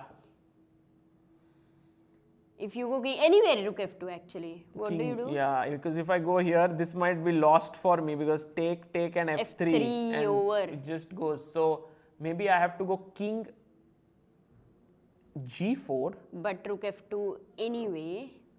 And then I have to yeah, this looks bad because now if I move, you take on B2. So let's go back. So if you allow G3, that's completely fine. Maybe I go King E2. And what's your plan for Rook G1, where Yes. once you move the king, Rook F1? King Or D3, F3, one second. Rook F1. G2. C5, Rook F2. Oh, blunder. C6. C6 wins. C6. Wait. Oh, take and King E2. Sorry. So not Rook F2. Take and King E2 is. Sorry, I didn't get you. No, just C6. Sorry. If here, then take and King E2. And I stop the pawn. So not Rook F2 here. Then do you play F3 here? No, but F3 G takes. Oh, how to draw here actually in black?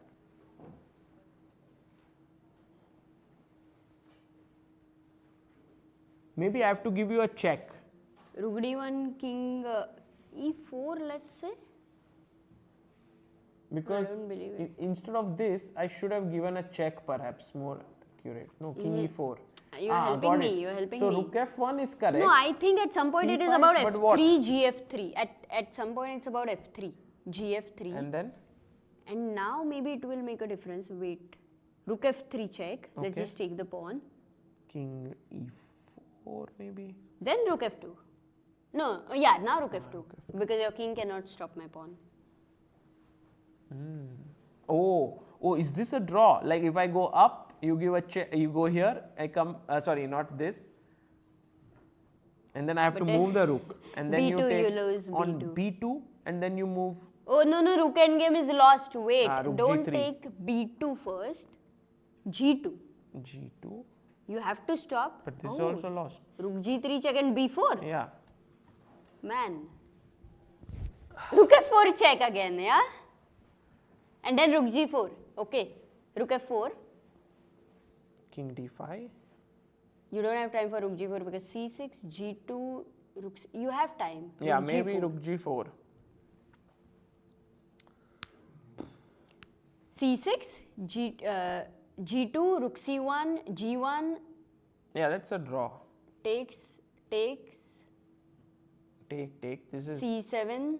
no, instead of c7, rook c1.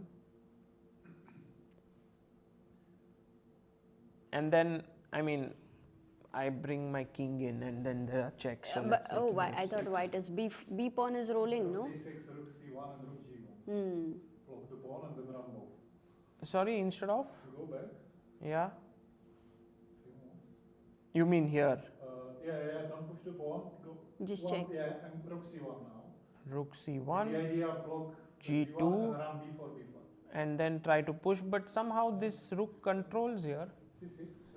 So king e7. Yeah, C6. maybe king f7, Yeah. c6, king e7. You're in time. Maybe we are just in time to hold And then this. the b pawn cannot be pushed. C pawn can. Wow. This is I also think there are some miraculous defenses here. C5, king C5. Try or not. King c5 with the idea king of d8, king b4. b6, king c8. Ah, yeah, you're playing b4. But okay, I can go here, king d8, b4, b4, king here, Yeah. b5, check. In And time. should be just in time. King B4, And king b6. Yeah.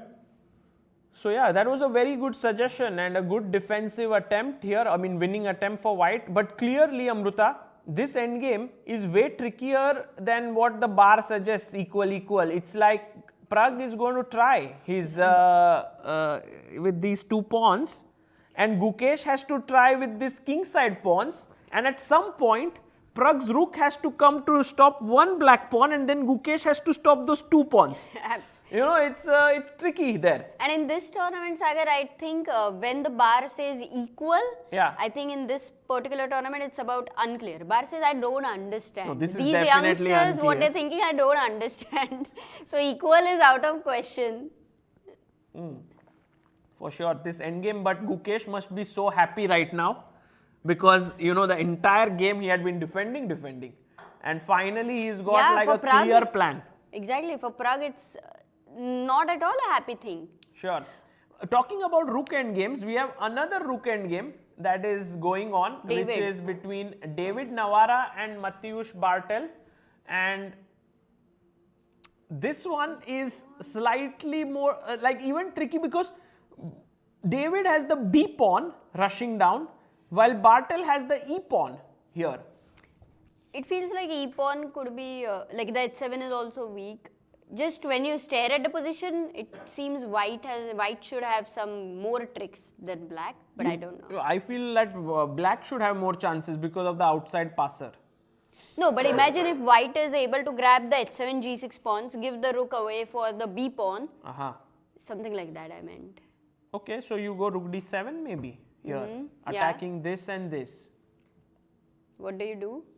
But well, I B5 have here to is push, very I guess, fast no? because B5? rook H7, B4, and then you have rook B5 also later. b4, yeah, and now I guess I don't have white time has for to be rook very G7. careful No time. because if you start taking this, you are just lost after this. Lucena building the bridge. Yeah, you are just lost. So you can take one pawn, but not the second one. But then doesn't make much sense. Okay, so it's maybe not rook tricky. b7 works, yeah, here. Rook B7, Rook b5, take, and then bring your king in. King e2. Or how about Yeah, E5? e5 also. Because if you go king- e5, b3. B3, E6, B2, King C6. E7, E8, queening check. King c6. e5, b2. Sorry, b3. Ah, E6, then you king will go C6. king C6. Yeah. First, if you would have So started maybe with I the have to king start move, with king then E2. king E4. Good. Okay, so maybe this is also a little bit of an idea we got that David is going to push his pawn here and Bartel has to be very careful. He can go and snatch one pawn but not more. And maybe he won't even go for the pawn. That's the reason he will also try to focus on his E pawn. You mean to he be will go pushed. rook b6 here? Maybe. I like rook b6 actually. Much simpler. Rook c7, he will have to go back and then go king f4. I'm not sure, Amruta, because Rook what b5. about rook b5? Because after take, we get into this king and pawn endgame where black can go Outside. and defend this pawn, and the b pawn is a passer. So even if white king goes here, the eventual king and pawn endgame would be lost. So maybe rook So I like king f4. Can we just final try king f4? Okay. b5. To start pushing, I push, you push. e5, b4, Yes. e6, e6. b3, Yes. e7 is a because now you can't stop. Rook c8 has rook d8 after No, e7 and rook. Yeah, sure. Yeah, e7 and it's gone. Yeah. So maybe we have to be careful. We go rook here. But black becomes the one who has to be careful. That's better. Oh, that's also gone.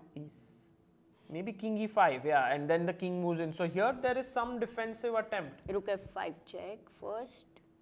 Rook f5, king e4. Do you have a queening square? b1 check. But No, the rook may just stop from behind. So if I go check, king here. b3 e7 is the B3, problem. e7, yeah. b2 rook b6, yeah.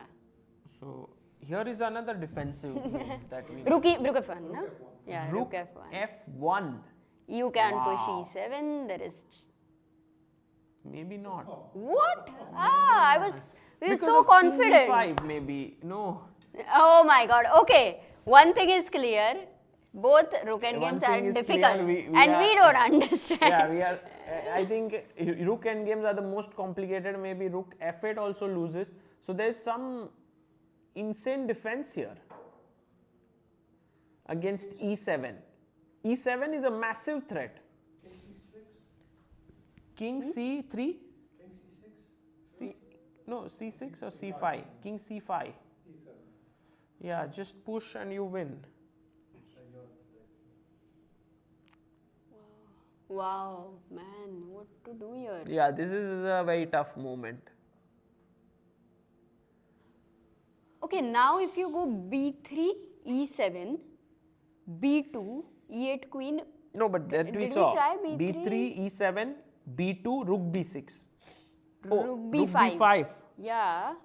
No, but rook No, b5. take and e8 queen you get check. the queen check. Yeah. Maybe you can just show that. So e7, sorry, b3, e7, b2, rook b6. b2, rook b6, rook b5, take and queen check. But okay, there was some defense here. Insane. But not rook b6, Amruta. If you go rook b6, it's a draw again. What? Oh, this move. Queening. If you take, I give a check and win your pawn. Arey, So you not can't rook queen. b6, but then But there's directly queen. No, queen. No, not queen is a check, but Rook we d1. stop from here, yes, and this wins. So we have to be very careful in this endgame.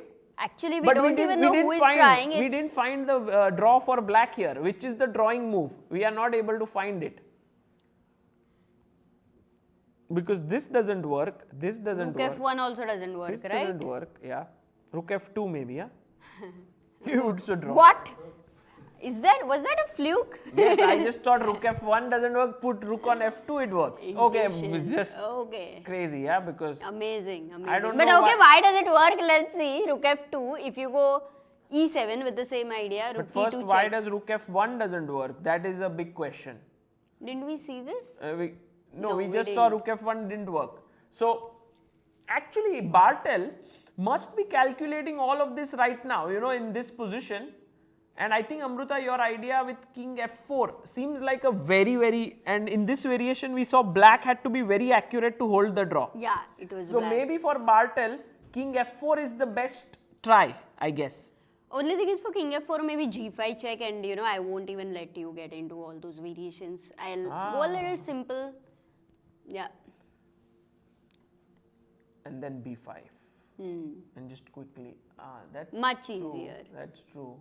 So then maybe rook d7. Okay, let's quickly go to the game of Pragg versus Gukesh and see where they are. After g4 has been played by Gukesh, Pragg has been now thinking and he's down to 8 minutes. Oh, so he has been thinking for how long? Maybe last 10 minutes or so. All the while we were analyzing. Maybe. I don't know, like, but Pragg's time is so less now, Amruta, that he may not even. Oh, G3 he played. He went G3 on his own. And what Pragg is hoping is that he can take, simplify everything, and then one pawn black can't do much. Okay, H4 first question. H4. Whoa, what a move. First question, Wow. I don't know. Wow. What will you That's do? such a pretty move. H4. Looks pretty. Even oh, the bar plays. is steady.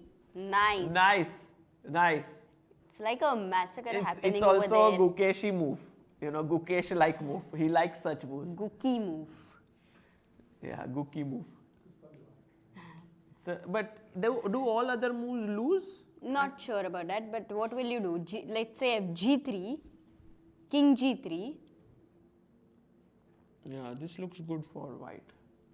And yeah, G4 is. And if Gf3, then also looks good for white. So can't. So that's why you eliminate these two, and that's why you're left with, okay, H4.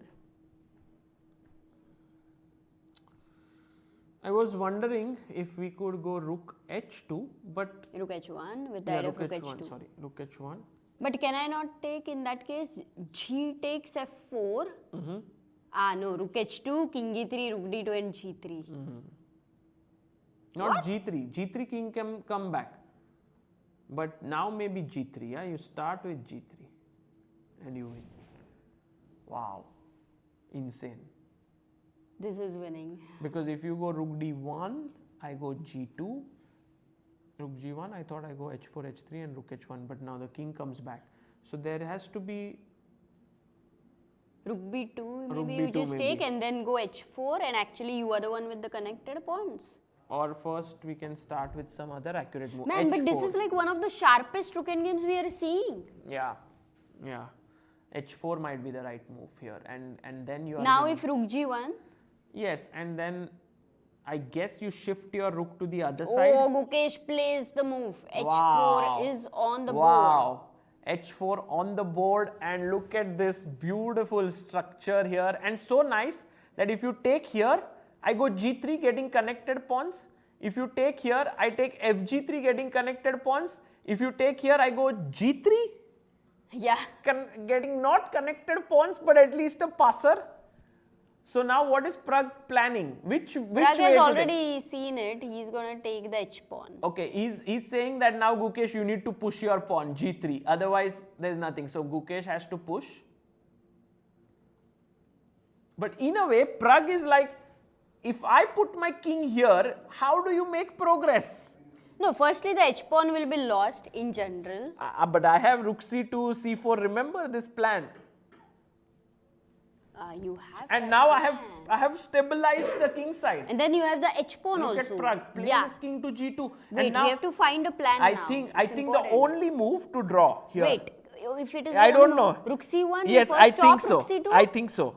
Because if you don't do it, Yes, he goes while you're talking. Wow. He's like, come on, Sagar, you don't even need to discuss this. It's my bread and butter yes. and jam. Oh, and now the problem for Pragg is his rook cannot move from second rank, because if it goes down like somewhere, then checks start happening. And if it can't move, these two pawns can't move. And this king can keep waiting, or he can even go and take this pawn. It's a position. after It's king like a H4. positional draw here. There's no way, yeah? Unless you try to come out from here. Let's say king H3. But Rook H1 check. No, but the king G4, you just... Oh, Rook H2. Once again, yeah. There is no just here, Sagar. It is all about lot of tension. Yeah. Rook H2, King F4. Sorry, Rook H. It's lost, but it's Gone. lost. Yeah, No, draw. why is it No, draw? Rook D1. I can draw, You can right? move the rook. And then at the very least, F and I H can pawns. take Yeah, so this. Rook B2, King F4, Rook C2. Maybe G2 first, or not?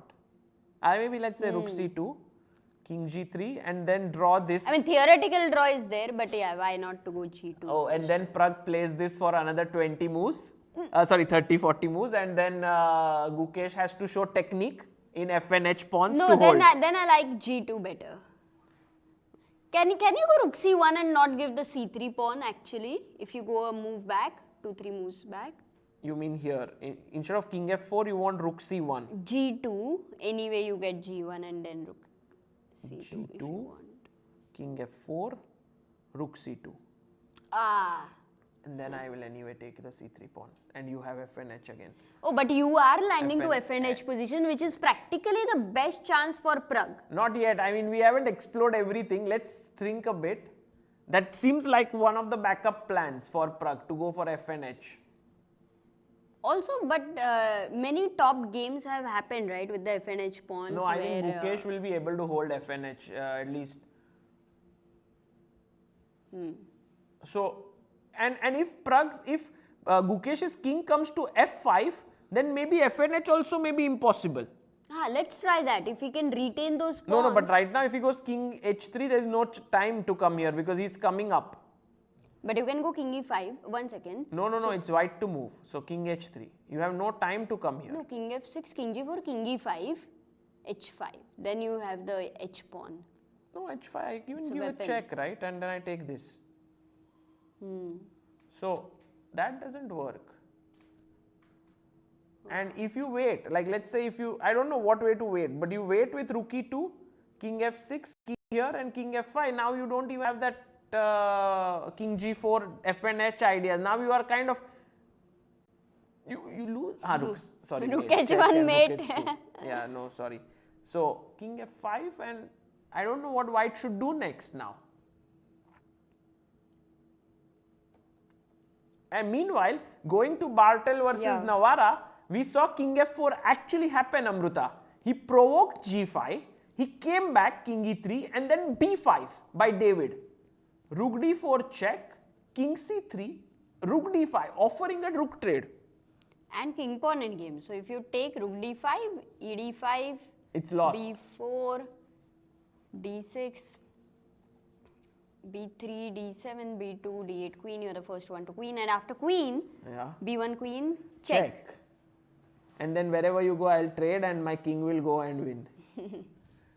So, or maybe just check from c5 was also winning. Yeah. So here king c4 and I think Bartel can draw. He's played rook d4 and David they might agree to a draw here with rook d5 because it is a draw because and they say okay, why to go in all these tricks? Yeah, kind of. It seems like a draw because maybe David is thinking about another move, king b3, but then Bartel again goes same stuff. Yeah, like it doesn't seem like there's any way to make progress.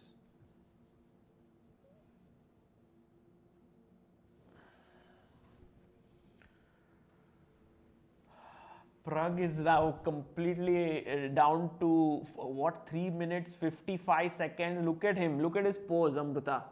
He's not even looking at the board, he's calculating in his head. Gukesh is very calm. Do you see Gukesh, the suit he's worn is what he wore at the Olympiad. There's this Chennai Olympiad logo on his suit where he scored 8 out of 8. That's a very good observation actually. And then so India, you see the circle that is of India, while Pragg is wearing a suit where he has Ramco, who's been supporting him since he was an IM. So they have been part of his journey. There's also Adani there, I think, on the other side, which is his recent sponsor. Okay, but this would be for Pragg in a way very, what to say, he would be very disappointed to know that. I think the first thing Pragg will do after this game, if it ends in a draw, or I mean it's still a long way to go, is ask Gukesh, shall we go and analyze? That way, yes, but disappointed to find out, you know, where he missed to give this such a chance. Yeah, where he was so much better. True.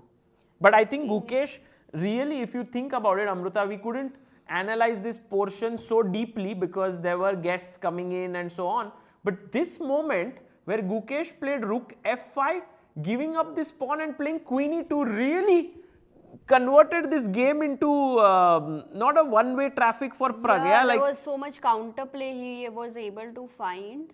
And we thought that this rook endgame is just winning for Pragg. But turns out it's not so simple. This moment was very critical. I don't know what was the move number. Was it 40th move? No. Pragg had a lot of time, 42, 43 moves. Yeah, but King F5 was not as simple as it seemed. That's for sure. After G5 and that G2 being weak, that Rook on H1 being so active, the H pawn rolling. But this is some insane defense by Gukesh, and again finding this move, Rook no, this C1. can go in books. I mean, King Dvoretsky H3. would have surely added in his Rook endgame. And now what, Amruta? Now Rook H1, yeah, check. let's try to finish it. Rook H1. Check, as we saw, King G4, as we saw another here, and then a check here maybe to try to be a little bit more creative. Rook D7. King F6. Yes, of course. King F6. If we play King F4, then there is G2. G2 should be winning or? Yeah, maybe. Yeah. No, but I don't like. Maybe you can just make the move because you know G2? here one move is like the Rook bar D. is rolling. So yeah. But this what is to do winning. now? Check maybe. So that you he has to stay on the F file, otherwise Rook G6 Yeah. and then it's a draw. So that way Check. perpetual by white. Check. Okay, he gives a check. Rook H1. We might even reach such a position. In which position was Pragg landing up with F and H pawn, Here. Sagar? Rook D1 takes. So he did go Rook H2. Yes, on the board. And now if Rook D7 check. Oh, by the way, No, it doesn't Navara make a and Bartel have just drawn their game. They repeated, yeah? Yes, they repeated, and I don't know if they are still on the board there. Oh, just you can see David just moving out from there. So they have drawn their game, and now Rook H2, Rook D1 did happen. I think we are going in the same line which we saw. Rook B2, Gukesh takes, King F4.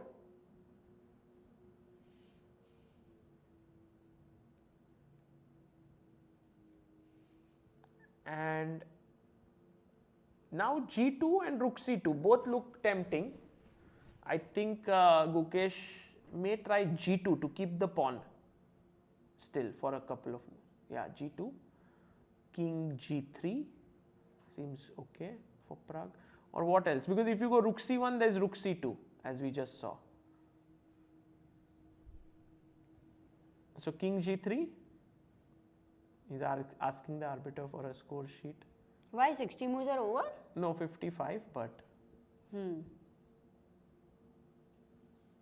Oh, he goes and takes the score sheet, yeah? Wow, he brings it for Pragg also. Oh, nice. Nice gesture there. But of course, arbiter Just coming back. And now. That is Pavel Votruba. He's the chief arbiter. He's also an IM. Wow. And he has been the chief arbiter for all 6 editions of Prague Masters. And that's today very when rare I went to see, and meet him, international masters becoming arbiters. yes.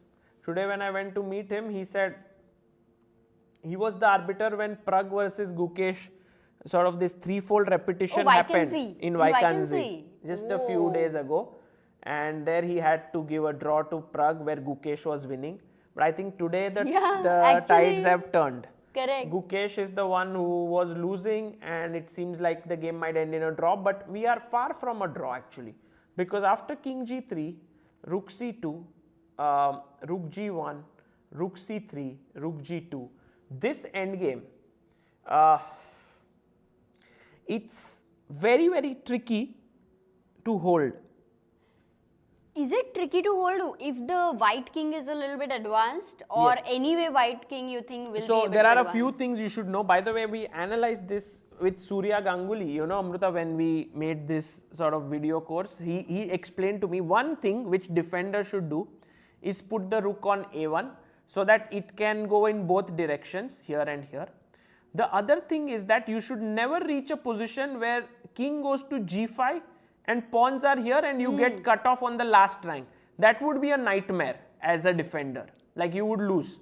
So while it's moving ahead, like for example, let's say Rook A3, Rook B2, Rook A1, you wait, King G4, Now, let's say you are still waiting, which might be Not a okay check, yeah? still, Not which check. might be still okay, but you are now cutting it too close, like you are still waiting.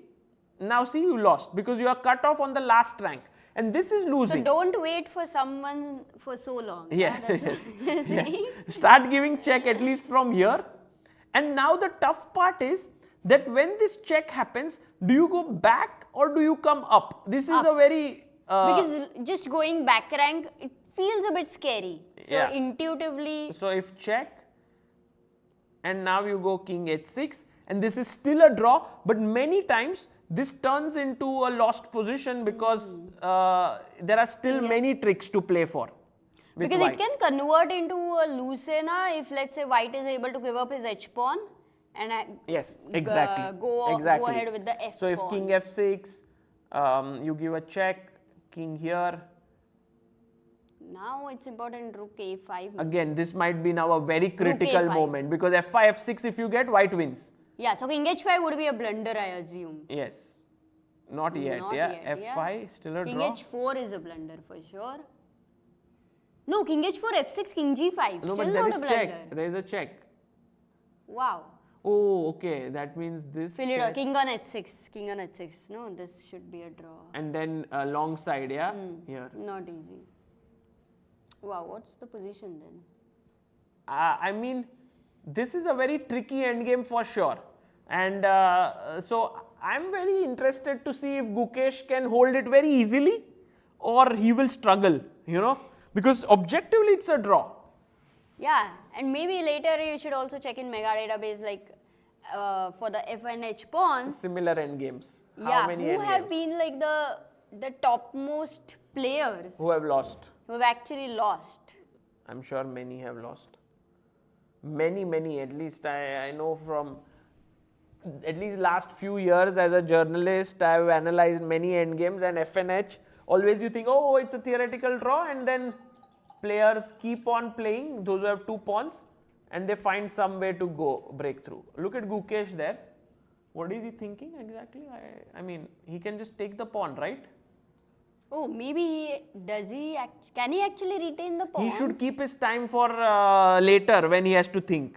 Right now, Pragg is having 2 minutes 53 seconds. But his and play Pragg will is be looking easier. at the game of some open section there.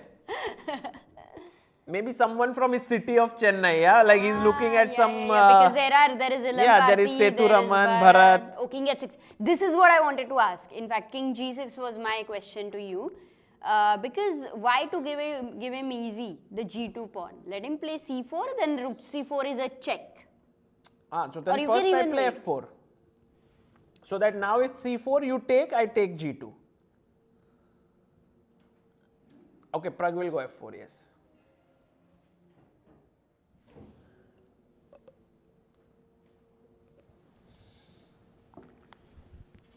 So we have a right now lecture by Pragg and Gukesh on f and h pawns.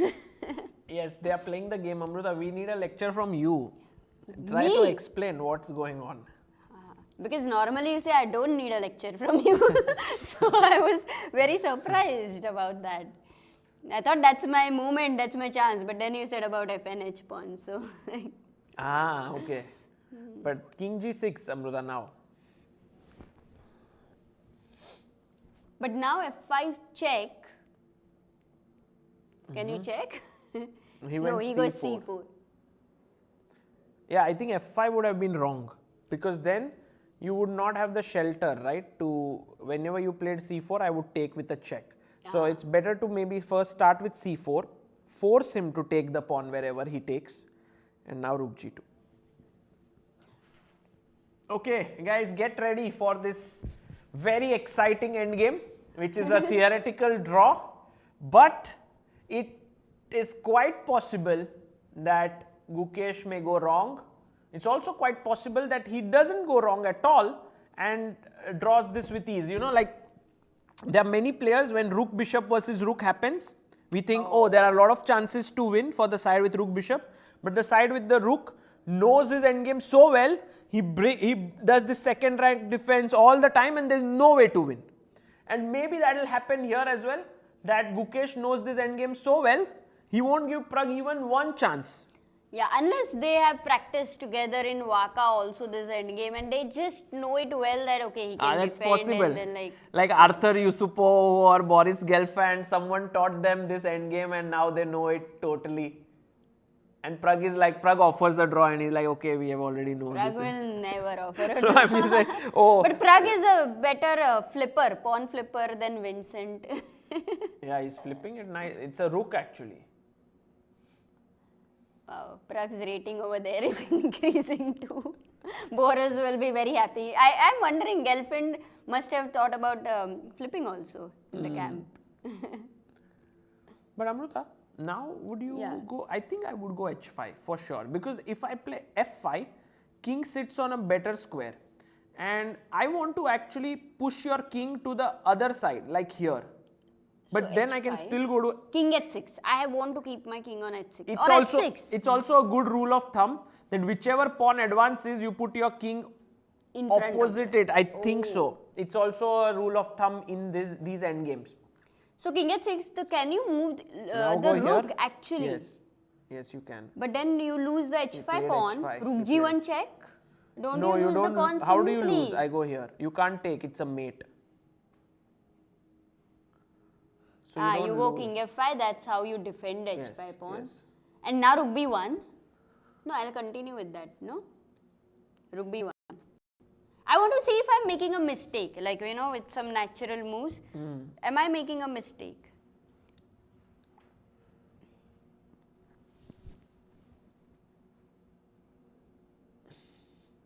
I don't know what to play.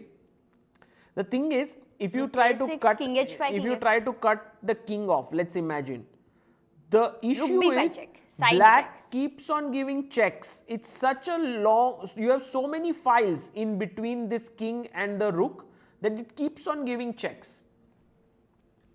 So you can't go rook g2. I'm interested to see if Gukesh goes king h6 or f6. Yeah, he goes h6. h6 because I think king f6 also draws here. It's also possible to draw, but Gukesh is keeping it simple that whichever pawn advances first, move towards that direction.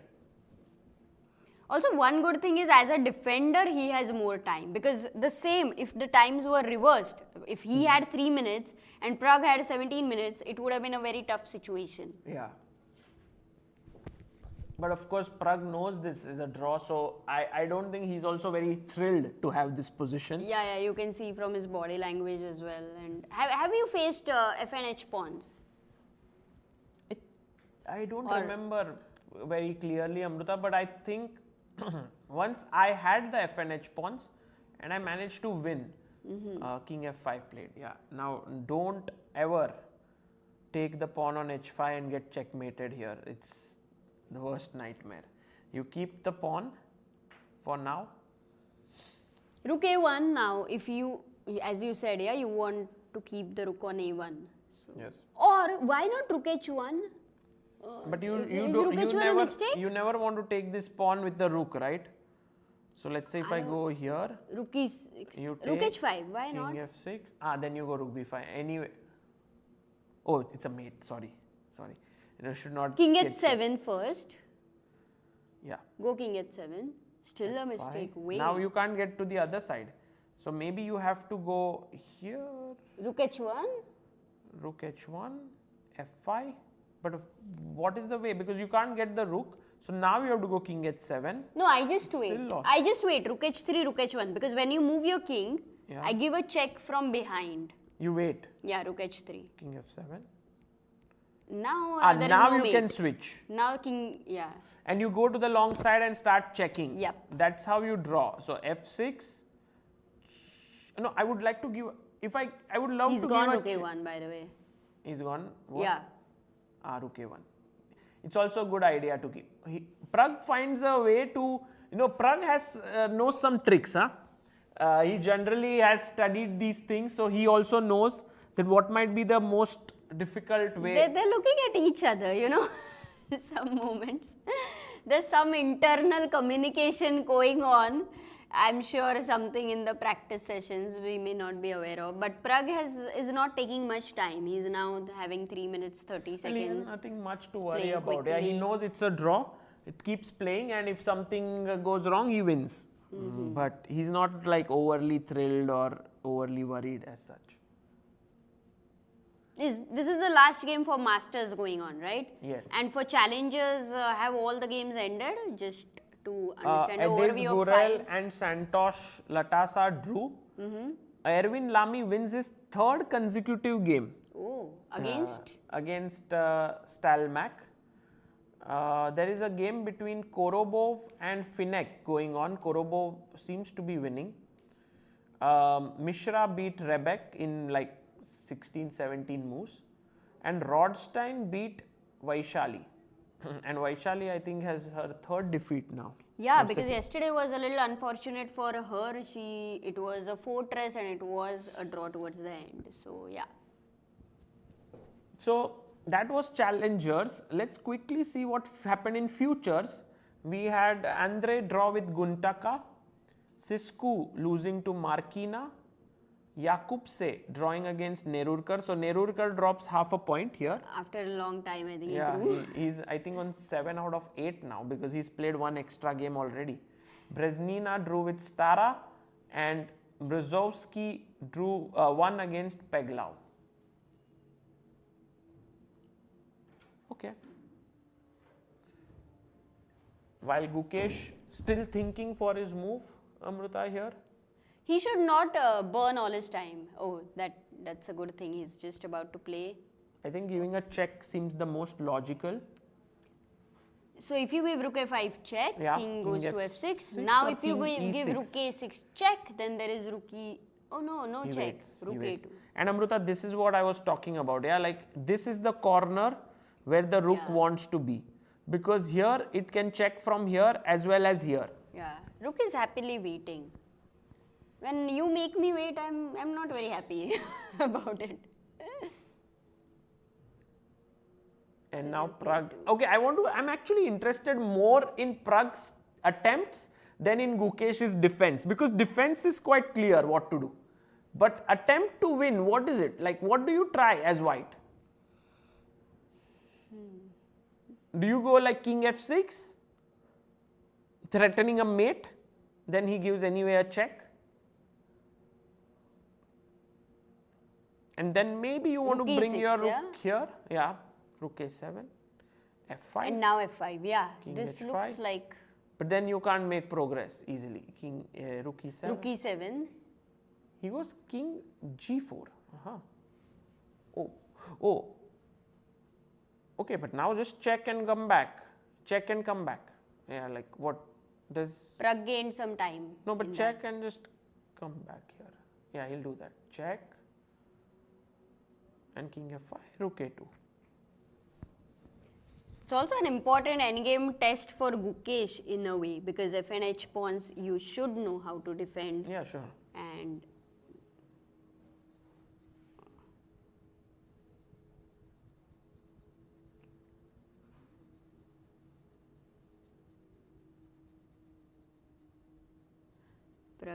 Pragg, I thought he went to g4 to gain those 30 seconds, but right now anyway he has used the 30 seconds, so it was not for that reason. So we'll go king f5. What is he thinking here? I'm not understanding, because does he want to go king f3? That wouldn't make any sense. Yeah, maybe. But king f3, just go back. No, exactly. That wouldn't make any sense, because h5 you will lose. So at this moment he's thinking is what surprises me. Oh, okay, he's just taking some time.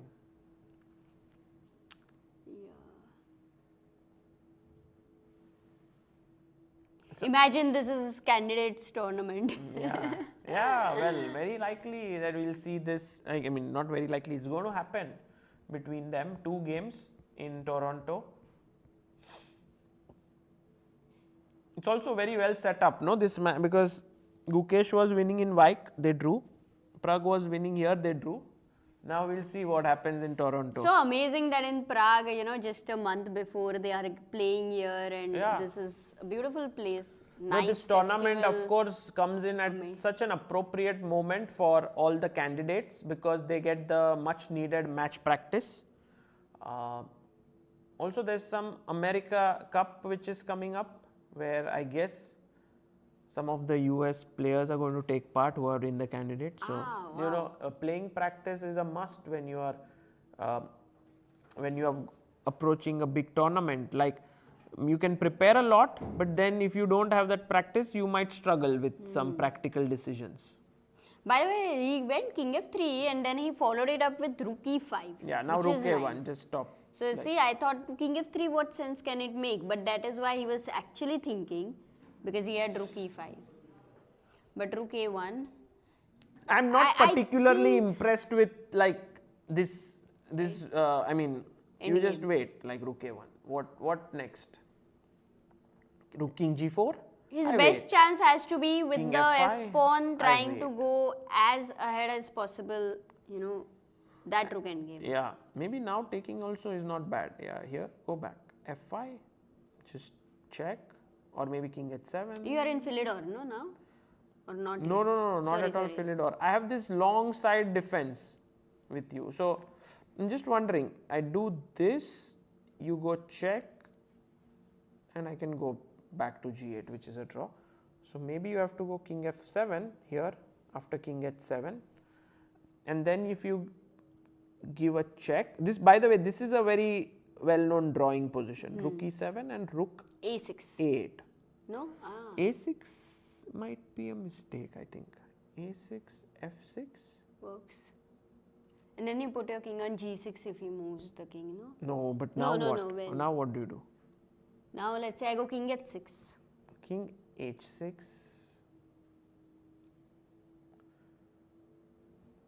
What do you play? King. Yeah, this should be also a draw, yeah. because this is hanging, and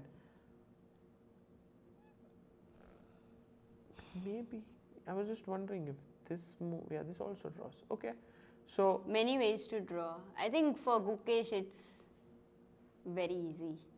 not very. No? Not very very. easy is not the right thing. Not very, but it's possible. Like it's feasible. It's within his grasp to hold this easily. Pragg Not with easily. 2 minutes on the board, not even sitting, you know, at his board. Which game is he watching there? I'm now becoming curious. Because the player there, who his face is actually cut off from that board which is there. We can't see it. Oh. Rook a1. Gukesh waits. Pragg doesn't mind spending even the 5 seconds when he walks, yeah? Let's try to see, Amruta, which is that game, because that might be interesting. I am Which curious now, which is that game, which is happening. And how will you get to know? Because it must be one of the top boards going on in the open section. So, yeah, it is Ilam Parthi game, because that's the only one going on. And that is also a rook endgame which is going on. And Yes, Ilam Parthi is playing with Amar Elham, and Ilam Parthi is pawn down. So, by the way, Ilam Parthi is one of the young talents of Indian chess, who is around 2009 born, so 4 years younger than Pragg, and he's already an IM. So, rook b5 played here now. And in fact, Pragg had a scholarship, right? Yes, he had a scholarship, but it didn't go to Ilam Parthi, it went to Ethan Vas. Another talent from India. Okay, so rook b5. Pragg has maintained both the pawns on the board until now. Yeah. He's not giving up the h5 pawn.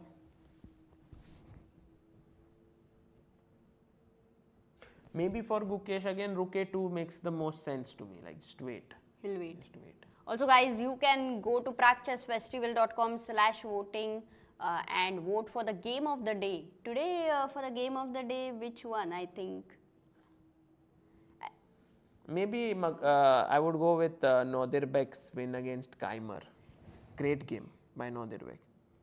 yeah, Nodirbek. Because Maqsoodlu's game was also very nice against Vidit, but it was more Bishop like, C1. Yeah, That was it was an- also pretty actually. It was very pretty. Yeah, I don't know which one to choose. Okay, Nguyen's finish was not that. I mean, it No, was that great. was a it was mistake great by Richard. Yeah, but it was just based on a blunder. Yeah, between Maqsoodlu and Northerbeg it might be hard. And also, in fact, Pragg was in competition, you see, for this game. Yes. But at some point... But he already has 2 now. Maybe for Gukesh, actually for Gukesh, the way The he defense. held, it was amazing. Rook A2. So I would also be confused between Maqsoodlu and Northerbeg.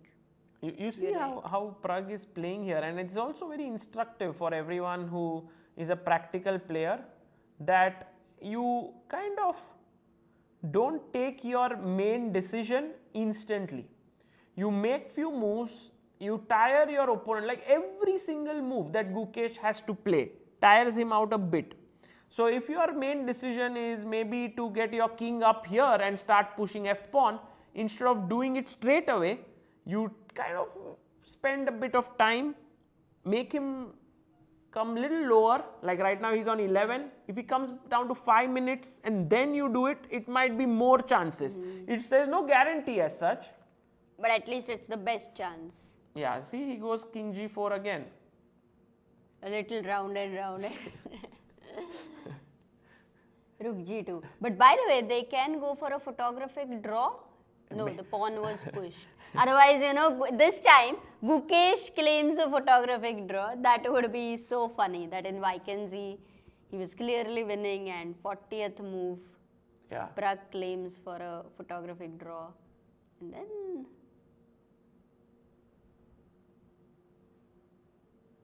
I mean, if that draw would not have happened, then Gukesh would have been the Vacancy winner. Yeah, very close, yes. No, not close, because it ended in a tie break, right? Yes, he would have been the winner because the opponents were same every round. Once you win a game which you have drawn, then in the next game you go with a different mindset. So you never know if you're going to win the next game. Like he beat Maqsoodlu in the last round, but if he had beaten Pragg in the penultimate round, then who knows what would have happened in the last round. Yeah, the mindset thing is very deep. What do you say, of course. So you can never be sure as such. But yeah, here is, we are at this position now, king f5. And why is Gukesh actually thinking? Can he right now take on h5, right? Yeah. That's what we thought. Because my He's feeling just was, making sure. Why can't you go back again to the side, which is a draw? But I think Gukesh wants to take the pawn.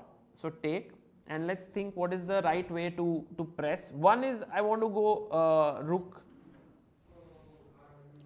here and check. This is one. But then I think the defense is king h6 and king g7 coming in. And if you go king f6, I go king h7, eventually take the long side and start checking. So that's a defense. The other idea could be to go ahead and check. Now you can't come here because of check, and then the rooks get traded and I win. So you have to go king h6. And now can I go rook e3 also king h7, yeah? Rook e3, yeah?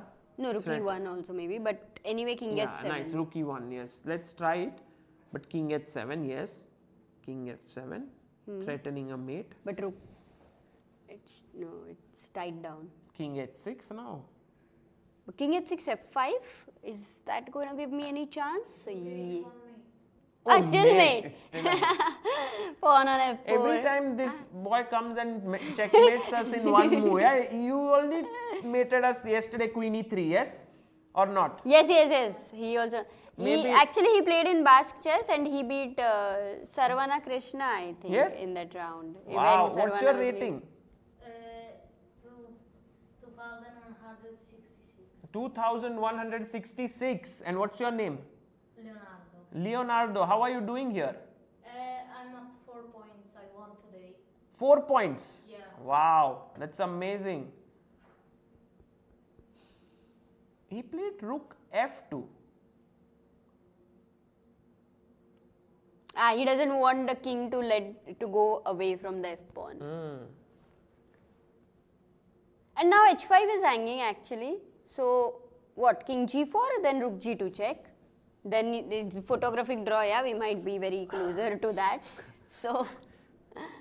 No, I think Pragg might give a check now. Then king h5. Take, maybe king e5.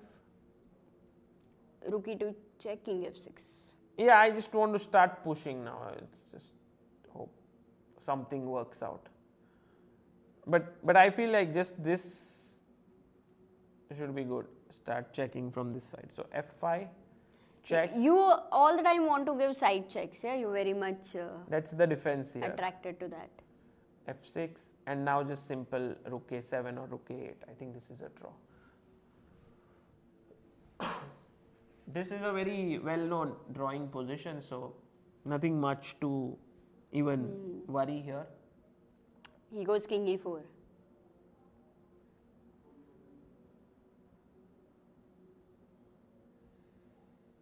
Okay, rook e2 check. That's what Gukesh will play. King d5, rook f2. Rook f2.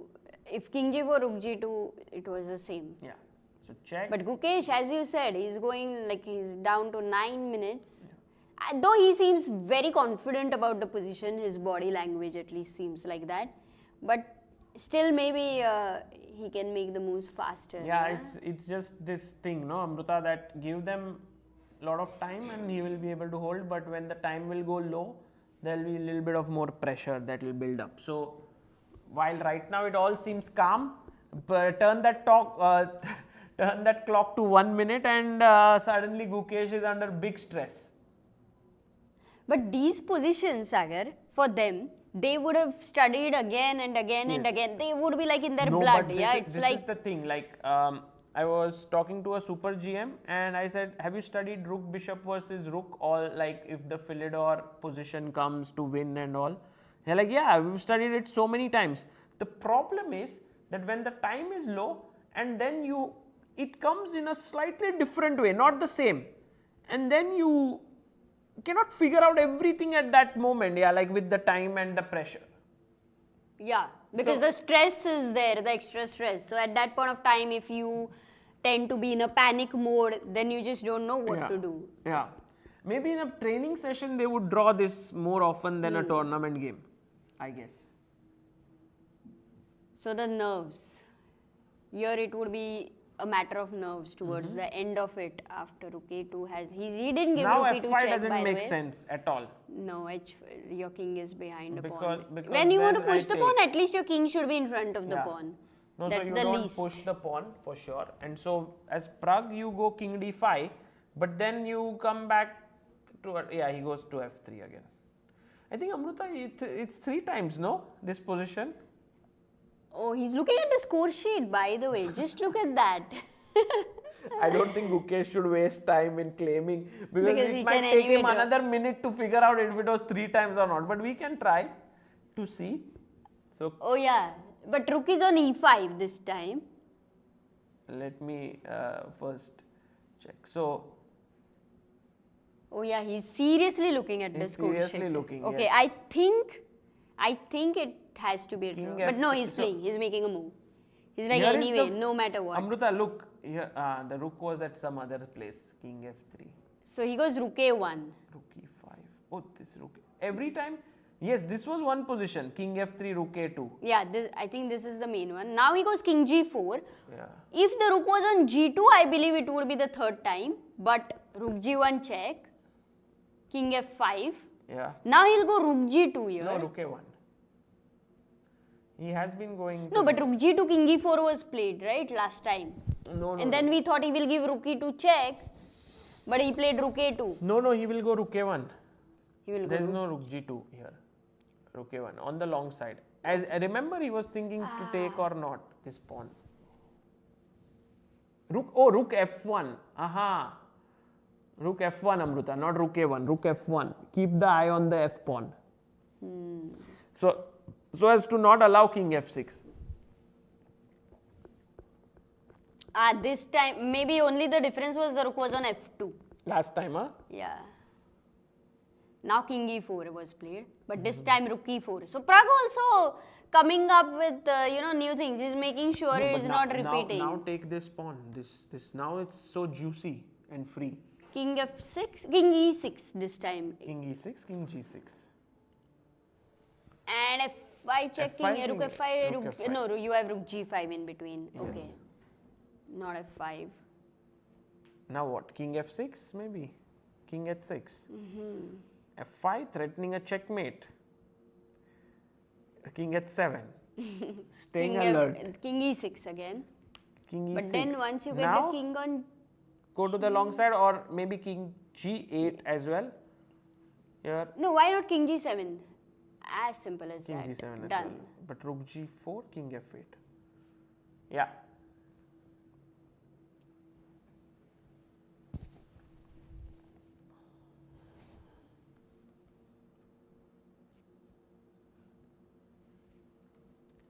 But the funny thing about Pragg is he's just not looking at the board. What did he play? Rook a1. Yeah. Oh, by the way, the open section game is also over, right? For Pragg, it was... It was his... entertainment. no, it's... maybe it's over. Because No, he was 15 calculating minutes. the rook endgame there also, In Sagar. the live games... Oh, finally he goes king f6. So rook a1, king f6. Will he the pawn. take? Or will he give a... This is the No, this he is the will. tricky decision for Gukesh. Take the pawn, not take the pawn. What It's a is draw. simpler? Anyway, it's a draw. f5 is happening, right? So now you have to take because f5 is happening and at some point you will No, have but to I'm a take. bit worried here. Why? F5. Yeah? Play your move as black. Okay. There's rook f1 or there's rook a2, just waiting. King h6. No, maybe king just h6. to- yes, Oh, no, yes. rook h... Hey, you said king h6, but then rook h4 check. Wait a second, rook a2. He's waiting. Every time it's mate in one, I look at Leonardo. Okay, go rook a6 check. Rook a6. Rook e6 and now bring your rook back to a5. A5. Keeping an eye here. Smart. Very smart. Telling the pawn, you're the apple of my eye. Nice. Rook. I want to go rook e5? e8. Just try. Now you're like again rook h8 checkmate, Yes. those cheapo. Yes. Leko says. Rook a6 check, Sagar. Rook check. King f7. King G5. Done. Draw. Okay. Let's agree for a draw. Go home, have dinner. Yeah, it's a nice thing to aim for. Have dinner right now. Yeah. But if you ask them, would you like to have dinner tonight or a point and go hungry, they would choose the point and hunger. Anytime hunger Yeah. is good.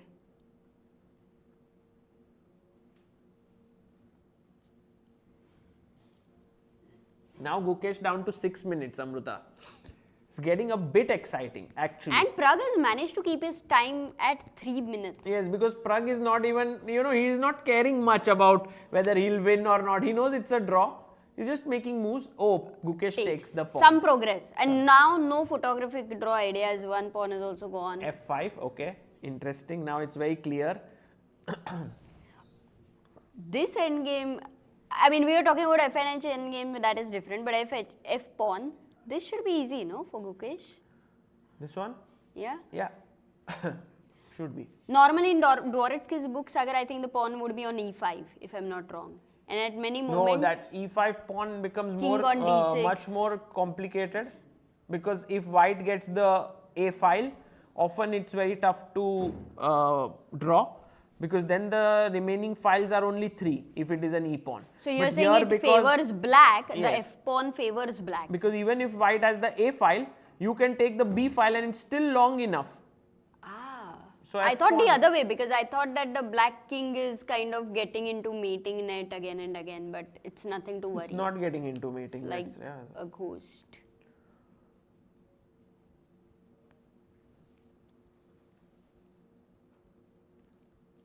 Gukesh.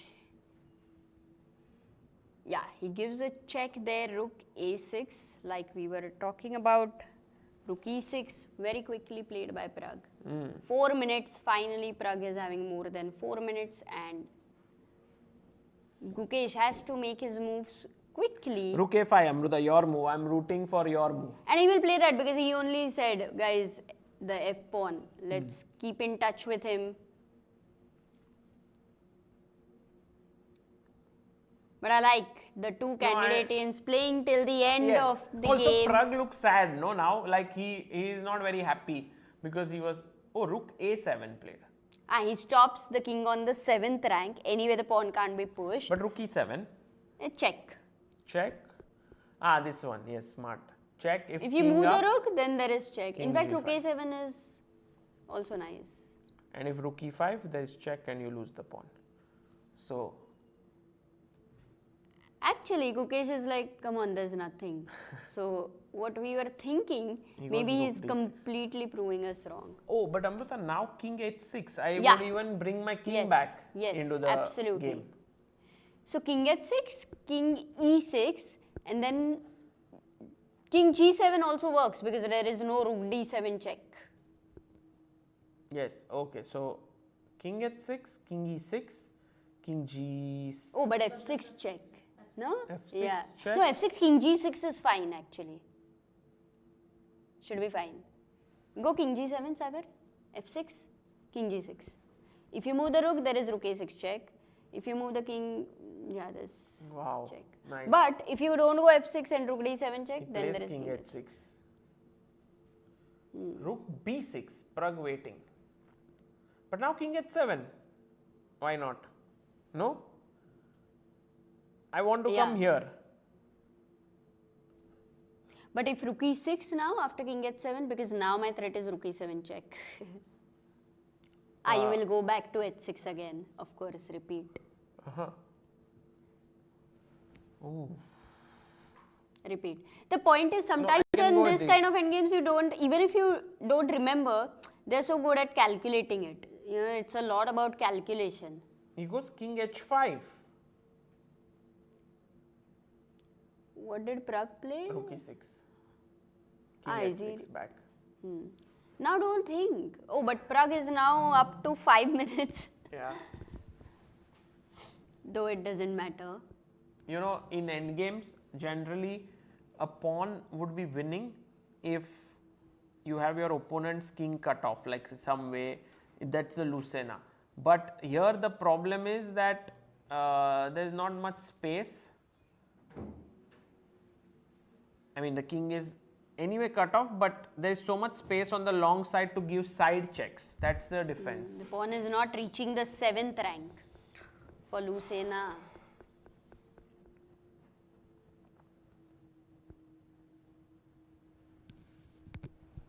So tomorrow, by the way, tomorrow Norderbeck will be leading, and we have, we don't have Pragg on 4.5. No. He will only No, be able Pragg to will reach be on 4 and 4. Norderbeck and Parham. Parham is on 4.5, Norderbeck on 5. And actually, it is interesting to see who are his next opponents of Norderbeck, because he's already.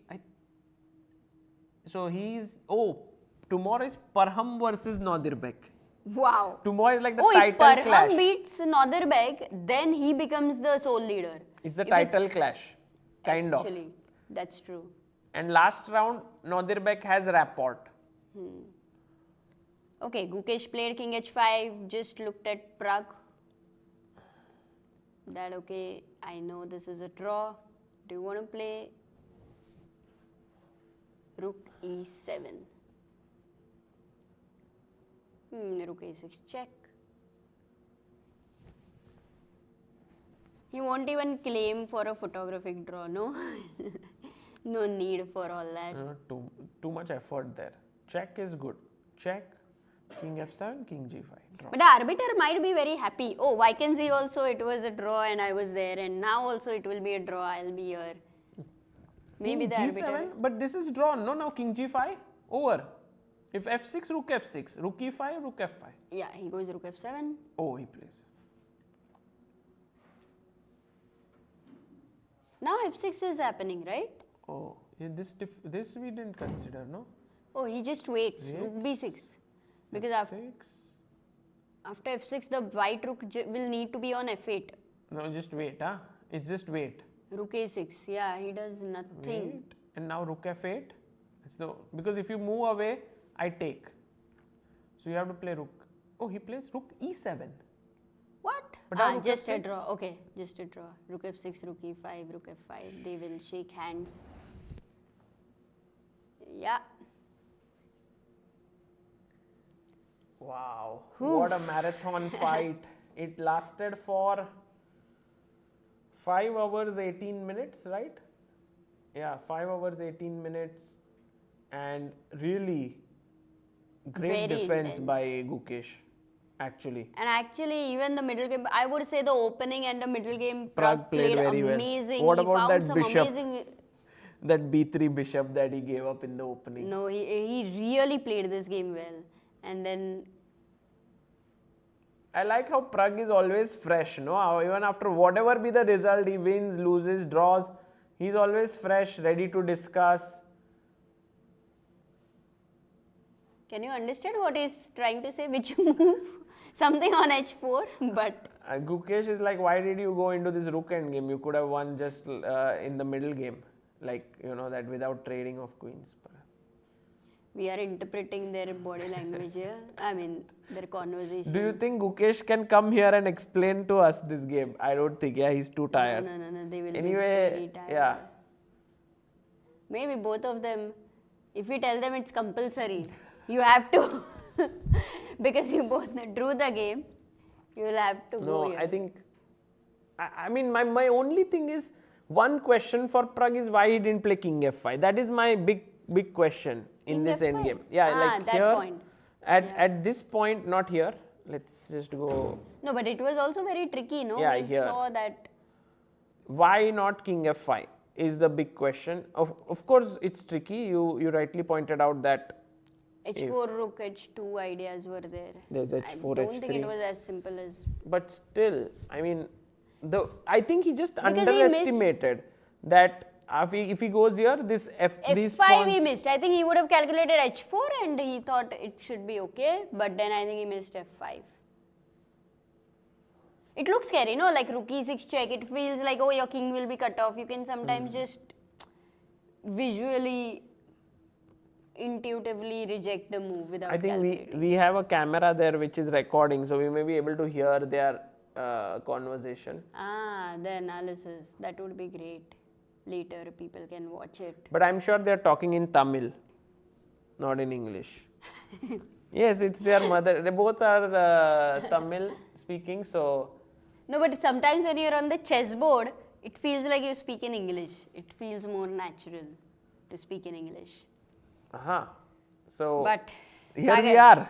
Yes, and we should see the standings and tomorrow's pairings on the screen as well. Yes, if we have the standings, then it would be wonderful, and also pairings and today's results as well, just to show our viewers who just tuned in what happened. It was again a big day. We have 3 decisive games. Wow, what a day of chess. We had Rapport losing to Nguyen Thaidaiwan. We had Vidit losing to Parham Maksudlu. We had Abdusattorov losing to Vincent Keymer. That's how they were. And then we had Gukesh and Pragg draw, Navara Bartel draw. And so an exciting day of chess awaits us tomorrow, the penultimate round. These are the pairings.